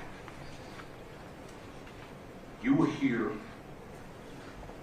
within this jury instruction that there's a difference between authority and duty. And it's funny, we talked a lot about duty in this case. It's come up quite a bit. But the judge is going to talk to you about the duty to acquit and the authority to convict. That'll be the words that are used. Authority just means that you have the ability, you have the capacity, you are given permission. Duty is something else.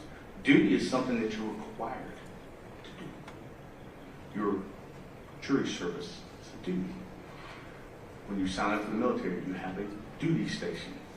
You have a duty to yield when turning left. These are duties. And they mean more when they're duties versus when they're authorities. So, if you think about it, it's going to tell you how the duty to acquit. If the state does not meet their burden on each and every element of every indictment, every county indictment, they've not met their duty. And the state, in their opening, mentioned about reasonable doubt. Reasonable doubt. That's what it says it is. I know we throw it around in this line of work. That's what it says it is, though. It's a doubt which a reasonable person can give a reason. Which a person can give a reason. And I think it's clear in this case that there is reasonable doubt from the beginning to the end. There's reasonable doubt, there are reasonable questions. And if you look at this evidence, and you look at the facts, and you look at it with both eyes open, I just decided I want you to see. Both eyes. And you get a full picture, and you get what the whole truth is. Ladies and gentlemen, you will understand in this case, my client is not guilty. The state has not met its burden. This was an accident. It was an accident. It was an accident. There's a two-car accident. Therefore, both drivers make a decision. Therefore, the weight, the consequence of this collision does not fall solely on him. The state of Georgia has made their decision. They've made their choice. They presented what they presented. They've written what they've written. They've indicted what they've indicted. But you have the opportunity. You have the ability, the authority, and the duty to make a determination that is the whole truth. And I trust that you do that. And I thank you again for your time, your attention. I know this was not easy. Thank you for being kind. Thank you for paying attention throughout the trial. And I know sometimes they got very long, they got very tedious, so thank you for that. Thank you for listening, and I look forward to hearing from you when you render your verdict for not guilty. Thank you very much. Thank you, Ms. Waters. You may go ahead. Okay, that's fine. We can, let's see, it's 11:18. Let's just come back to that. Let's do 11.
All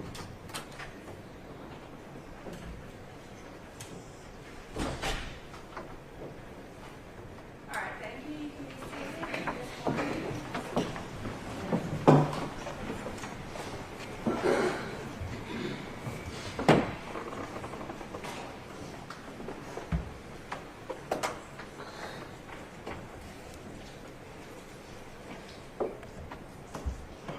The defense has spent a lot of time trying to convince you that it's a license.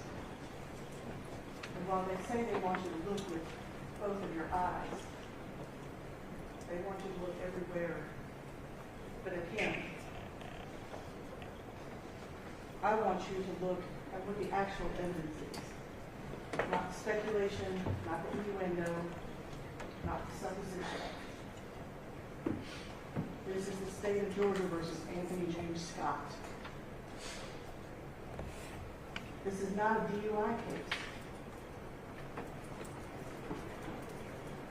There is actually no evidence that Dylan had been drinking.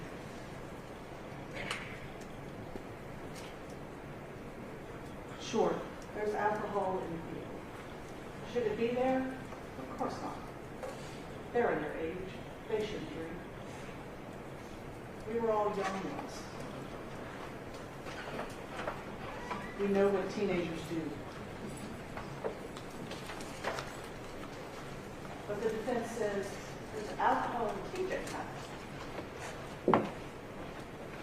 Oh wait, there's alcohol that we bought at the Kangaroo.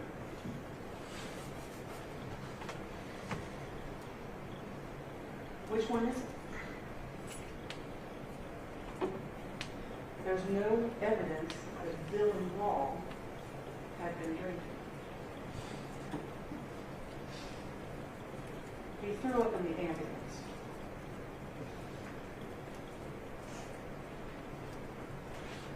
Berkeley K5. Honestly, I find it a little preposterous. Sounds like a party trick. And remember, he's the one who's driving the ambulance. His partner said, I'm in the back. I'm attending to Dylan. Before we get in the ambulance, I don't smell alcohol on him. He threw up. He threw up everywhere. There had been alcohol, I would have noted it. But she didn't.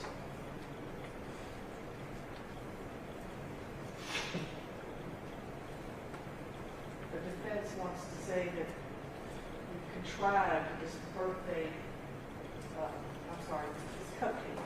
Right, there's cupcakes. There's no reason to be cupcakes. Why is there cupcakes? Dylan said, I didn't actually eat any cupcakes. I didn't eat anything. I didn't drink anything. We actually weren't there very long. Dylan says there's this big party going on. There's no evidence of any of that. These 5 kids go to TJ's house just to hang out. There's no evidence of some big throwdown. And if he had bought the beer at the Kangaroo, who's had time to drink?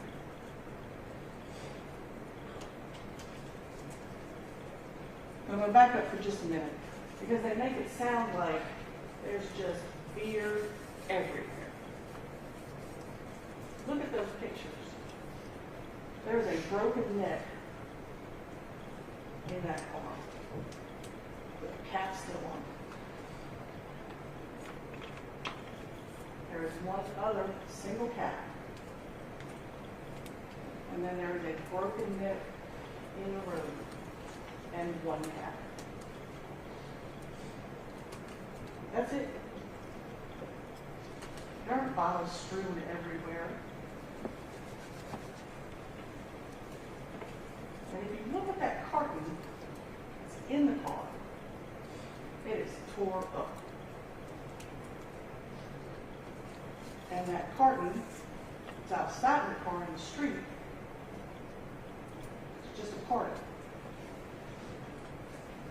I need y'all to keep this in perspective.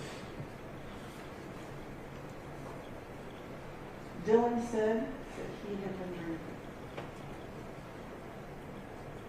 Frankly, I'm surprised he didn't say he was present. He had just been in a vehicle that was hit basically by an armored car, 66 miles an hour.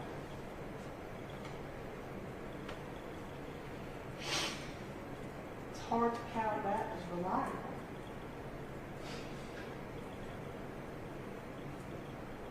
It's hard to look at that and say, you know what? He was entirely coherent and in possession of all his facts.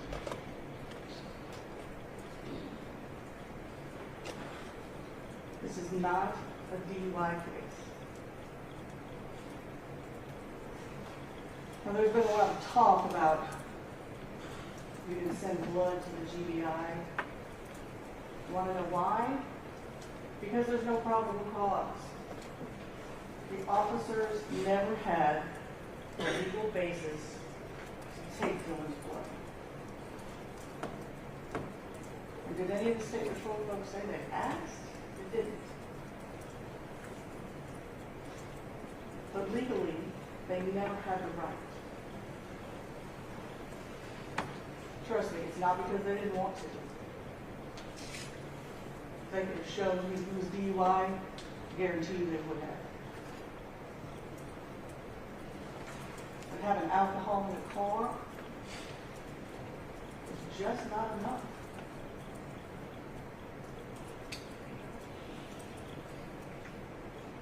They even sent a DUI task force officer, not just some guy,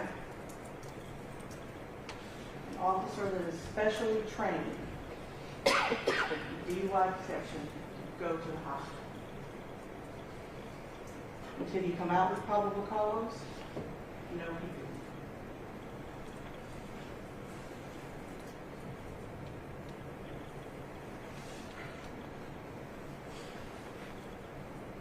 And despite Chad Barrow's apparent confusion of what probable cause is, all he ever had was a suspicion. Alcohol in the car, there's an accident involved. That's it. That's all there is. And that does not a DUI make.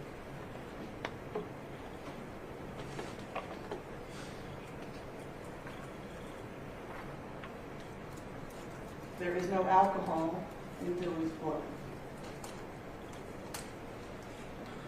And the defense made a lot of hay about hospital blood versus GBI blood. I should look at that GBI test. It says it is 99% accurate, not 100. And you didn't hear any evidence about what their threshold for alcohol is.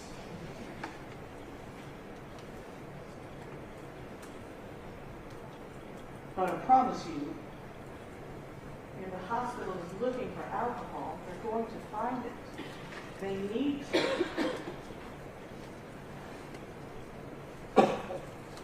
Medical records have to be accurate.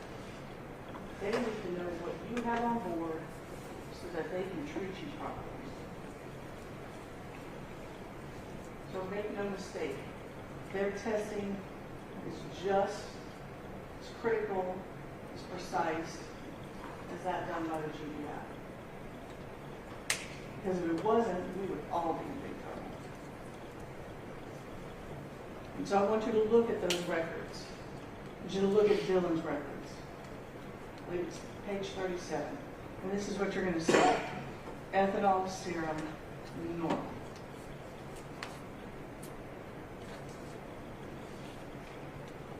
Value less than 10. In DUI terms, that is at most, less than 0.01. Or in fact, nothing. I took your blood right now and Grady tested it, your results would look exactly like this.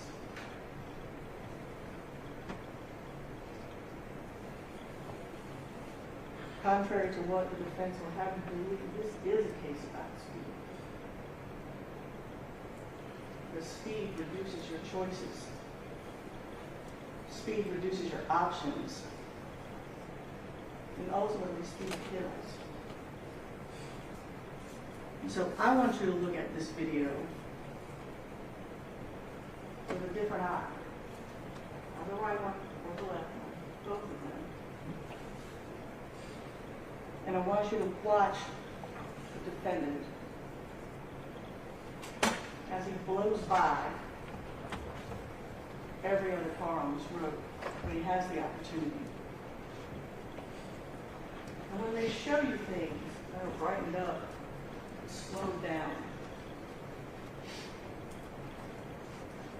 who have that benefit? Sure. What is it they say? Hindsight is 20/20. Armchair quarterback. This is what it actually looked like.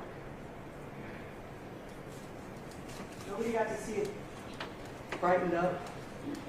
Nobody got to make decisions based on frame by frame. This is what it actually looked like.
That's the amount of time that people have to make choices.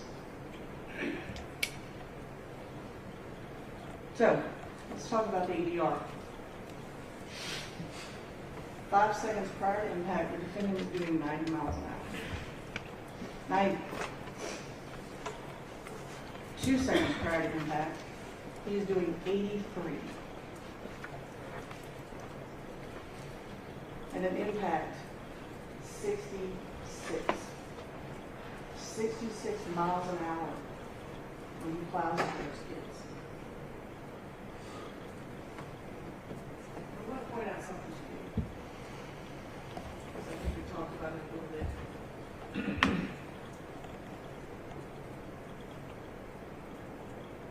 You'll notice the speed right here drops a little bit, right? It's coming down. It starts coming up the hill. And what does he do? He hits the gas.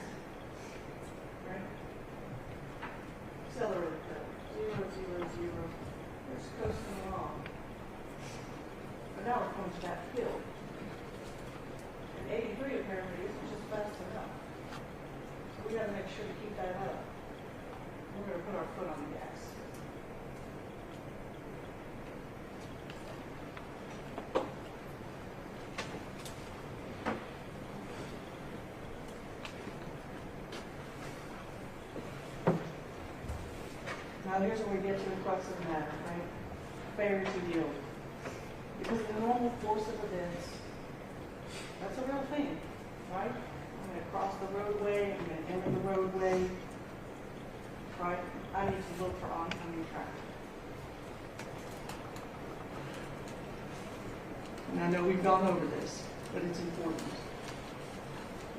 Intending to turn left in an intersection shall yield the right of way to any vehicle coming from the opposite direction.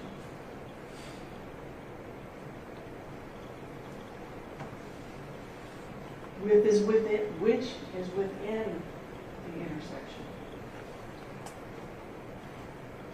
or so close as to constitute an immediate hazard. Now, from the defendant's telling, Dylan's sitting at the top of the hill, and he can look straight down into everything and see everything. But we know that's not true. Dylan is driving down the road. He needs to turn left. As far as he knows, there's nobody around. He doesn't see anyone. And he starts to make that turn. And by the way, just because he asked them, do you see anything? That's not an assumption that he can't see it. He's made that turn before. It's dark. It's raining. And he's like, hey, do you see anything? He's supposed to check. And he starts to make that turn. And as he starts to make that turn, his focus is not here now. His focus is there. He's come to make that turn. And now he's here. And he doesn't stop because he has no time. The faster the defendant goes, the less time for everyone.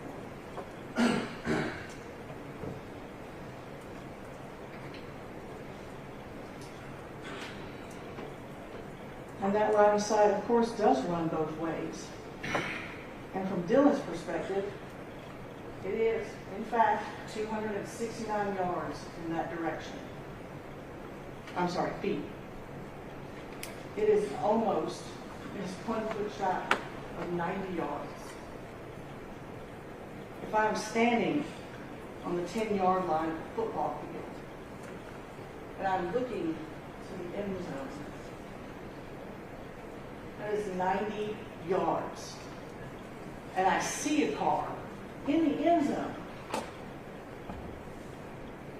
that constitute an immediate hazard? Not if that car's driving 55. Dylan doesn't know. The car is almost a football field away. The defendant is coming up that hill. He is driving 121 feet per second. Dylan has that much time.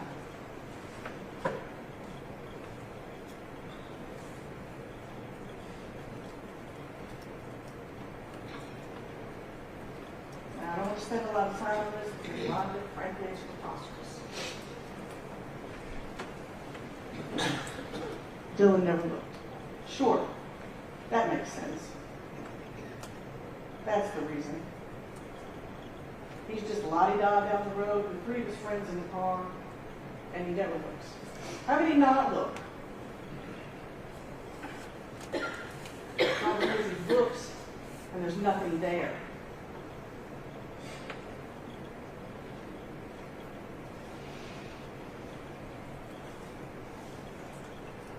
The alleged airbag mark.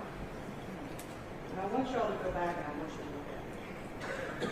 But again, this is, please look everywhere else, but right there. In order for that airbag to make that mark,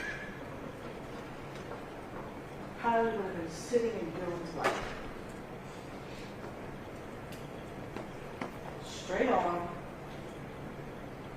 looking at the steering. Who does that? How does she fit there? Why would anybody think that's a good idea? There are 4 people in a 4-person car.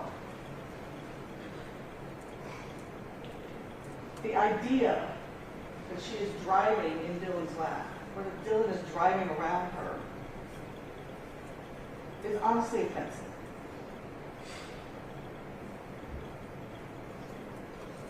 And if she's sitting there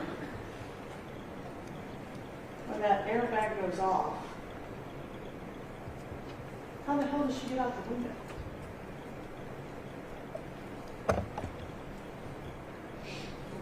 The driver's window is intact.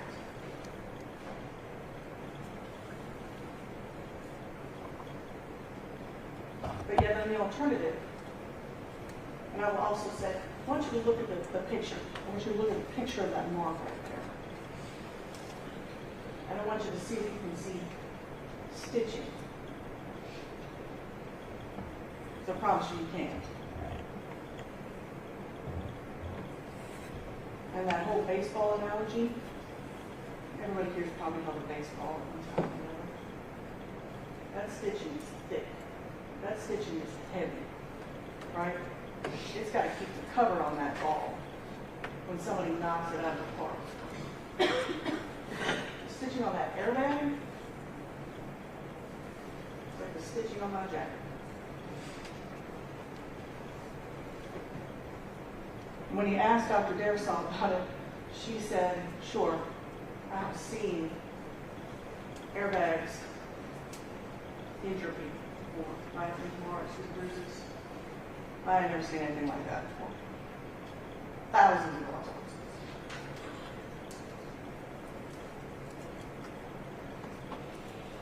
And then in the alternative, because it's clear that that airbag made that mark.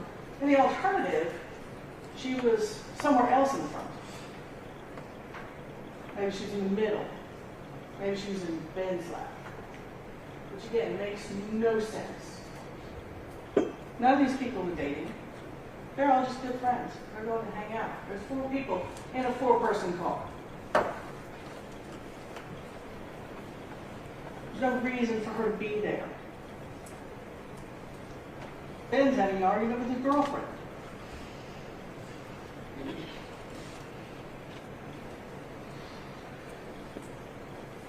They want you to believe it's a lighthouse.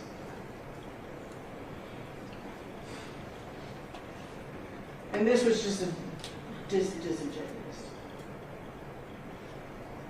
The medical examiner was very specific. She called it an accident because it wasn't intentional. The death wasn't intentional. It is not an accident in this form. It's an accident in the medical examiner's office. If it's intentional, it becomes a homicide. If not intentional, it's an accident. Plain and simple. And they just flat out lied to you about that.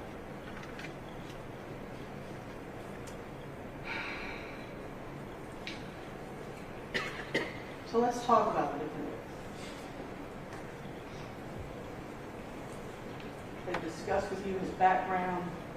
And he's a good guy. He did, he got out. He got Dylan out of the car. So that tells you about his character. And I don't mean to offend, but honestly, that's what any human being should do. He doesn't get a pat on the back for that. That's what any other human being should do. So what does he say at the scene? I went right when I should have went damn left. 100%. That's absolutely true. But he goes right anyway. That's his natural reaction, and that's fine. Greater the speed, fewer the choices.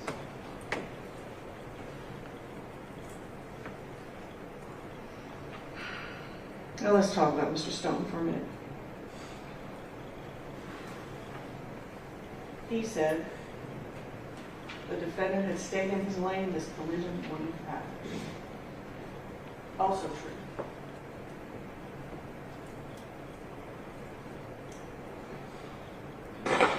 There's been obviously some insinuation that the state wasn't satisfied with what Mr. Stone did. And to some extent, that's true.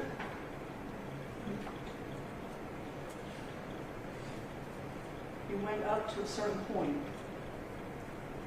and then he stopped.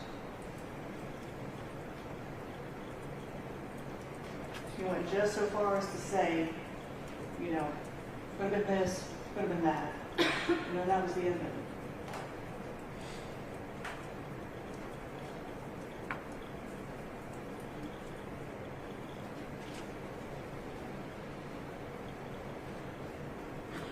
Vehicles of impact. I went right, I should have went down left.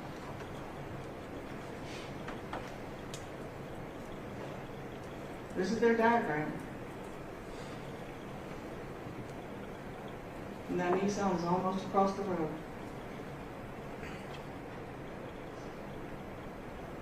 Greater the speed, fewer the choices. There's just no time.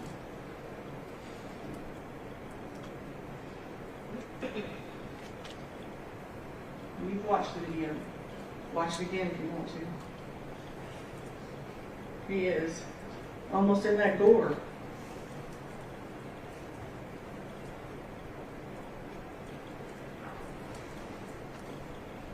He's had more than 3 weeks of driving training.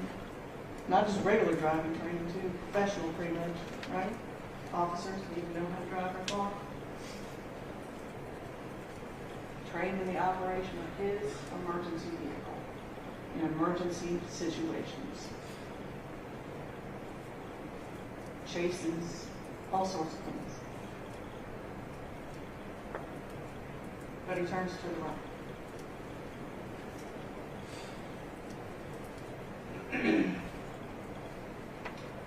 So Mr. Partenheimer,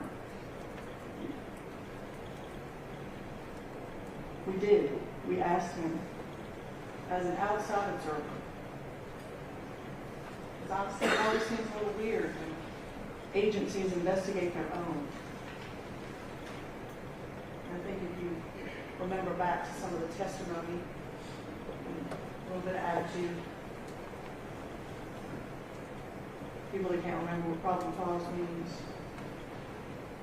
People are reluctant to say that they wrote something on a police report that says there's no alcohol involved in this crash. So yes, we went to somebody who doesn't have a dog in this fight. And because Brandon Stone just didn't go that extra little bit.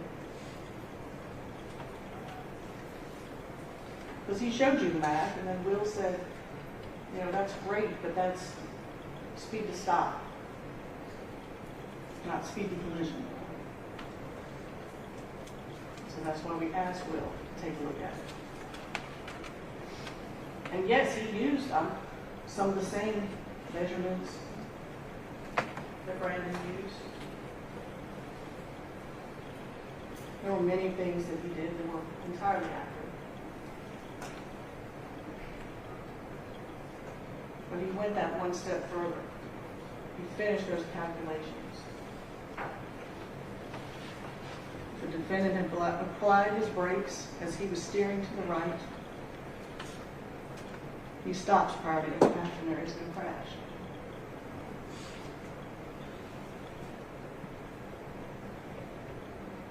The defendant had been going the posted speed limit.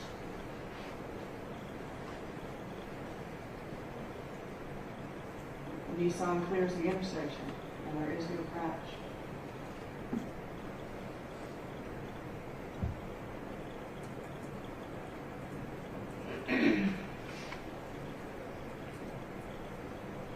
I went ahead and nothing. Obviously, that's the saddest part of all.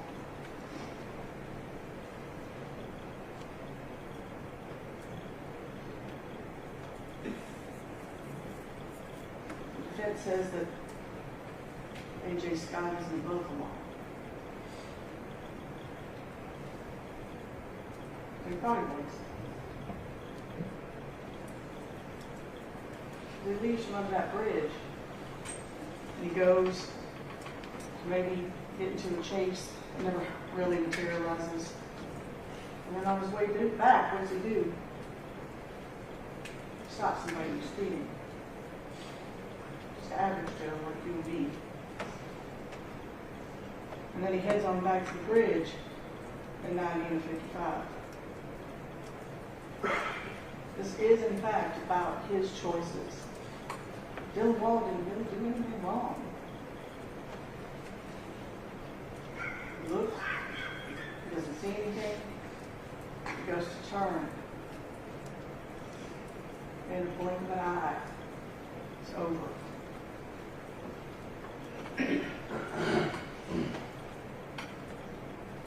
Tried real hard, y'all.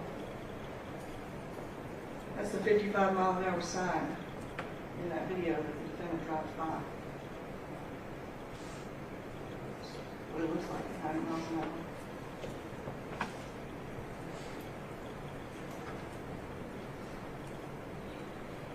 Those are the two caution signs that he drove by. They said, hey, speed limit's 55. There's an intersection coming up. People have access to either side. Should slow it down. We talk about reckless disregard. This is what we're talking about. What did he say? I must have passed by those, but I didn't see them.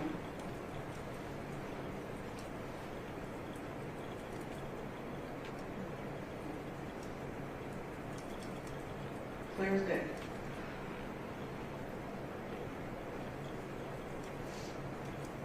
And so here we are. Because of the choices he made that day.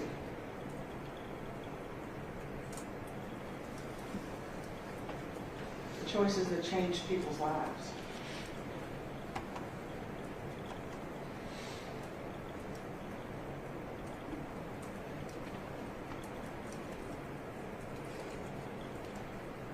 Choices that took people from us.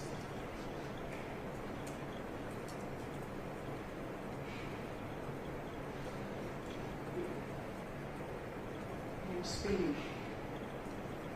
He was reckless. He was responsible. Finding guilty.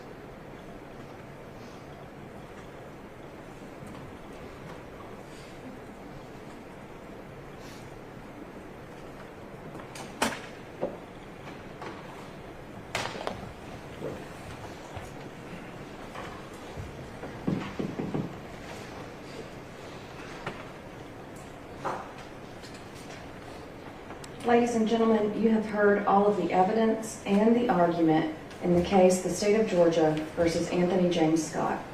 I will now charge you as to the law, which you should apply to the facts as you find them to be from the evidence presented. You should consider these charges along with those I have previously given to you. Mr. Stitcher, could you move that, please? Thank you. The defendant has been indicted as follows. Count 1, serious injury by vehicle.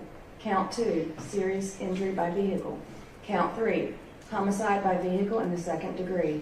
Count 4, homicide by vehicle in the second degree. Count 5, speeding. And count 6, reckless driving. You will have the indictment with you in the jury room, and I read it in detail at the outset of this case. To this indictment, the defendant has entered a plea of not guilty. The indictment and the plea form the issue that you are to decide. Neither the indictment nor the plea of not guilty should be considered as evidence. The length of time between the incident in this case and the trial is not to be considered. The defendant is presumed to be innocent until proven guilty.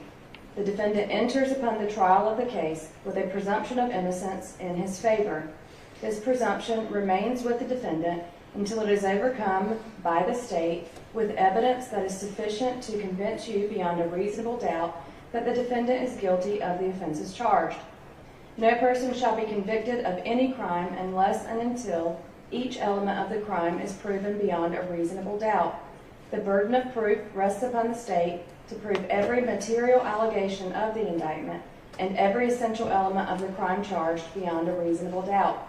There is no burden of proof upon the defendant whatsoever, and the burden never shifts to the defendant to prove his innocence.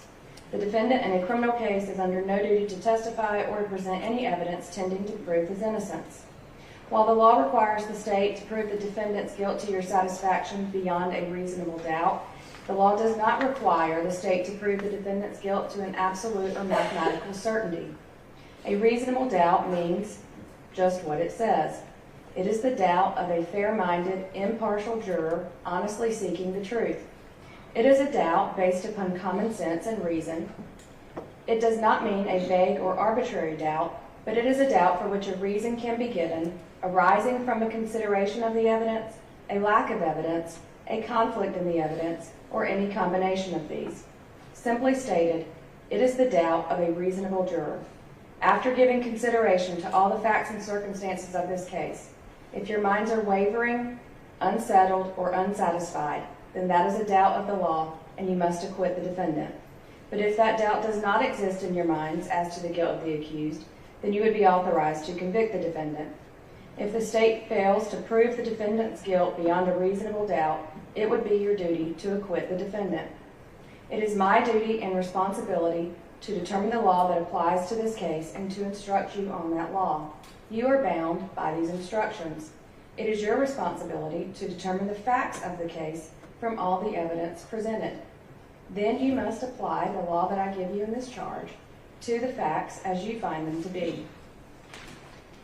Your oath requires that you will decide this case based on the evidence. Evidence is the means by which any fact that is put in issue is established or disproved. Evidence includes all of the testimony of the witnesses and any exhibits admitted during the trial. Evidence does not include the indictment, the plea of not guilty, opening or closing remarks of the attorneys, or questions asked by the attorneys. Direct evidence is that which may be seen or heard or otherwise directly sensed, such as by smell or taste or touch. It may be brought into court in the form of exhibits or the testimony of direct witnesses to such matters. It is evidence that points immediately to the issue in question. When direct evidence, by inference, points to an obvious, likely, or reasonable conclusion, even though that conclusion was not directly seen, heard, smelled, tasted, or touched, that is said to be circumstantial or indirect evidence. Circumstantial evidence is the proof of facts or circumstances, by direct evidence, from which you may infer other related or connected facts that are reasonable and justified in light of your experience. It is evidence that only tends to establish a conclusion in question by its consistency with such conclusion or elimination of other conclusions. Sometimes circumstantial evidence may point to more than one conclusion. To authorize a conviction on circumstantial evidence, the proved facts must not only be consistent with the theory of guilt, but also exclude every other reasonable theory other than the guilt of the accused. The law does not require a higher or greater degree of certainty on the part of the jury to return a verdict based upon circumstantial evidence than upon direct evidence. Whether dependent upon direct evidence or circumstantial evidence, or both, the true test is whether there is sufficient evidence or whether the evidence is sufficiently convincing to satisfy you beyond a reasonable doubt. If not, you must acquit. If so, you may convict. There is no rule that either circumstantial or direct evidence is stronger than the other if conflicting. The comparative weight of circumstantial evidence and direct evidence on any given issue is a question of fact for you, the jury, to decide. The parties have entered into stipulations that have been approved by the court about the following. the authenticity of all medical records, EMS records, and video recordings. Where parties stipulate to exhibits, this is in the nature of evidence. You may take that testimony as if it were given in court, and you may rely on it if you find it credible. However, either party may dispute such testimony by other evidence. You make all decisions based on the evidence in this case. The jury must determine the credibility of the witnesses. In deciding this, you may consider all of the facts and circumstances of the case, including the witness's manner of testifying, their means and opportunity for knowing the facts about which they testify, the nature of the facts about which they testify, the probability or improbability of their testimony, their interest or lack of interest in the outcome of the case, and their personal credibility as you observe it. The testimony of a single witness, if believed, is sufficient to establish a fact. Generally, there is no legal requirement of corroboration of a witness, provided you find the evidence to be sufficient. Testimony has been given in this case by certain witnesses who are termed experts. Expert witnesses are those who, because of their training and experience, possess knowledge in a particular field that is not common knowledge or known to the average citizen. The law permits expert witnesses to give their opinions based upon that training and experience. You are not required to accept the testimony of any witness, expert or otherwise. Testimony of an expert, like that of all witnesses, is to be given only such weight and credit as you think it is properly entitled to receive. To impeach a witness is to show that the witness is unworthy of belief. A witness may be impeached by disproving the facts to which the witness testified. Your assessment of a trial witness's credibility may be affected by comparing or contrasting that testimony to statements or testimony of the same witness before the trial started. It is for you to decide whether there is a reasonable explanation for any inconsistency in the witness's pretrial statements and testimony when compared to the same witness's trial testimony. As with all issues of witness credibility, you, the jury, must apply your common sense and reason to decide what testimony you believe or do not believe. The defendant in a criminal case may take the stand and testify and be examined and cross-examined as any other witness. You should evaluate such testimony as you would that of any other witness. This defendant is charged with crimes against the laws of this state. A crime is a violation of a statute of this state in which there is a joint operation of an act and intention. Intent is an essential element of any crime and must be proved by the state beyond a reasonable doubt. Intent may be shown in many ways, provided you, the jury, believe that it existed from the proven facts before you.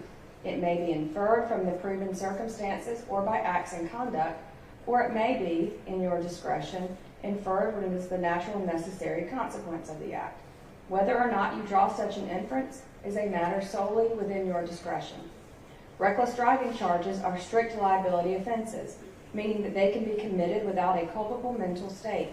The intent at issue is simply the intent to commit the act that the statute prohibits, i.e., driving in a specific way and not the intent to commit the crime itself. In the context of reckless driving, the state will have met its burden of proof as to the defendant's criminal intent if you find beyond a reasonable doubt that the defendant intentionally drove his vehicle while a set of surrounding circumstances rendered the manner in which he drove reckless as defined in this charge. The state is not required to prove that the defendant intended to drive recklessly or even that he knew he was doing so. This defendant will not be presumed to have acted with criminal intent, but you may find such intention or the absence of it upon a consideration of words, conduct, demeanor, motive, and other circumstances connected with the act for which the accused is being prosecuted. Every person is presumed to be of sound mind and discretion, but this presumption may be rebutted. You may infer, if you wish to do so, that the acts of a person of sound mind and discretion are the product of that person's will, and a person of sound mind and discretion intends the natural and probable consequences of those acts. Whether or not you make such inference or inferences is a matter solely within the discretion of the jury.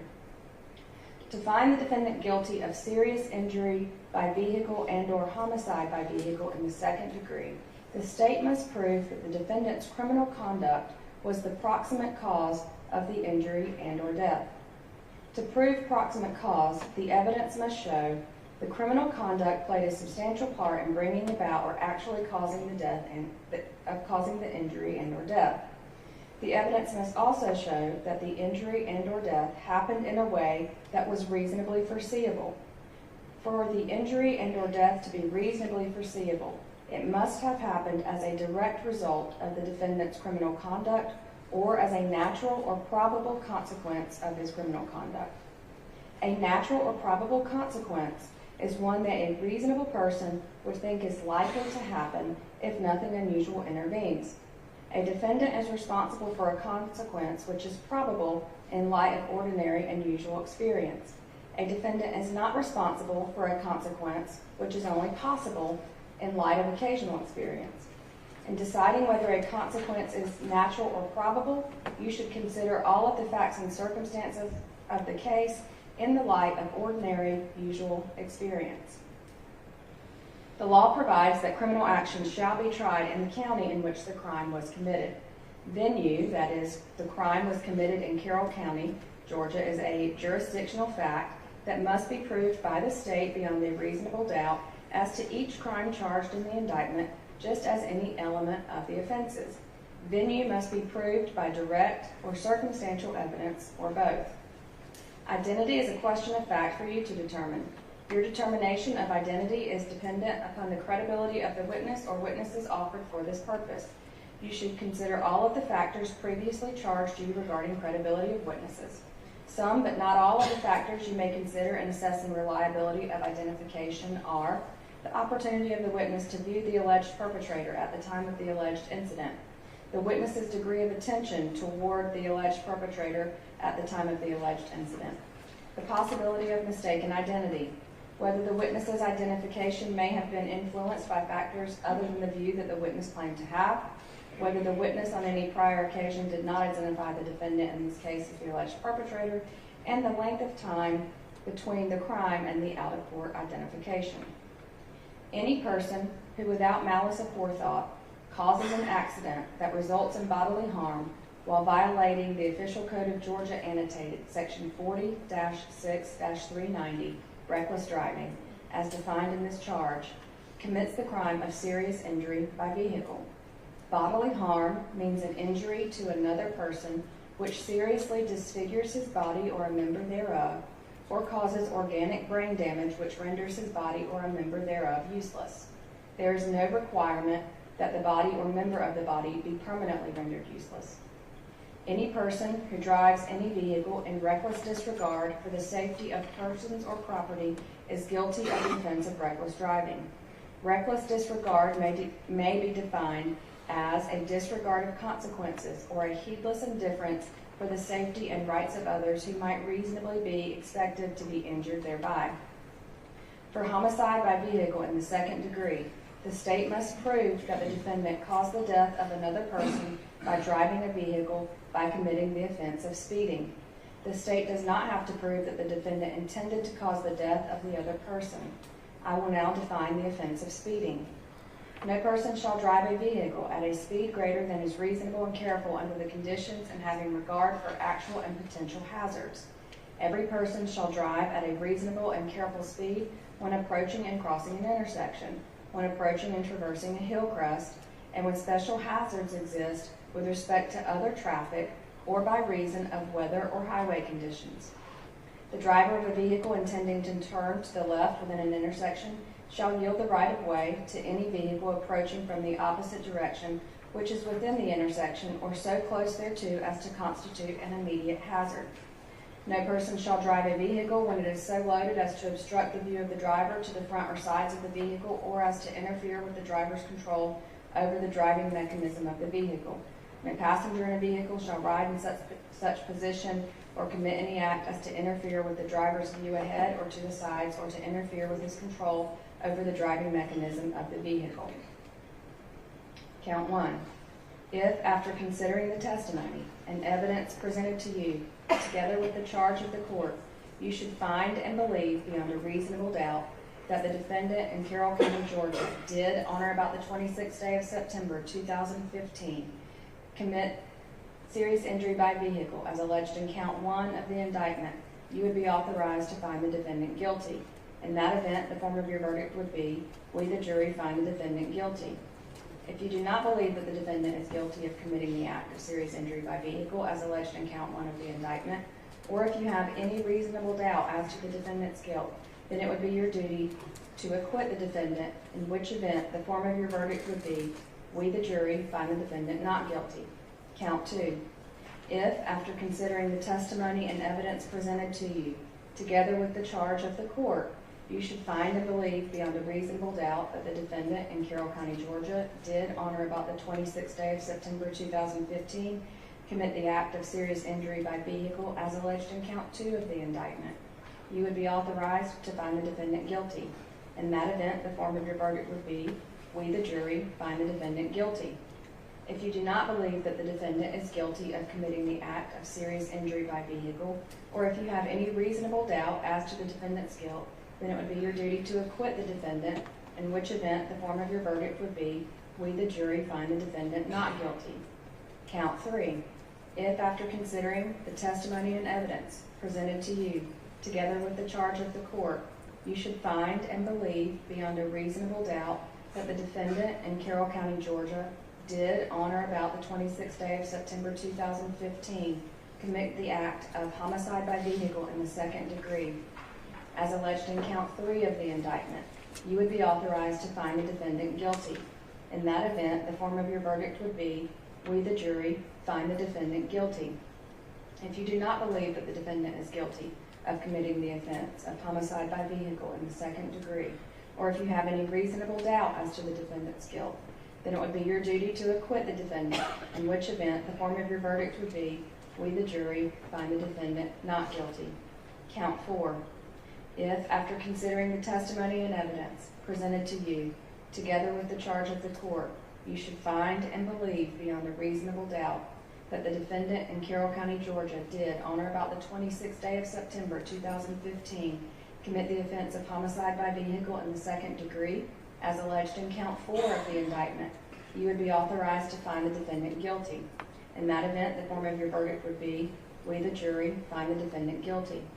If you do not believe that the defendant is guilty of committing the offense of homicide by vehicle in the second degree, or if you have any reasonable doubt as to the defendant's guilt, then it would be your duty to acquit the defendant, in which event the form of your verdict would be, we, the jury, find the defendant not guilty. Count 5.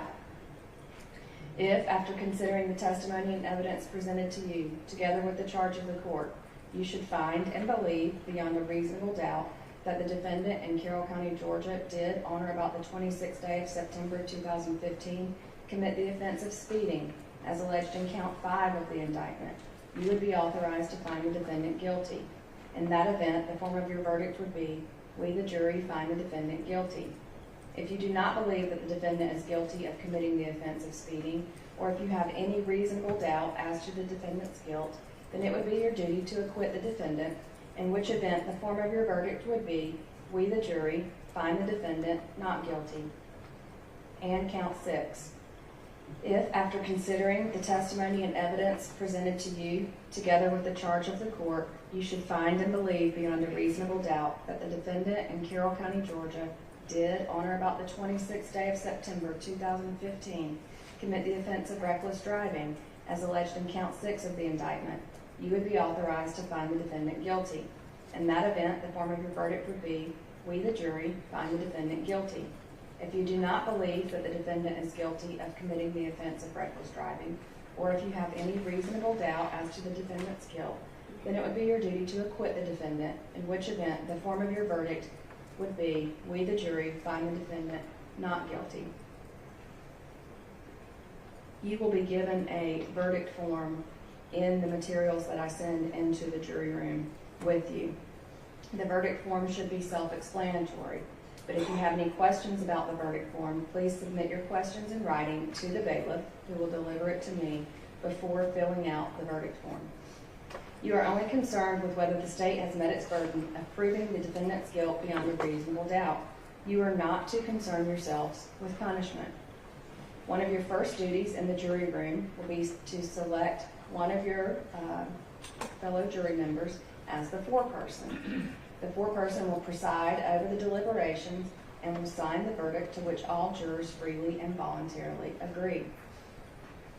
You should start your deliberations with an open mind. Consult with one another and consider each other's views. Each of you must decide this case for yourself, but you should do so only after a discussion and consideration of the case with your fellow jurors. Do not hesitate to change an opinion if you are convinced that it is wrong. However, you should never surrender an honest opinion in order to be congenial or to reach a verdict solely because of the opinions of the other jurors.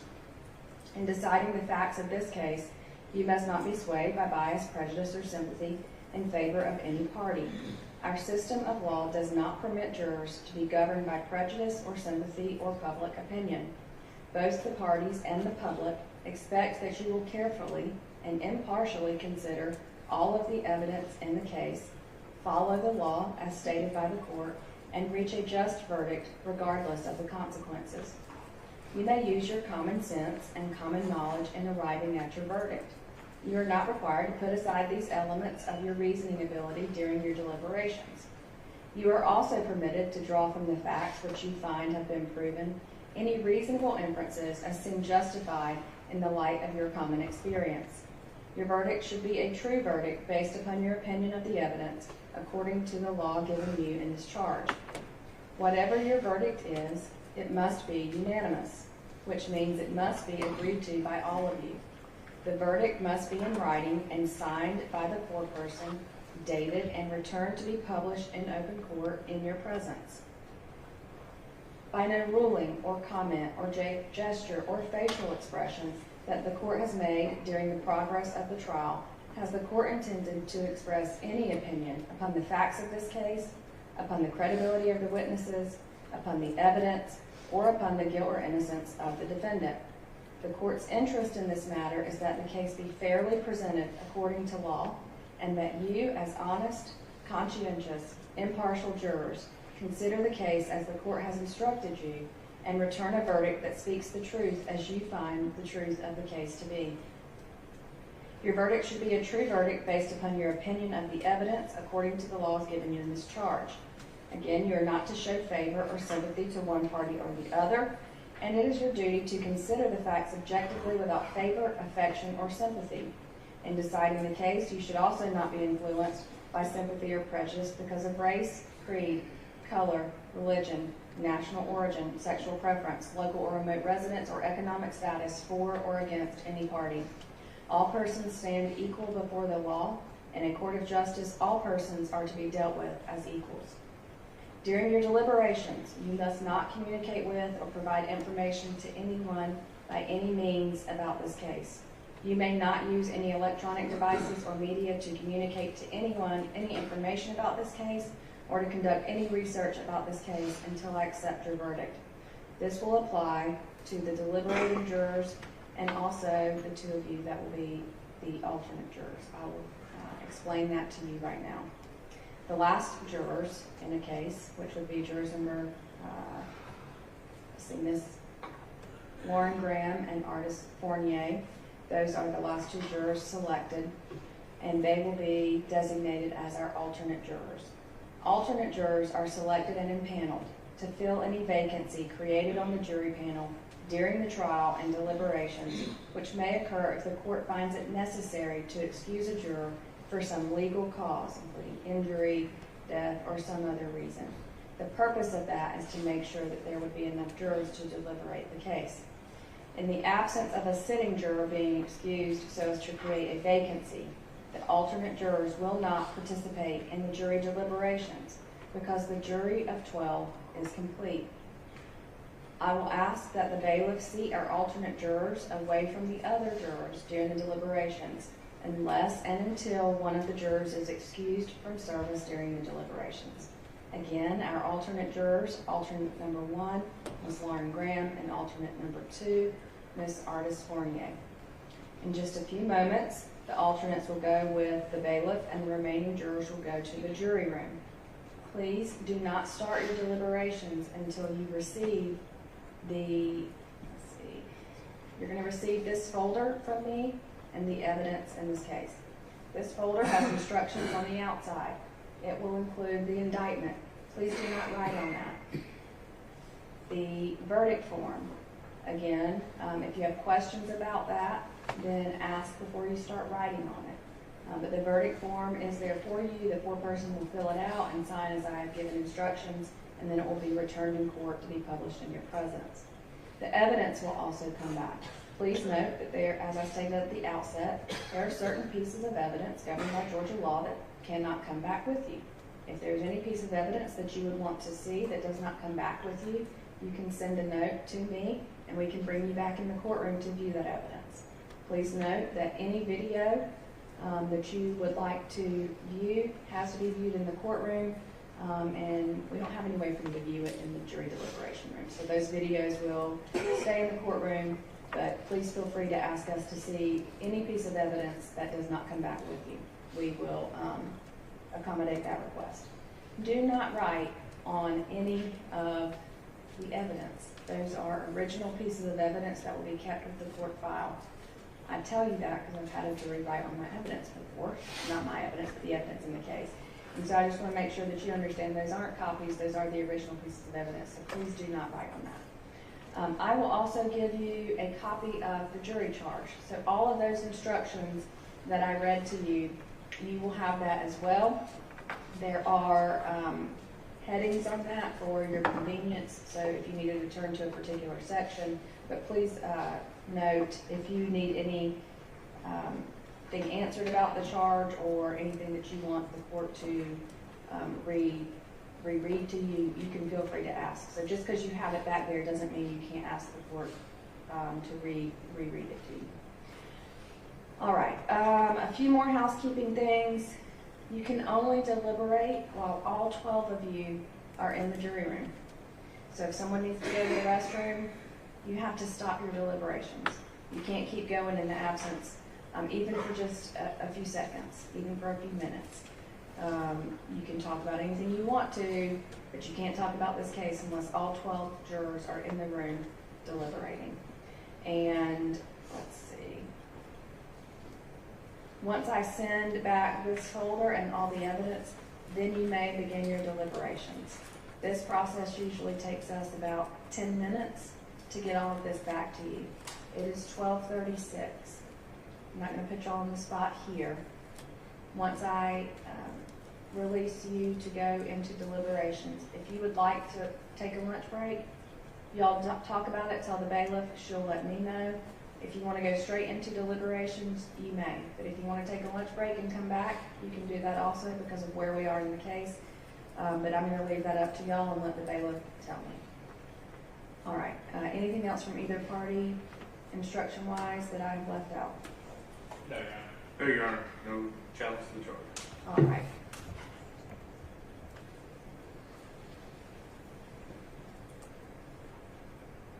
Two small things. You can take a break from deliberations when you want to. So if you need a quick break, you want to walk outside the deliberation room, you can do that. And also, I'm not sure I said this, but I'll go ahead and say it again, just to make sure. If you have any questions while you're deliberating, put those in writing. And please note that those questions will be given to me. They will be filed as a court's exhibit, and I'll have to read them in the case. But if you have the questions that you want to ask the court, please feel free to send a note, give it to the bailiff, and the bailiff will give it to me, and we'll address it as the law requires. All right, so Ms. Duncan's going to let me know if y'all want a lunch break, and then you may go ahead and, let me see, Ms. Fournier and Ms. Graham. Ms.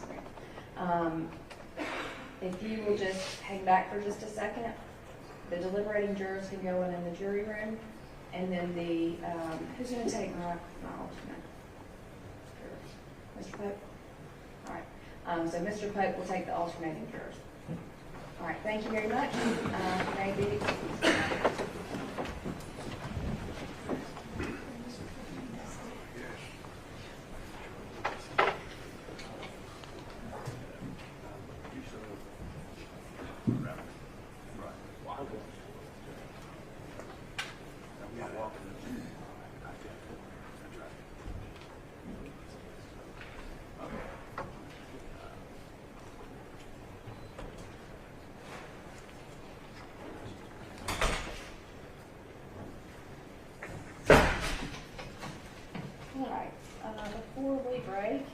objection to the charge as given?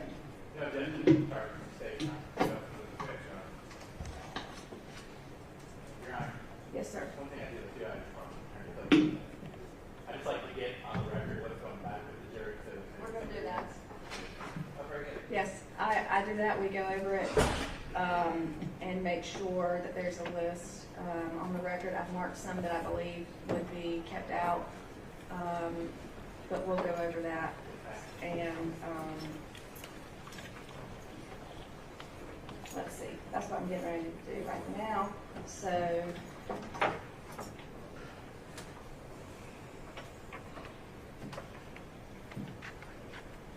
all right, so y'all can go ahead and start moving about for if you need to put anything together. This is the folder I mentioned to the jury, has the indictment. Copy it. All right, just the jurors want to lunch, so it's 12:39. You want to say 2 o'clock by the time we do this? Okay, 2 o'clock. All right, so yes, you can. I'll be right back. Yes, you can. Thank you.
and then let them watch the videos, then I can just excuse them after they watch the videos.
You can be seated.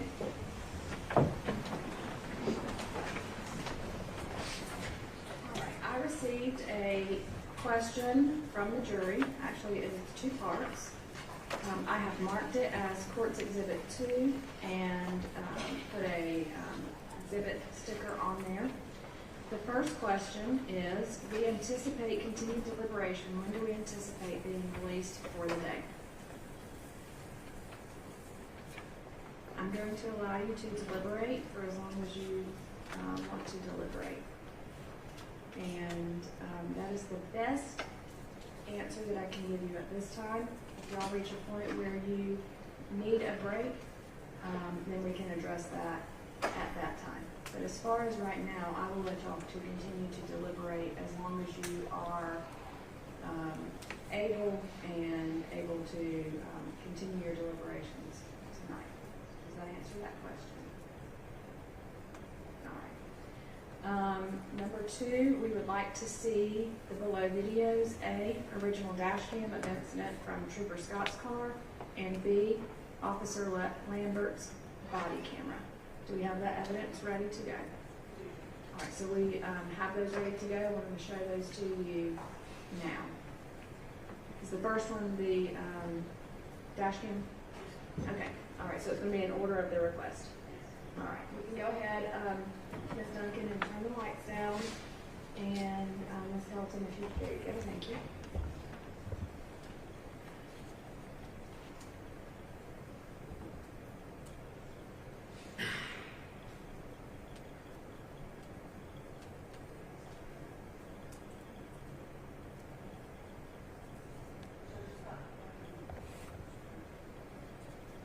You can start it from the beginning.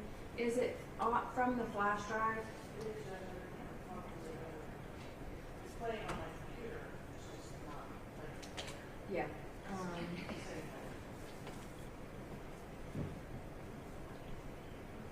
Is it still playing on your computer? Sure is. Can you disconnect your computer and reconnect it? Sometimes that connection gets like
Thank you. Maybe that'll work better.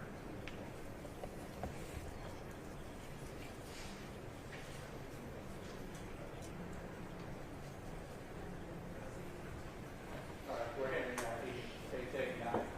I'm sorry. We're handing State 89 to council. Okay, thank you.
All right, and then the second video is Officer Lambert's body camera.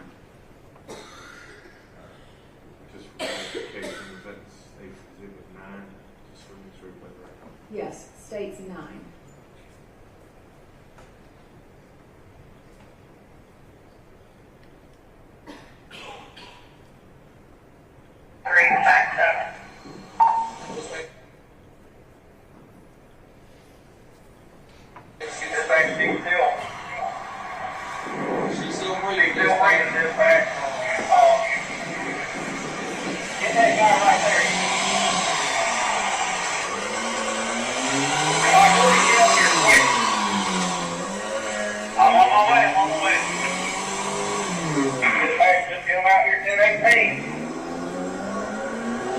Take your foot off the gas, man! They need some information, so we're letting them while they are on the way.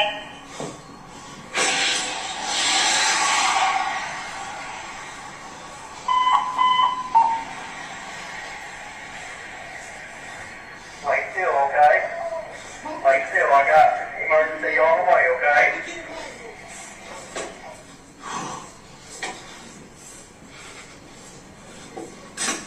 At 18, South 520, come out 23.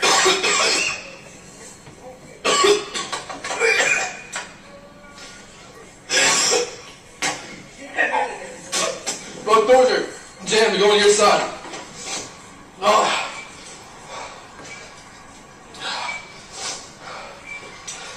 Can you move?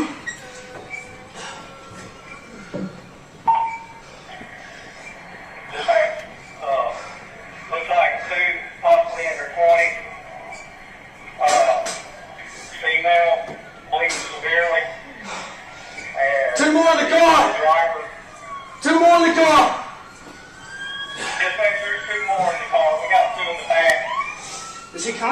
Yeah. 10-4, patient total. 10-4 dispatch, we got 4 patients altogether. They're all injured bad. 10-4. 12-4 dispatch, show me 23.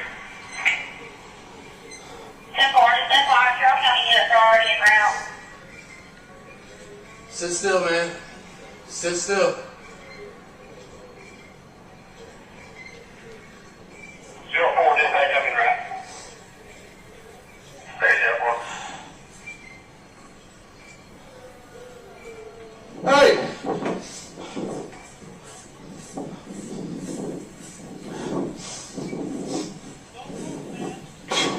Hey, man. Hey. Come over here, man. Sit down right here. Have a seat. Huh? Is the trooper okay? Just sit down. Have a seat. Have a seat. Is the trooper okay? He seems fine.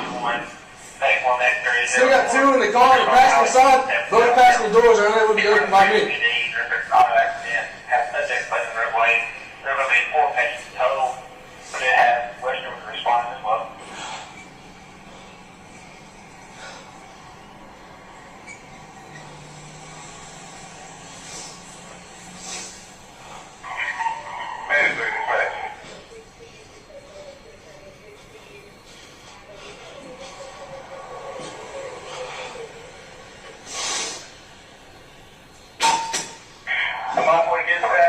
I got a female You alright? trapped in the back seat, non-responsive. I don't know, man. Breathing but non-responsive.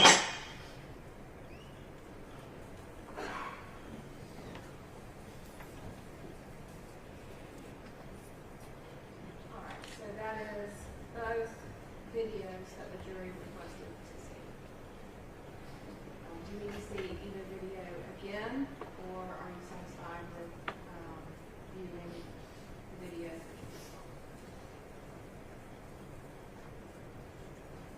Would you like to see it again? No?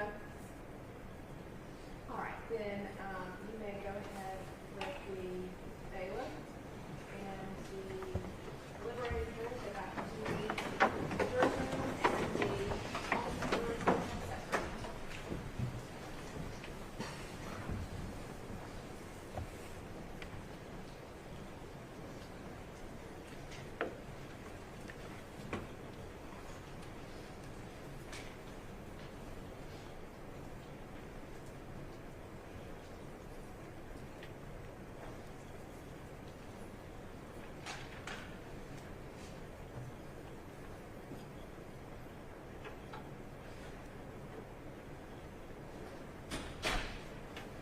All right, any objection to the